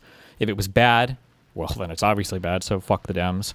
If Republicans did it, if it was good, then it's why didn't Democrats do it? Why didn't we push for the Epstein file prosecution thing, even though Ghislaine was already being prosecuted? So fuck the Dems. Then if the Republicans did it and it's bad, well, why did Dems let that happen, right? MAGA is an existential threat, and it's the Democrats' fault because they ran Biden and then Harris, so fuck the Democrats. It's we just play this pattern out every single fucking time. But I think part of this pattern is our inability to push back against the far left. I think pushing back against the far left helps to clarify that pattern more. I feel like I've said this a lot. Okay. Inkmoth, tier 2. For upcoming research arcs, could we focus on historical liberal movements? Stonewall research time. I know what you are. I just research what I'm interested in. Damn. What do you want me to say? 37 Dogs, tier 5. There must be a certain point where what is essentially ignorance becomes basically malice, right? Yeah.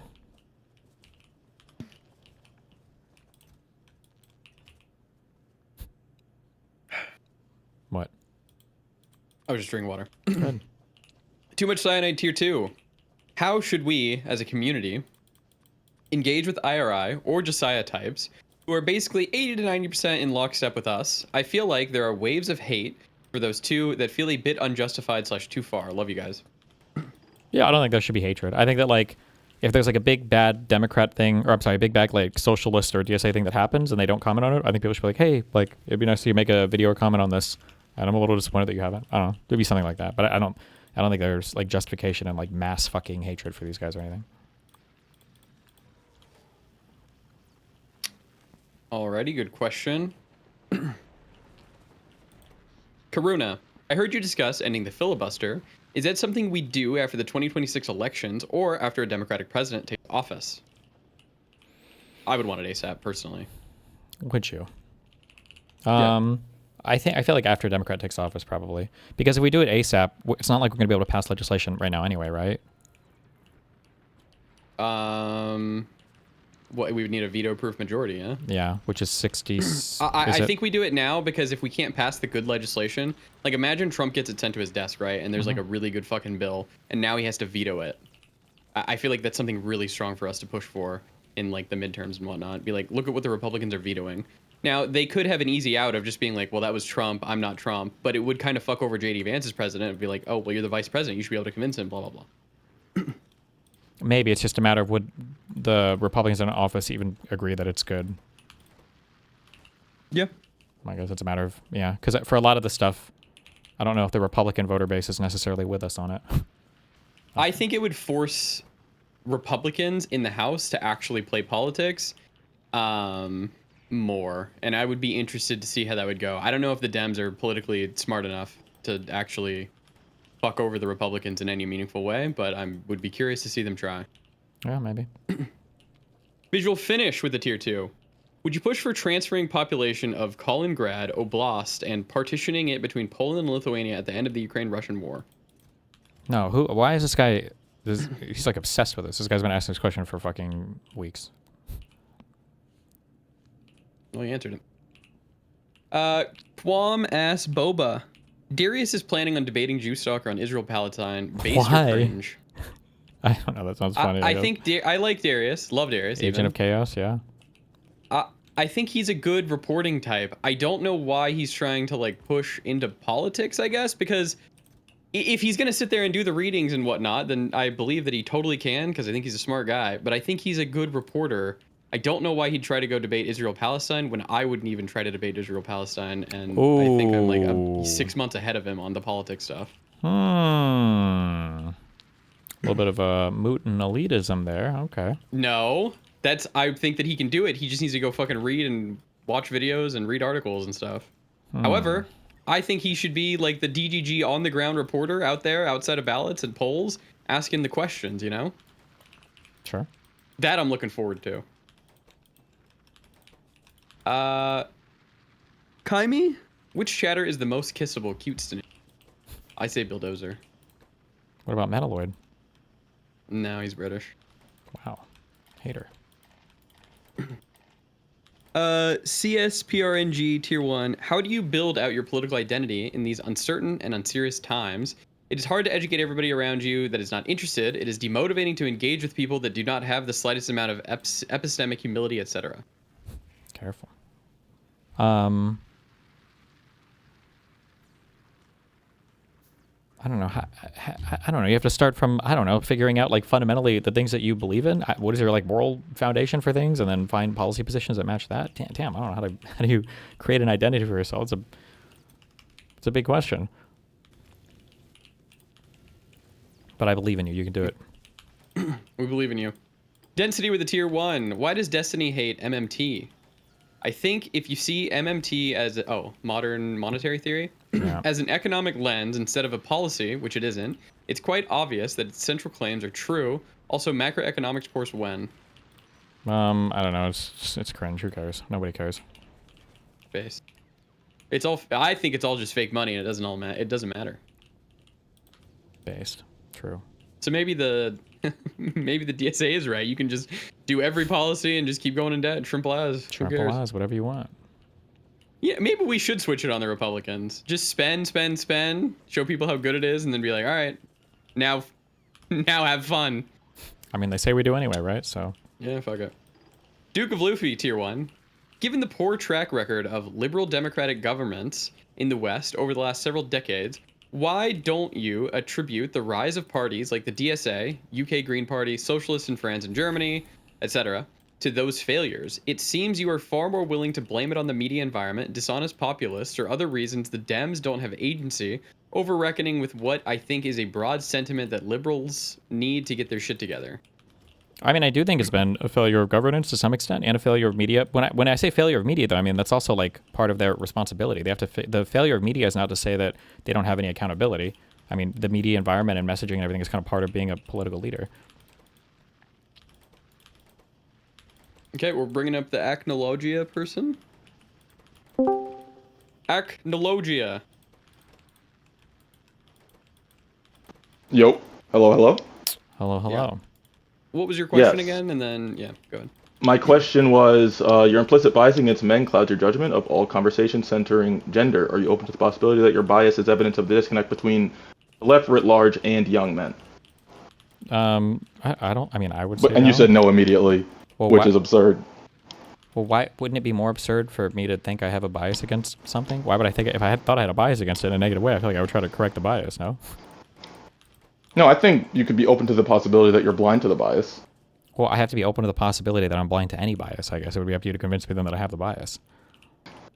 Okay, I think I could convince you that you have the bias. Okay, well then convince me that I have the bias. Okay, I think one example... I guess I'll use one example kind of based on an amalgamation of positions that you posited over the years. Well, I think one thing, it's not necessarily your position, but your position, the left's position on things like emotional intelligence, like among men versus women, and like social competence, like generally speaking, I feel like people agree that women have more of those things, and you're one of those people. Would you agree or disagree? That women are generally more like socially and emotionally competent. Yeah? Yeah, and I think I could probably agree with that in most cases, but I also think that acknowledgement only exists in a vacuum. And then when it comes to things like maybe like a dating conversation and people talk about kind of like interpersonal or kind of like gender dynamics, men become far more capable of like severe emotional manipulation, deception, and ways to kind of like guide women around left and right. And like women are kind of viewed as hopeless in these sort of dynamics. And it's like, if it is the case that men are much less socially competent and emotionally competent, how is it possible that like this can kind of play out in a way that there's like tropes about men doing these sorts of things? And it kind of like, to steal from Hutch, like it kind of seems like a Green Lantern theory of like gender dynamics where like men kind of just always occupy like whatever like the bad thing is in these sorts of conversations. And I think you exhibit sort of like this sort of thing. I mean, I don't think I exhibit that sort of thing at all. I mean, I would agree with your statement 1,000,000,000% that, I mean, the reason why is because women are treated like retarded children always. Like, my personal position is I don't even think, like, well, never mind, that's too extreme. Like, women are treated like retarded children. I don't know what else you want me to say. On the left, that's how it works. I don't think it's good. I think it's retarded. Oh. Okay, I think that you do the same thing, though. Like, you're saying this now, and I'm glad you're agreeing with me. I feel like I say this literally all the fucking time. I think I've literally had this position constantly. No. But okay. You don't. In what circumstance? What do you mean?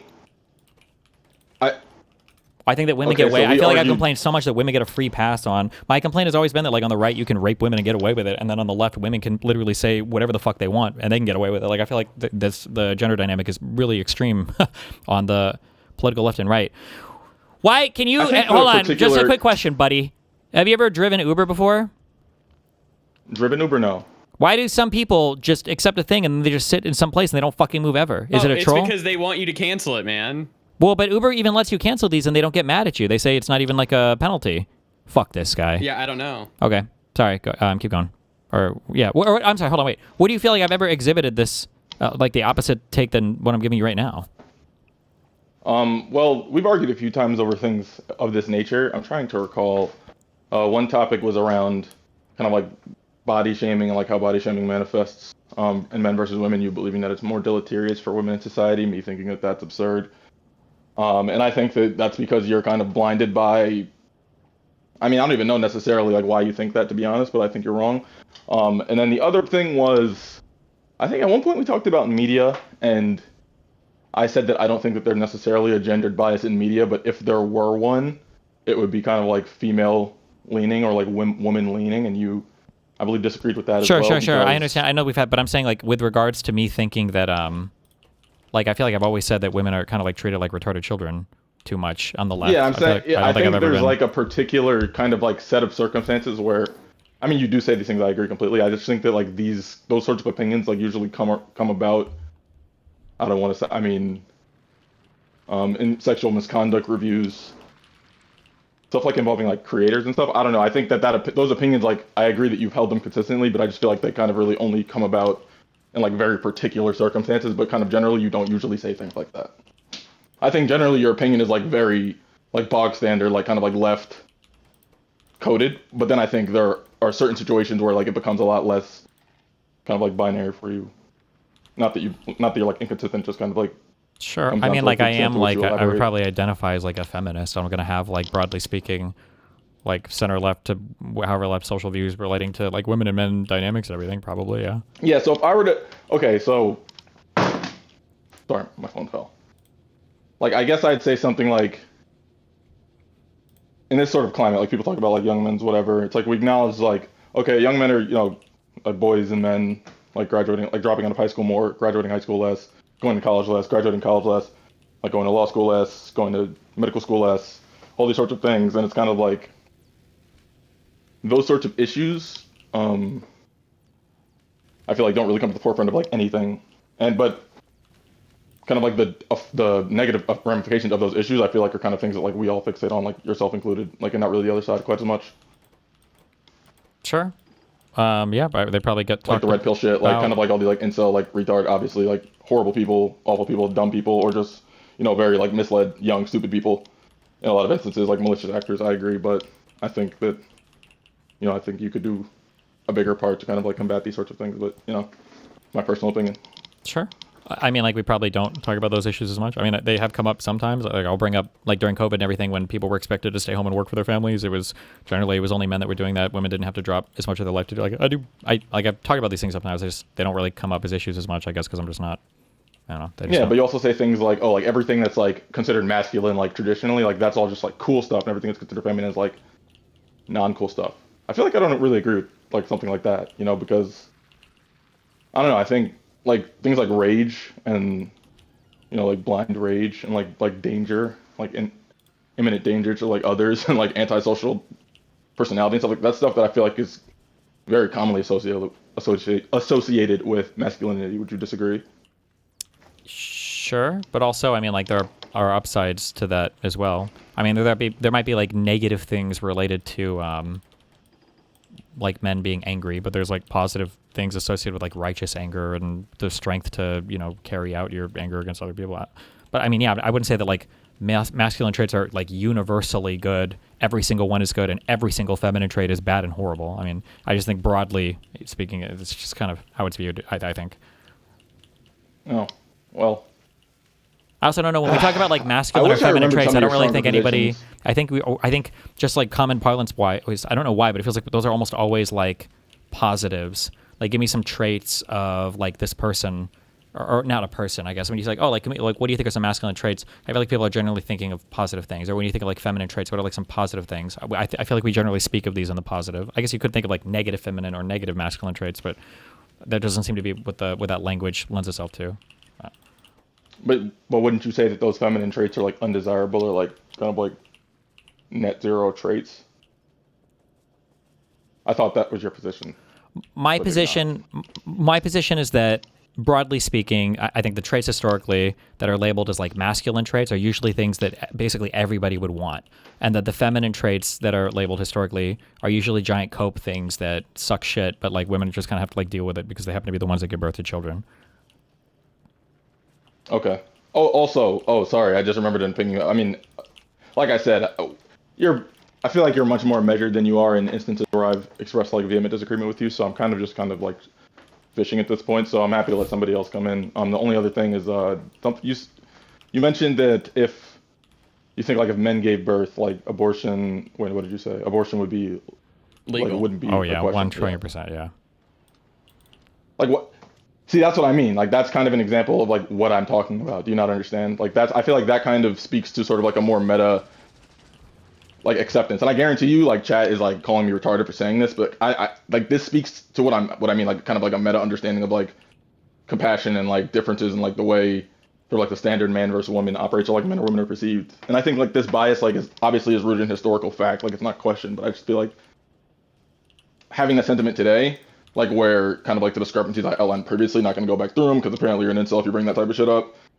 I feel like with those realities being what exists in the modern day, like saying things like that is just indicative of a larger problem. Not that that one statement in a vacuum is necessarily like that horrible, but well, I mean,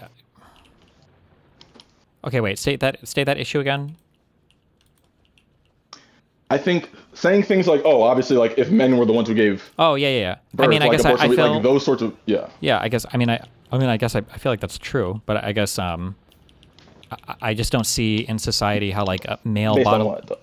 Well, I don't know. It's hard to think of an equivalent thing, I guess. But I don't see any place where like male bodily autonomy is ever like threatened to that degree. That just seems kind of crazy to me. I'm curious. I guess here this would be like the closest example I can think of. Are there ever stories if you go to a hospital and you ask them to do the what's the snip surgery called or whatever? Vasectomy. Yeah, to get a vasectomy. Do doctors ever ask you to like check, like, do they make you bring your wife in or check with your wife first before you get that procedure done? I think doctors sometimes might question you, but I don't believe I've ever heard anything like that. No. Gotcha. But it's like super common that women can't have like similar types of surgeries without their husband signing off on it, or like sometimes doctors will just refuse because they think they're too young. That's kind of weird. Yeah, that is weird.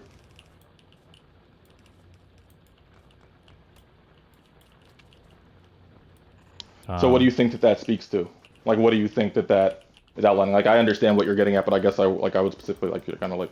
Yeah, that like male bodily autonomy is a little bit more. I guess like we still kind of live in a society that's a little bit more centered on the respect of male bodily autonomy that way. Yeah, I mean, I think that's a fairly good example. I can't think of anything that I would. I mean, yeah, I have no objection with that. So, you know, I guess yeah. So me using that example as kind of representative of the general sentiment that I was expressing, disagreement with, wasn't good. Well. Yeah, that was the best one I could think of, you know, given the circumstances. So when I have a more vehement disagreement, because currently I've just kind of been on your side with like the PISSCO lefty bullshit.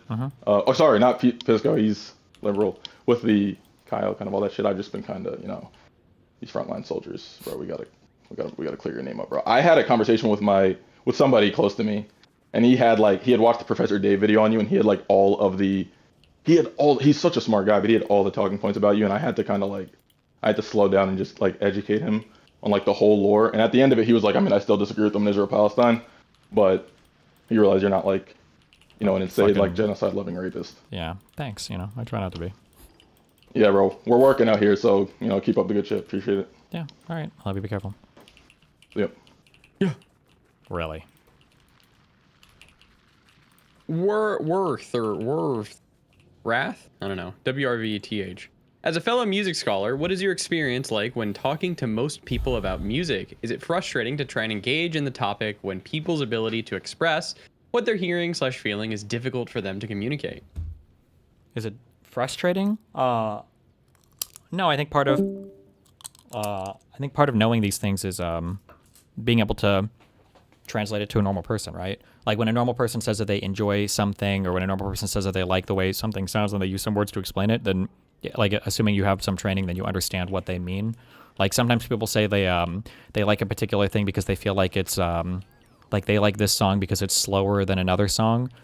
They might not be talking about like the beats per minute. It might just be a song that doesn't have percussion, or it might just be a song that uses like lighter instruments or something. Like I don't know, people don't understand all the time what they mean when they say things. But I mean, if you're talking to normies a lot, and if you have some kind of musical background, usually you know what people mean when they say certain things. Okay. It is okay. Strumpadoucious, tier 5. As an outsider, Canadian, looking in, how is the majority of the country not attempting a general strike? We don't really do that in the U.S. Yeah, have we ever done that? I don't know. But I also don't even know what we would strike over. Like, what do Americans give a fuck about right now, even? Just ICE, but that's past now. Well, I mean, they have, like, protested in such a way that the ICE shit, generally, when it shows up in areas, gets kicked the fuck out when there's, like, a bad killing or whatever, right? Yeah, they were good about it. Is the Snark Manifesto going to be pre-recorded video format? Or are you going to do it live on stream? Who knows? We'll see. Joseph Biden Jr. in the... Jesus Christ. What? In the prisoner's dilemma, cooperation gives both sides the best chance of a good outcome.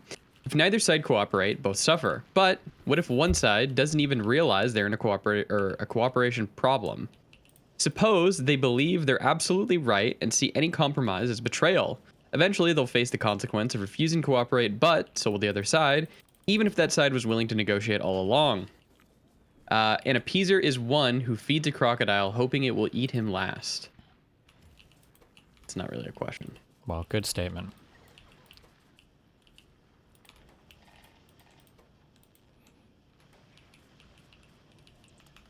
Do you think closeness to acts of terrorism or lack thereof makes younger Gen Z people more susceptible to terrorist propaganda?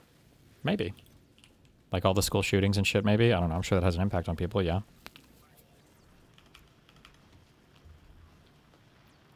A quest statement. Oh, shit. Do you remember that? What is it? Oh, no, never mind. You weren't here for the Mr. Girl arc. I was only He called here at them, the he called very them beginning. quest statements. Oh. Steve mentioned that he views commiesin the same light as Nazis. I think he meant communism. Sure. And called them equally bad. I agree and attempted to impress that upon PISSCO, but he seemed incredulous at the thought. This is Usurp the Chef. In my opinion, living under a communist society would be just as bad, if not worse, than living under a Nazi/fascist ruler. And I wonder why Steve agrees in particular. Also curious if he thinks it's worth spending time trying to hammer the fact/opinion into people's minds. I don't know, like, these are all, like, forms of authoritarianism that's talking about, like, massive deprivations of freedoms. But I think there are certain freedoms that people don't understand that we have right now, and they either take them for granted or they just don't really even understand how they play out. Like, anybody that's advocating for some form of socialism or communism is advocating for, like, an economy that the government has to, like, okay who gets to have what businesses. So, you know, and then and another problem that people don't see, because socialist types have traditionally been like offshoots of the very wokey branch of like the Democratic Party. People take a lot of the stuff that people have as woke ideas and then they associate that with socialism, but there is absolutely no fucking reason to associate these things whatsoever. So in a socialist world where the workers own the means of production, people say that, like, well, there'll be less abuse by your corporate overlords or whatever. For the most part, that's probably true.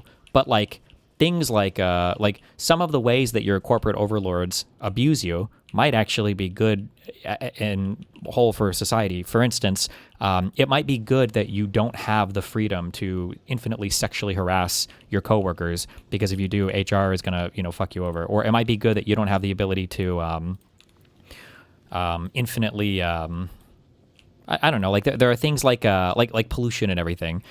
These are things that we wouldn't expect workers to regulate on their own. These are like government regulations that have to come over the top and say it doesn't matter how profitable your business would be. Like, there's some things you can't do. Like, there's no reason to expect that all of these problems, like, people act like workers are some like good class of human being that are just like better than an average human being. So like if you're a worker and then you like are represented by a union, it's going to fix a lot of the ills of society, and it's just a really stupid, naive position. There's no reason. There's literally no reason to believe this whatsoever. I don't know if that makes sense. Jason, Tier 1. Can you untangle the apparent contradiction in the following two positions? Position 1. It's bad to elect DSA candidates with extreme positions, despite the fact that they won't be able to enact them. Position 2. It's good to vote for Kamala, despite some of her extreme tax policies, i.e. a wealth tax, because she won't be able to enact it or would be advised against doing so. Alternatively, am I misstating one of these positions? Well, the thing is because as the nature of, like, I think a Democrat is to govern effectively. I think a lot of like the tax on capital gain shit that Kamala was suggesting, I don't think those would be good policies. And I think a Democratic advisor would have like a policy advisor that would tell them this is a dog shit policy. So I just wouldn't see that ever coming to fruition. But I don't know why I would assume like a socialist type person would have that same perspective. Things that I view as being bad, they might view as being really good. Like half of our large businesses shutting down, I would say is probably like a catastrophic environment for the U.S. for a lot of reasons. But they might see it as, sure, we might lose some huge businesses and maybe some cheaper products or goods, but I think the benefit, you know, in large to workers is going to be worth the trade-off there. We don't have to have the #1 economy in the world, or we don't have to have the best, you know, fucking cars or whatever bullshit. That workers' rights or dignity for certain people it might be more important than these things, and they view it as a zero sum, or kind of a zero sum, like a trade-off.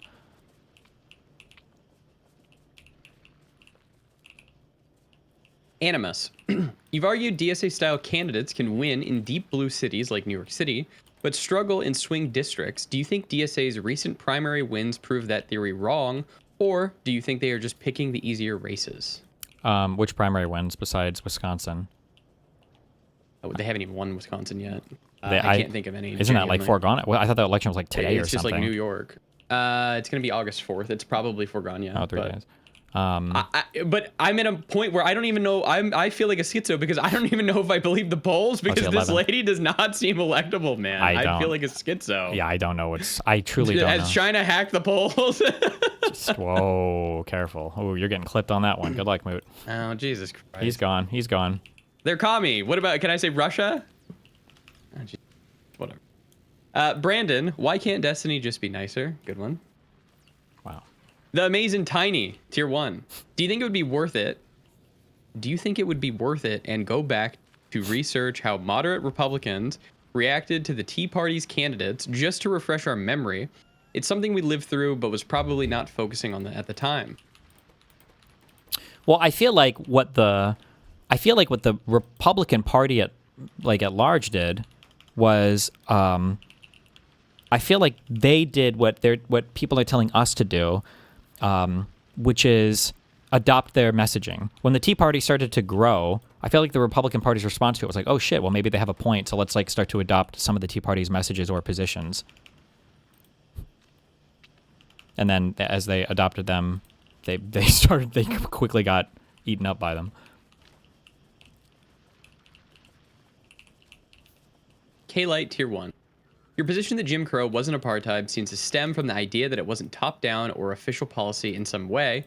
This seems to disagree with the UN convention. Can you clarify that?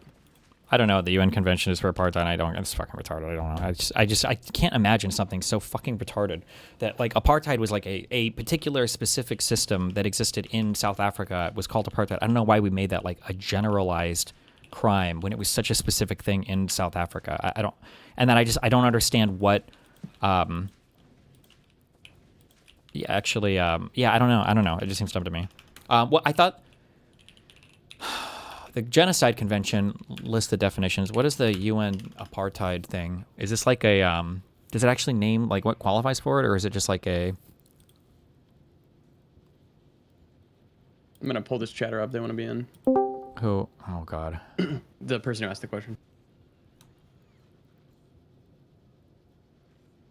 Oh, this is an ICC thing even, not a ICJ thing? Hi, hello.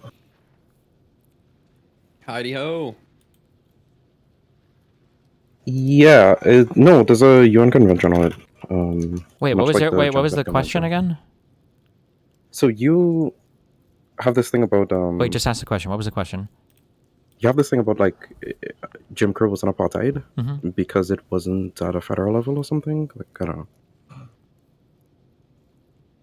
Is it not? I'm sorry, I cleared the question. I don't know where to find it. Is it not like fuck? I don't know where the actual UN Convention Treaty on Apartheid statement. I just had it up. Oh my God.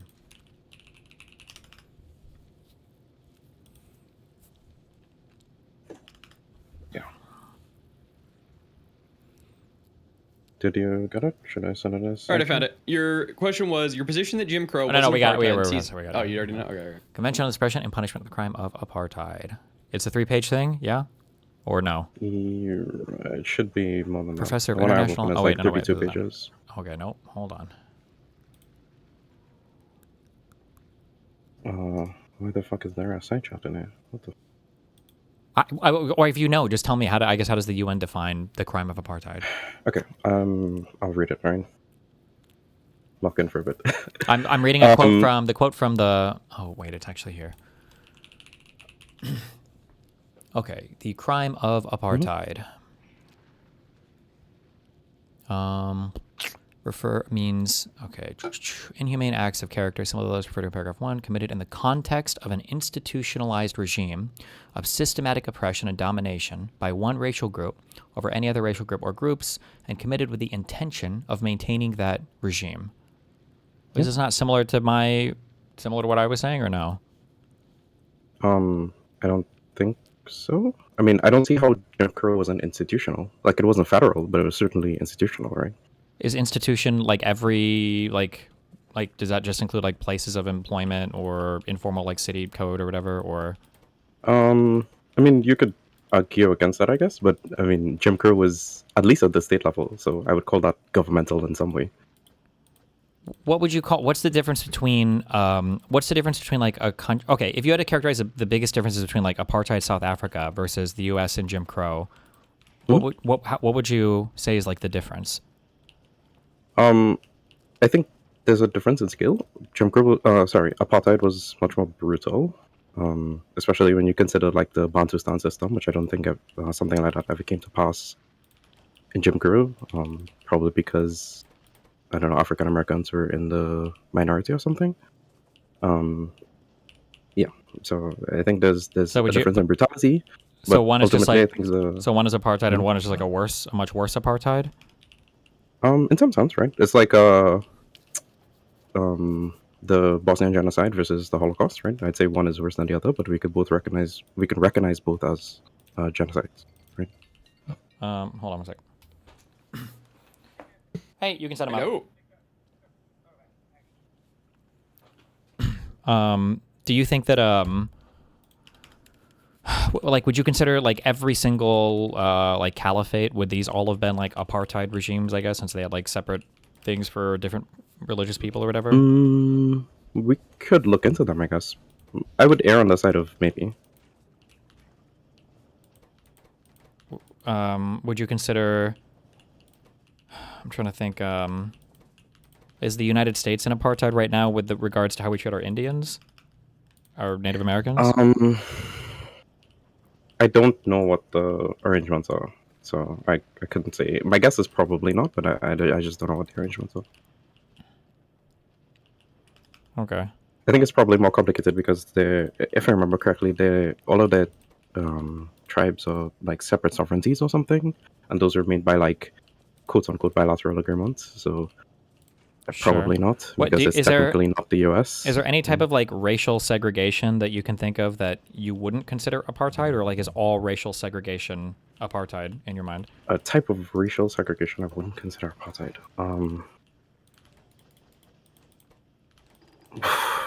That's like I don't know, like self-segregation in a sense, right? Like where you have like little Italies and stuff like that. I don't think that's apartheid if people want to maintain those systems, right? Well, sure, but I mean, that's like saying, like, is there a type of like cannibalism that you wouldn't consider bad? And you're like, well, if you like bite your fingernails, that's an okay form of cannibalism because you're self-cannibalizing or something. But yeah, I suppose. Yeah, I don't know. I guess my issue with apartheid is I feel like apartheid, like, so for instance, I guess it sounds weird, but when I think of like states and cities having to adopt different codes or whatever to try to keep like a poll tax or like reading tests, that these things are designed to keep black people from voting. In my mind, this is like a progressive good thing to look for, because it means that they're having to find like ways to keep black people oppressed because they can't do it at like the federal institutional level anymore. Now they have to start to get clever about it because, with respect to the entire U.S. government, these things aren't allowed anymore. Like in South Africa, you didn't, I think, have to make up tricks or try to be like clever or cute to get black people out of communities, or you could just send them to live in the areas that they had to live in, and they couldn't move from those places. They couldn't go to some other place. They were like stuck there, and that was it. I feel like I think it's a much more brutal form of segregation, but I think in ways it's like a different segregation in kind when it's literally enforced from the top down, versus when all of your municipalities, and it's going to vary from place to place, have to figure how they can try to oppress you because they don't have like the official support from the government anymore to do it. I feel like this is like a different thing in kind, which is why it's just weird calling all of it apartheid, I guess. Like there are forms of racial segregation that I would say are racial segregation, they're bad, but I just don't know if I'd label all of it apartheid. Much the same that you talked about, like understanding like, well, there could be multiple genocides, even though we have like one genocide called the Holocaust.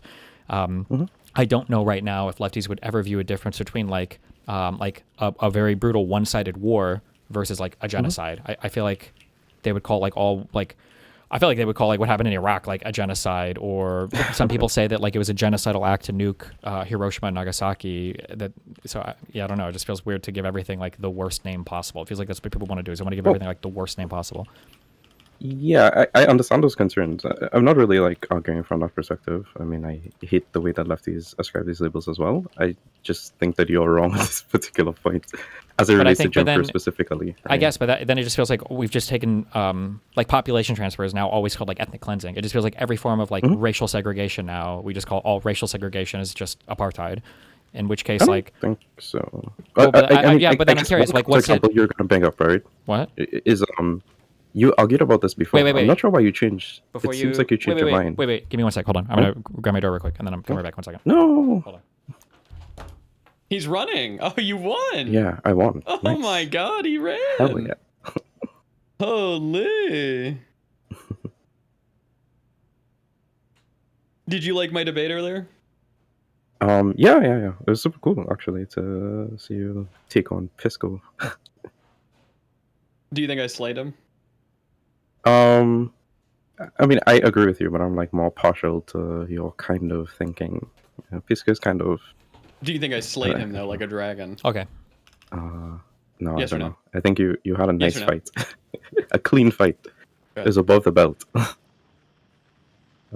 Yeah, so I guess in my mind, it feels like we basically just like we've taken all racial segregation now, and like all racial segregation is just apartheid. Like everything is apartheid. Yeah, so there's a counterexample I was going to bring up. I'm not sure what changed your mind, but before you used to say that the situation in West Bank was acceptable, even though you could consider a kind of racial segregation. Wait, that it was acceptable? Sorry, not that it was acceptable, that it wasn't apartheid. Yeah, because I don't necessarily think that it is. It kind of plays out that way in effect, but it's not really. Like the system in the West Bank isn't because a country is racially dominating another group of its citizens. It's because they're trying to maintain a very wishy-washy dual role of like, is it in our country or is it an occupied territory? But like if that issue was resolved, then the whole situation would go away. You don't have to fight if we call whatever we call apartheid there is never being fixed by dealing with it as a form of like institutionalized racism or whatever else. It's going to be fixed by dealing with like separating the two countries, basically. Yeah, I agree with that. But then it seems like if we look back at Jim Crow, like a lot of the elements that you described are in there, right? It's not federal, right? But we're still dealing with a sort of, I mean, at that time it's probably more true, right? A kind of sovereign government, the state government, enforcing the system of racial domination, which is, the rejection of the Reconstruction Amendment, right? So, what when you say like the state governments, I don't think you could be like openly discriminatory in the ways that you could be before. No, like didn't like the even though it's bad, but like wouldn't ways before was slavery, right? So yeah, but I mean like when you think about like the separate but equal doctrine that ultimately ended up failing, and then we got rid of that, but like you would never see like separate but equal like an apartheid state. Why would you even give lip service to separate but equal when you feel yourself as being like racially superior to one group? Well, remember where the separate but equal doctrine came from, right? That was federal. And the federal government, didn't see Jim Crow as problematic, right? So like the issue here is like the federal government isn't instituting the apartheid system, if it is an apartheid system. They're not instituting the segregation, but they are sort of giving states latitude to engage in it, right? And then the states are taking that power and engaging in it.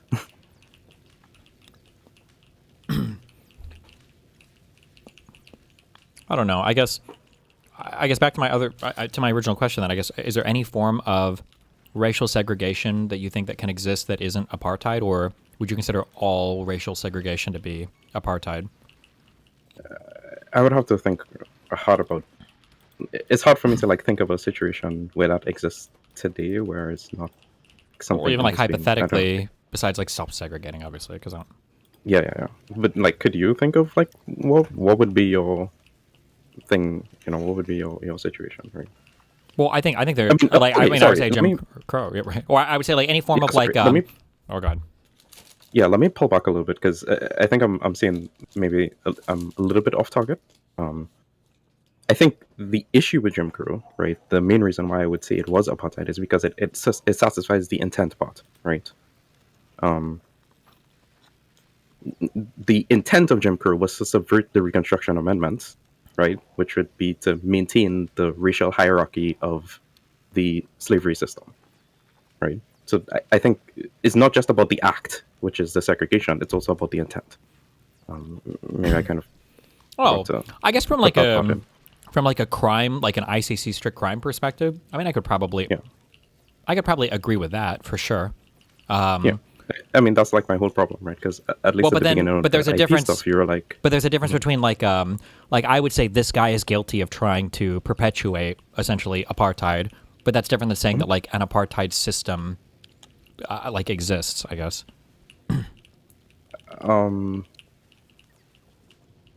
I suppose. I guess, yeah, maybe, yeah. I mean, Jim Crow existed, right? So it's not like the system didn't exist. Like people were trying to create if the system existed. Yeah, but that wasn't as good as slavery to them, right? Probably. But then you're saying, okay, well, they were guilty of trying to reinstitute slavery, but slavery didn't exist. Yeah. Yeah, sure. I mean, but I think some people can make that around.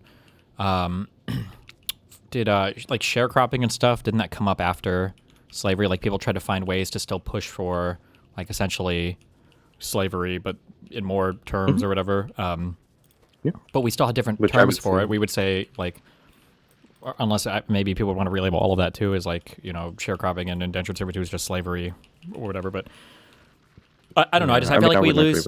I feel like we lose the ability to speak with granularity about anything. Like if you were to tell me off the top, you were to say, "This is an apartheid regime." Like, what do we do? Well, if you're telling me there's an apartheid regime, you're telling me that there's some group of people in power that are trying to exercise some form of racial domination over another group of people, and somehow the will of that group of people needs to be broken. In a multilateral approach. It might be international pressure, it might be domestic pressure, it might be military stuff if it's bad enough, it might be whatever. But that would be the approach to it. But when I look at Israel-Palestine, fundamentally, I don't think this is a problem of apartheid. I think it's a problem of unclear understandings of an occupied territory, right? Is this a country or is it not a country? Like you would never consider if we occupied, like the biggest issue even with the occupation related to the West Bank and Gaza is like the amount of time that it's gone on.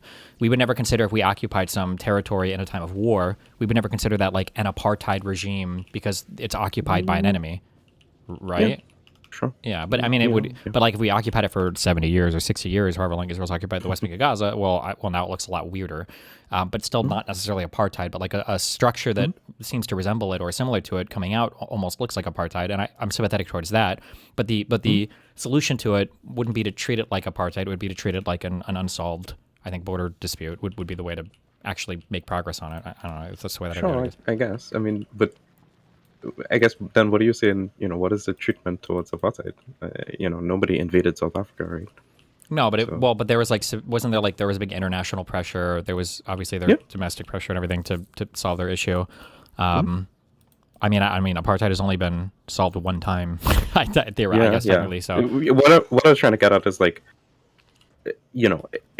if the world recognized Jim Crow as apartheid, I think a similar situation to what happened in South Africa could have been effected, to force the federal government to take actions on the states.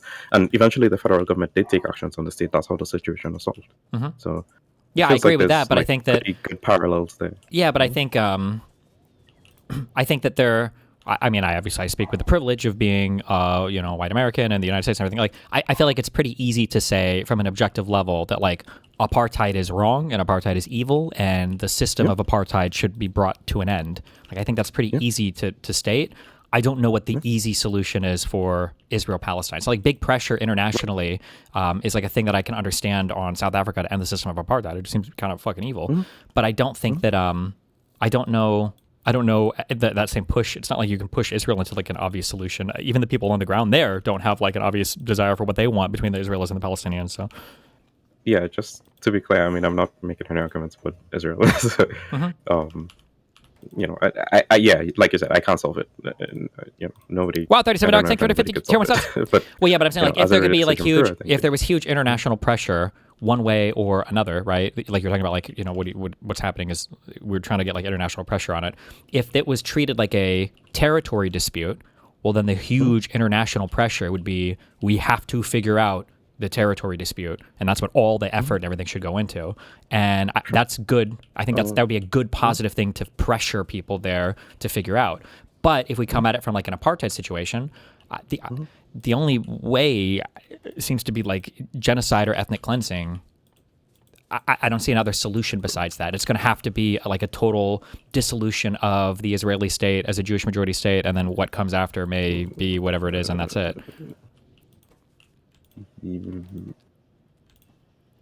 Maybe, I guess. I don't know. Like I said, I'm not trying to argue with you about Israel, because that's like a completely different discussion. Well, sure, but I mean, I feel like that's basically the only place where anybody's even bringing up the apartheid argument now is... I mean, maybe. I guess what you're saying is you don't like give ground on the Jim Crow thing because you don't want to like get into argument with them about whether the West Bank is apartheid. If that's what you're saying, then maybe I guess I understand. But well, I just feel weird that I have to label I'm like only concerned about. It just feels to label all forms of racial segregation are apartheid. That just seems like it's strange. Well, I don't think it's all. You know, I'm sure you could come. I mean, I came. You know, we looked at the example, which I think is the West Bank. I think that's a good counterexample. But you know, I'm sure there are other examples I could come up with if I did enough research on places where I thought the racial segregation wasn't apartheid. I just think Jim Crow is, and I think you know you kind of push back on that a lot, and I'm not sure why. Oh my god. Okay. Well. Yeah, that's why I'm saying. You know, my claim is specifically about Jim Crow. You know, I think you know Jim Crow easily satisfies the elements. I mean, it was not as bad as South Africa for sure, but I think it very easily satisfies the elements. Okay. Yeah, I guess I feel like it just seems strange to say that like the federal government supporting like slavery, obviously, and allowing for that, versus the federal government now forbidding, you know, these like outward forms of whatever types of segregation that people would want, and then states or local municipalities or jobs or unions or whatever having to find ways around it is definitely a bad form of it's bad, but it's not. It's a different thing in kind, and referring to both as apartheid just seems, I guess, strange to me. I guess, yeah, I don't know. Then what do you say about Bosnia and the Holocaust? I don't. Well, we don't call the Bosnian stuff a Holocaust. We call it a genocide, right? Well, yeah, but it's a genocide, right? Well, sure, but I mean, like, we can have a genocide, but what? I mean, genocides are bad. Like, how do we stop, like, genocides? Usually we have to, like, fucking violently intervene and start bombing people and shit, no? I mean, like, genocide is, like, the crime of all crimes, and it generally, if there's a lot of attention on it, I think demands some type of, like, UN, NATO, like, violent response, ideally, if we care about the people, but... Okay. So you're saying, like, because we have a specific name for the Holocaust, we could distinguish it from other genocides as, like, uniquely bad or differently bad, right? I don't know if I would, but maybe it's a hot take. I mean, like... like the Holocaust is only uniquely bad because it was like the biggest genocide, I guess, or like the most effective one. But I don't know if I would necessarily distinguish it like super hardcore from every genocide. Like I think all genocides are really, really, really bad. That just happened to be like a one big scale. Much the same that like the Vietnam War and World War II, you know, or the Korea War, like these are all wars and they're bad. But like obviously some of these wars are much larger than other wars, but I still call them wars. Yeah, I guess. Yeah, I'm just not sure like where the apprehension is coming from, right? If like, you know, if you think Jim Crow like satisfies the elements, but you don't want to call it apartheid because it wasn't as bad as South Africa. Well, it was a different thing in kind.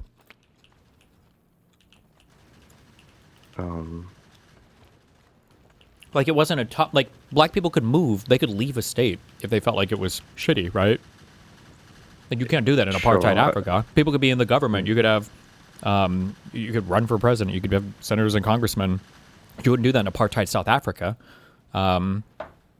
I mean, I like Yeah, this. We could probably make the same comparisons between Bosnia and the Holocaust, right?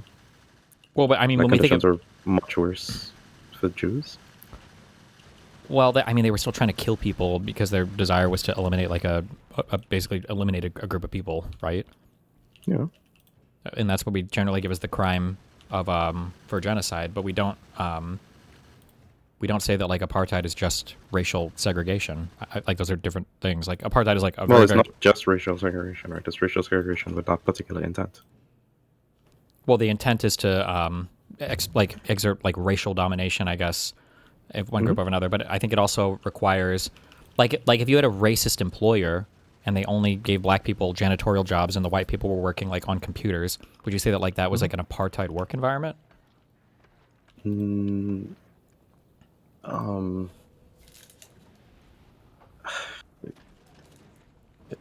I wouldn't name it like that. It may be satisfied. Like you could maybe charge that person in the ICC. Maybe I wouldn't like use that language. Right. Mm-hmm.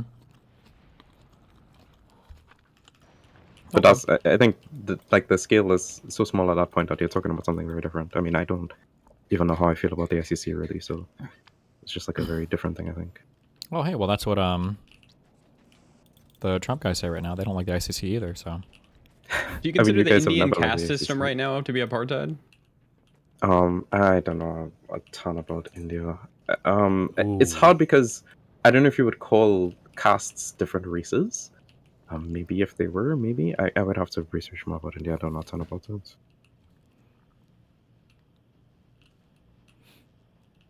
Okay. Yeah. All right. Well. Yeah. Thanks for coming in. Yeah, I love you. Be careful. Bye. Yeah. Yeah.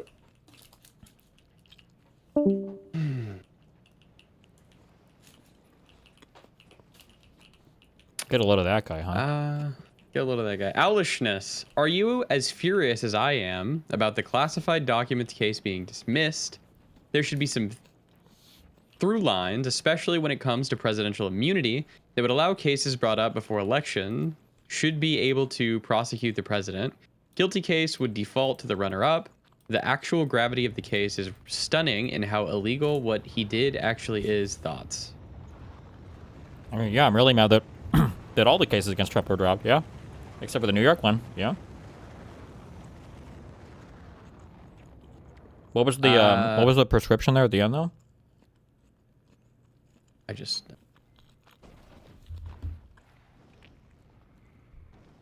So, I don't know. Okay.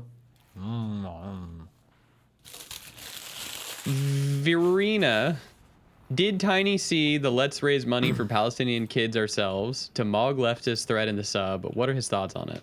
Waiting. No, fuck that. Face. AGB tier 2. Elections in the United States. Would you fundraise for Israel? Yes or no? No. They got enough of our money. What the fuck? No? Could always use a little more. They got 2 wars going on, man. True. Maybe 3, actually. Modern primaries are a semi-recent thing in our politics. Since the 90s, Republican primaries have increasingly been used to challenge moderate incumbents, contributing to the party's radical ideological shift. In my opinion, as long as primary turnout remains super low, and these activists have disproportionate influence over nominations, moderates in either party face strong incentives to conform to their party's base. Do you think we need to reach more voters, reform nominations are done, or question mark? I mean, we should just participate more in the primary process. Yeah, the moderate should, I think.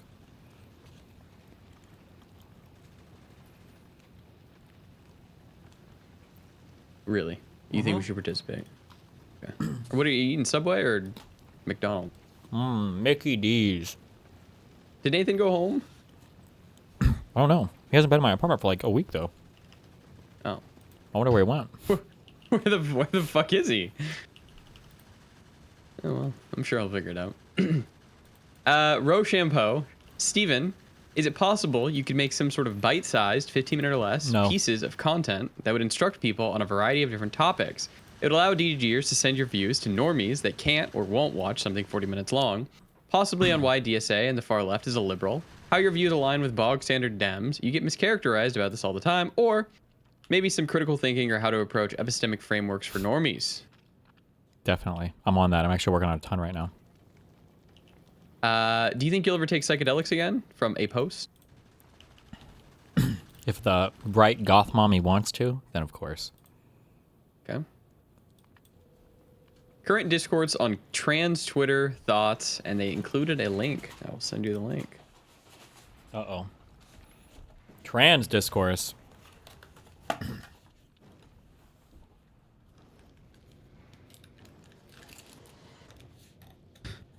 What? The fucking tweet, man. I haven't watched it, but just the fucking sign. Oh, no, it is just a sign. The sign has people in, like, Vietnamese hats and says, white trans people are oppressors too. And the person says, realest shit I've ever seen. Well? Are they wrong? I don't know. If I don't speak about. You don't know? Oh, so you think white people who are trans can't be oppressors? I think white people are, you know. I don't. I'm waiting for you to tell me. I don't know what you think about them now, Mootin. And I'm really worried because it's not like you think they're... I just said I think they're untouchable. People. They're human. Huh. Really? Parsec said, I got lotion on my dick. I'm stroking my shit. I'm horny as fuck. I'm a freak, man. That's... Any thoughts? That's freaking epic and based. Good for him.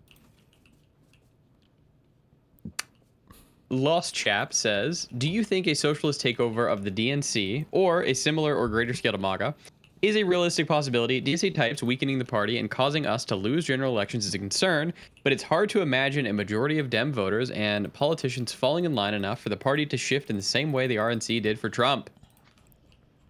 I don't know. Then maybe they won't. I just feel like everybody who is like, oh, that would never happen, is just not looking back to... What was it? 2016? 2018. Yeah. I don't understand where this, like, it has to be like a critical mass to care or whatever. It just seems kind of dumb, but... You're an idiot. Chatter. Oh Eagle. My God. Hold on. Give me just 1 second. I'm about to clear this godforsaken, horrible fuck achievement. Evolution. Spawner kills 0%. I have not killed any spawners. Okay. How do I make this guy target? Create artillery targeting remote. Okay. Shoot at this. Hello? Shoot you? Shoot. Oh my God. Please blow it up. Oh. Thank God.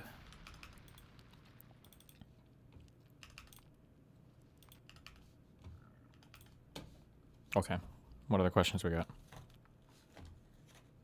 Do the donos real quick. Let's catch up.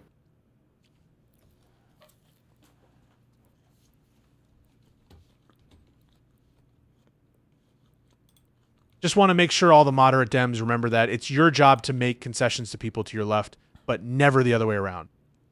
Hey, PISSCO, can we trust the DSA at their word? That's a silly idea. Mr. Mouton, everyone knows the DSA are just lying to win an election. The guardrails 2.0 will hold. I'm very smart tit. Shrimple as... Will you play Ocarina of Time Remake on stream? Yes or no? Absolutely. Answer the fucking question. Hell yeah, we will. Your abuse is sick, Stephen. They call them 10-minute ads, but whenever I go to a Destiny video, there are no ads at all. Curious. I wonder why. I'm talking to that thing called JSTLK, you penguin moron. I snarked before it was cool. I was trained in ape warfare and have over 300 confirmed CPS calls. The clients get skulls sent at their doors. I am the one who knocks.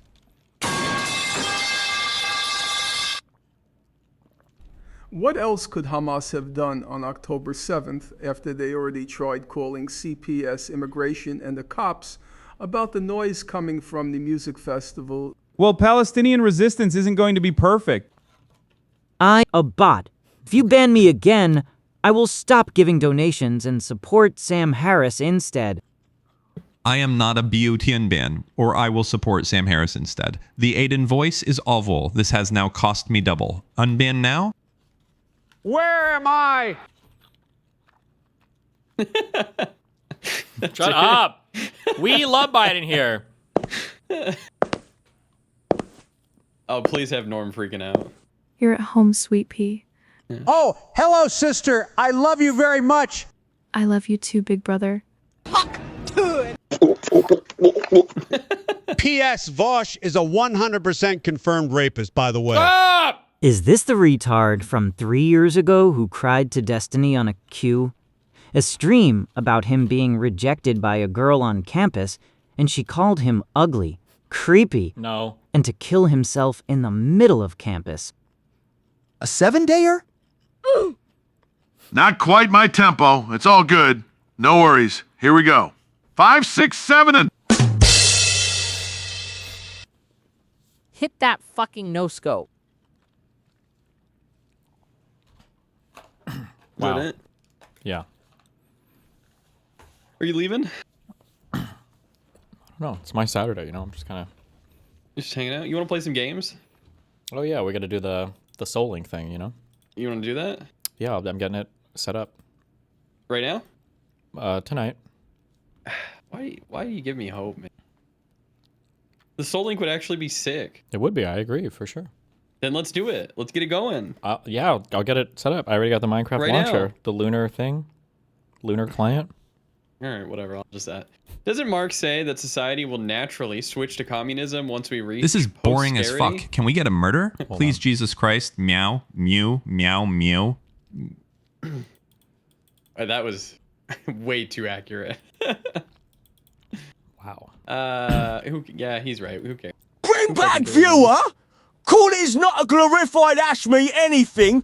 Bring back viewer, call is not a glorified ash me anything! Bring back viewer, call is not a glorified ash me anything! Bring back viewer, call is not a glorified ash me anything!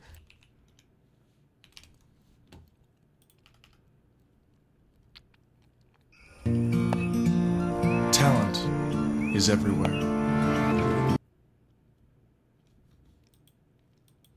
Oh my god, I got 4 fucking messages from your editors, dude. Fuck that. As soon as they talk about Minecraft, they're fucking losing their mind in my DMs. Minecraft? Oh my god, wait. Oh, you think that's why Notch named it that? True! But actually true, right? Could be. Well. League time? I'm working on that.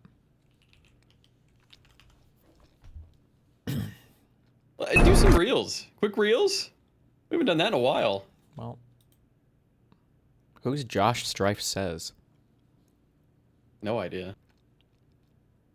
His YouTube channel got suspended. Josh Strife Hayes' clip channel is suspended for a minimum of 115 days with no clear reason. I don't even know who this guy is. An MMORPG YouTuber. Damn, well. Gonna do some Roblox debates? Yeah, I'm downloading that too. Oh my god. Why you lie? Can't help it. My fellow Americans, I'm about to bust it crazy style.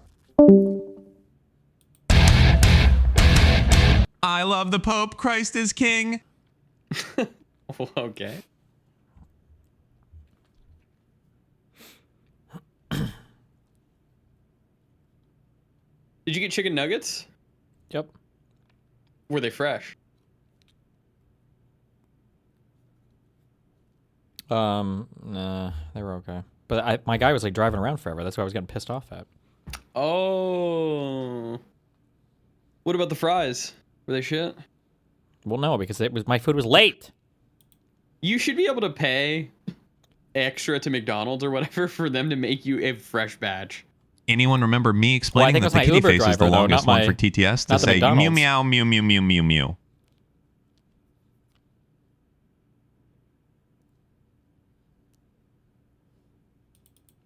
Real looks, you are a glorified fucking DVD player. Disconnect your mic. No one gives a fuck what you have to say. Just play fucking movies and shut the fuck up. Jesus fucking Christ. All you conductors have such a fucking ego because this is the only attention you've gotten in your life. Please fucking find a Higgis tree and hang yourself with a rusty steel cable gagay shed. He means hang a sign to express your disappointment. Bring back my war against conductor. I don't think conductors should be able to speak on the mic. You're a fucking DVD player. Put the DVD in the bag and play the movie, man. Damn.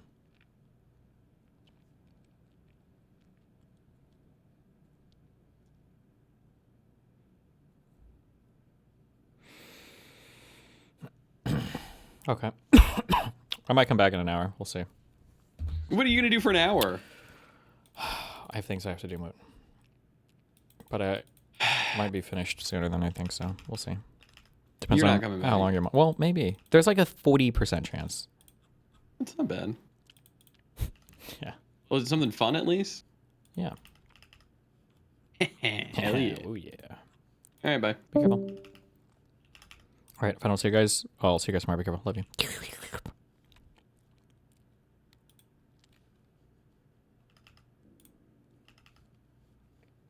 Wait.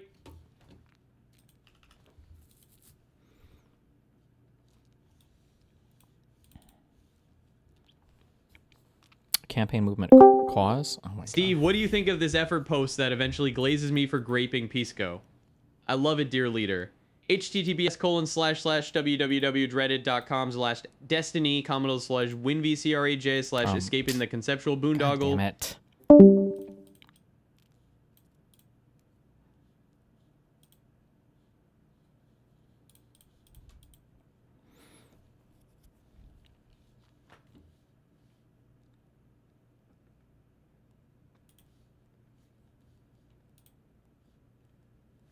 All right.